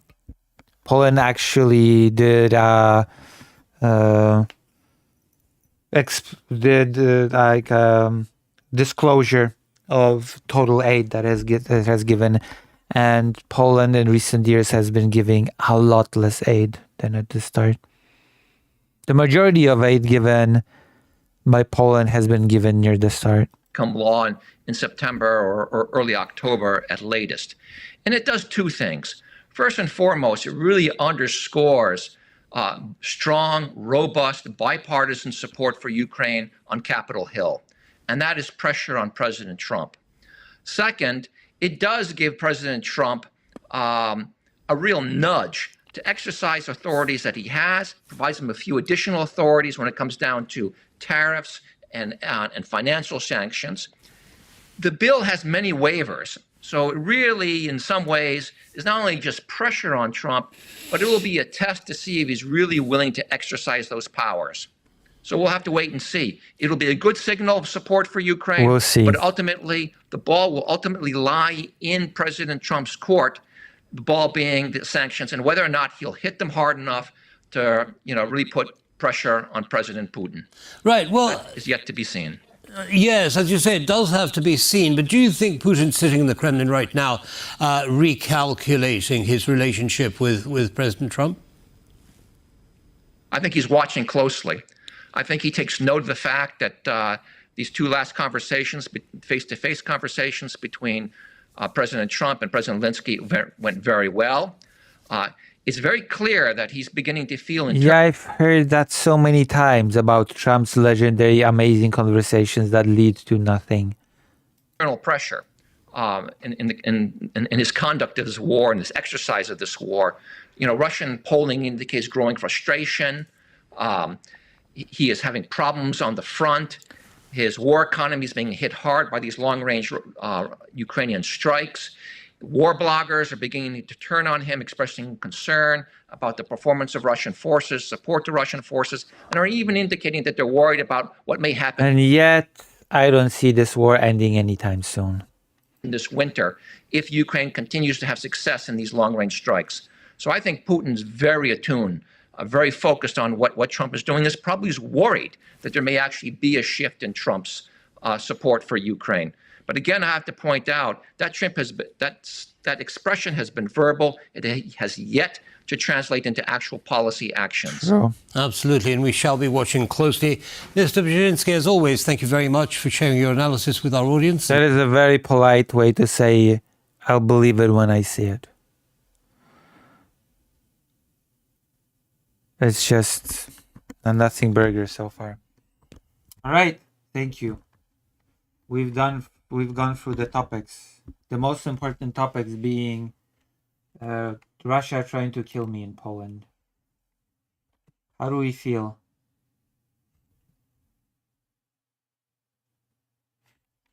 How do we feel? Also, I hope I have managed to make you into a viewer. Because, listen, I'm trying to grow from a micro streamer to a small streamer. I'm doing my best, okay? So I encourage you to come back tomorrow when I'll be doing more art, games, and news. Okay? I encourage you to become a Lucy Has a Viewer. I'm an artist. I'm a gamer. I'm a war journalist. A published journalist. So, you know.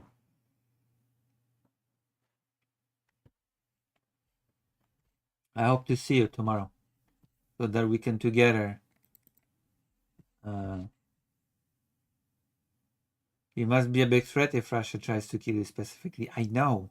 I am a big threat. I'm a big deal.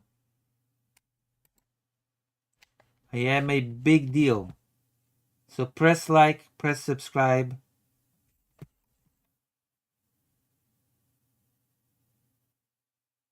And, you know. Oh yeah, well, you were asking what Track Ukraine is, right? That's gonna be the last thing. You were asking me about Track Ukraine because you said you didn't know what it was. None of you know what it is? Gruntenthing. Braigwan. Steven Komgo. Do you know what Track Ukraine is? This is Track Ukraine. Here you go. Would it be about who we are? Track Ukraine is a volunteer-run project that documents the actions of politicians in Congress, those running for office, and other individuals and groups of interest. Voters, campaign volunteers, and donors all deserve to know exactly where candidates and incumbents stand on the most deadly war of aggression currently on Earth, and the largest active, internationally recognized occupation of territory on Earth.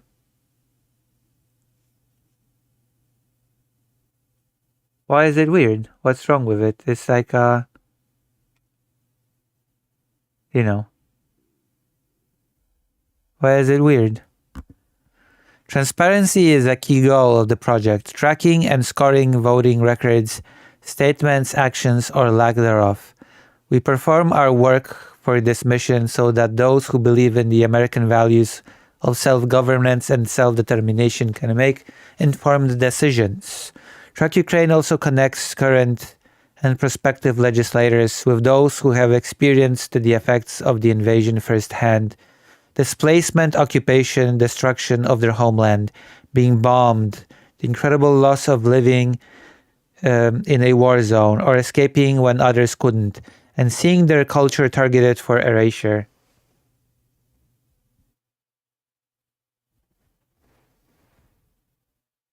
So, understanding these realities is a necessity for those who will legislate the foreign policy of the most militarily and geopolitically powerful country on the planet. Their votes in Washington have power. After 5 years of full-scale invasion, leaders must be bold about the need for immediate action.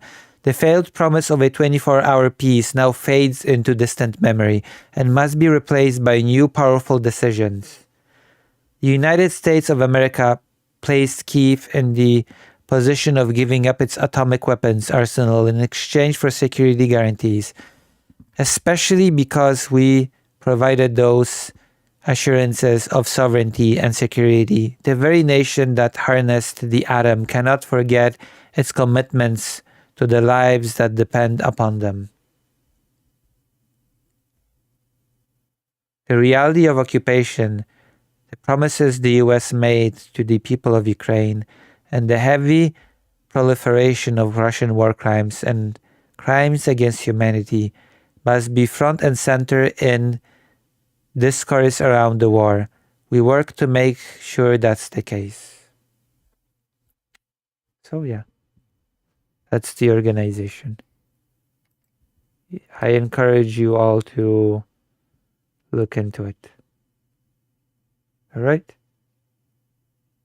So now that I've explained more or less what this organization is, I can finish stream for tonight, because I've been streaming for 4 hours 30 minutes. I encourage you to join lucyhadid.org/live if you want to support my journalisms. I'll see you tomorrow, and we will do a lot more nice stuff. Also, I encourage you to join my Patreon if you're interested in manga, because I'll be releasing manga on Patreon. It's just $1 to become a patron, so, you know, consider it, because I'm a big artist. So I'm going to raid you into somebody now. You know, full of love, of course.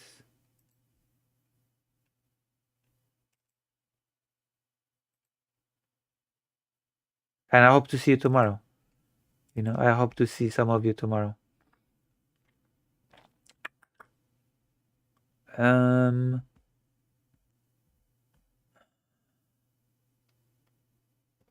What do I raid you? Jesus Christ. Nobody's streaming.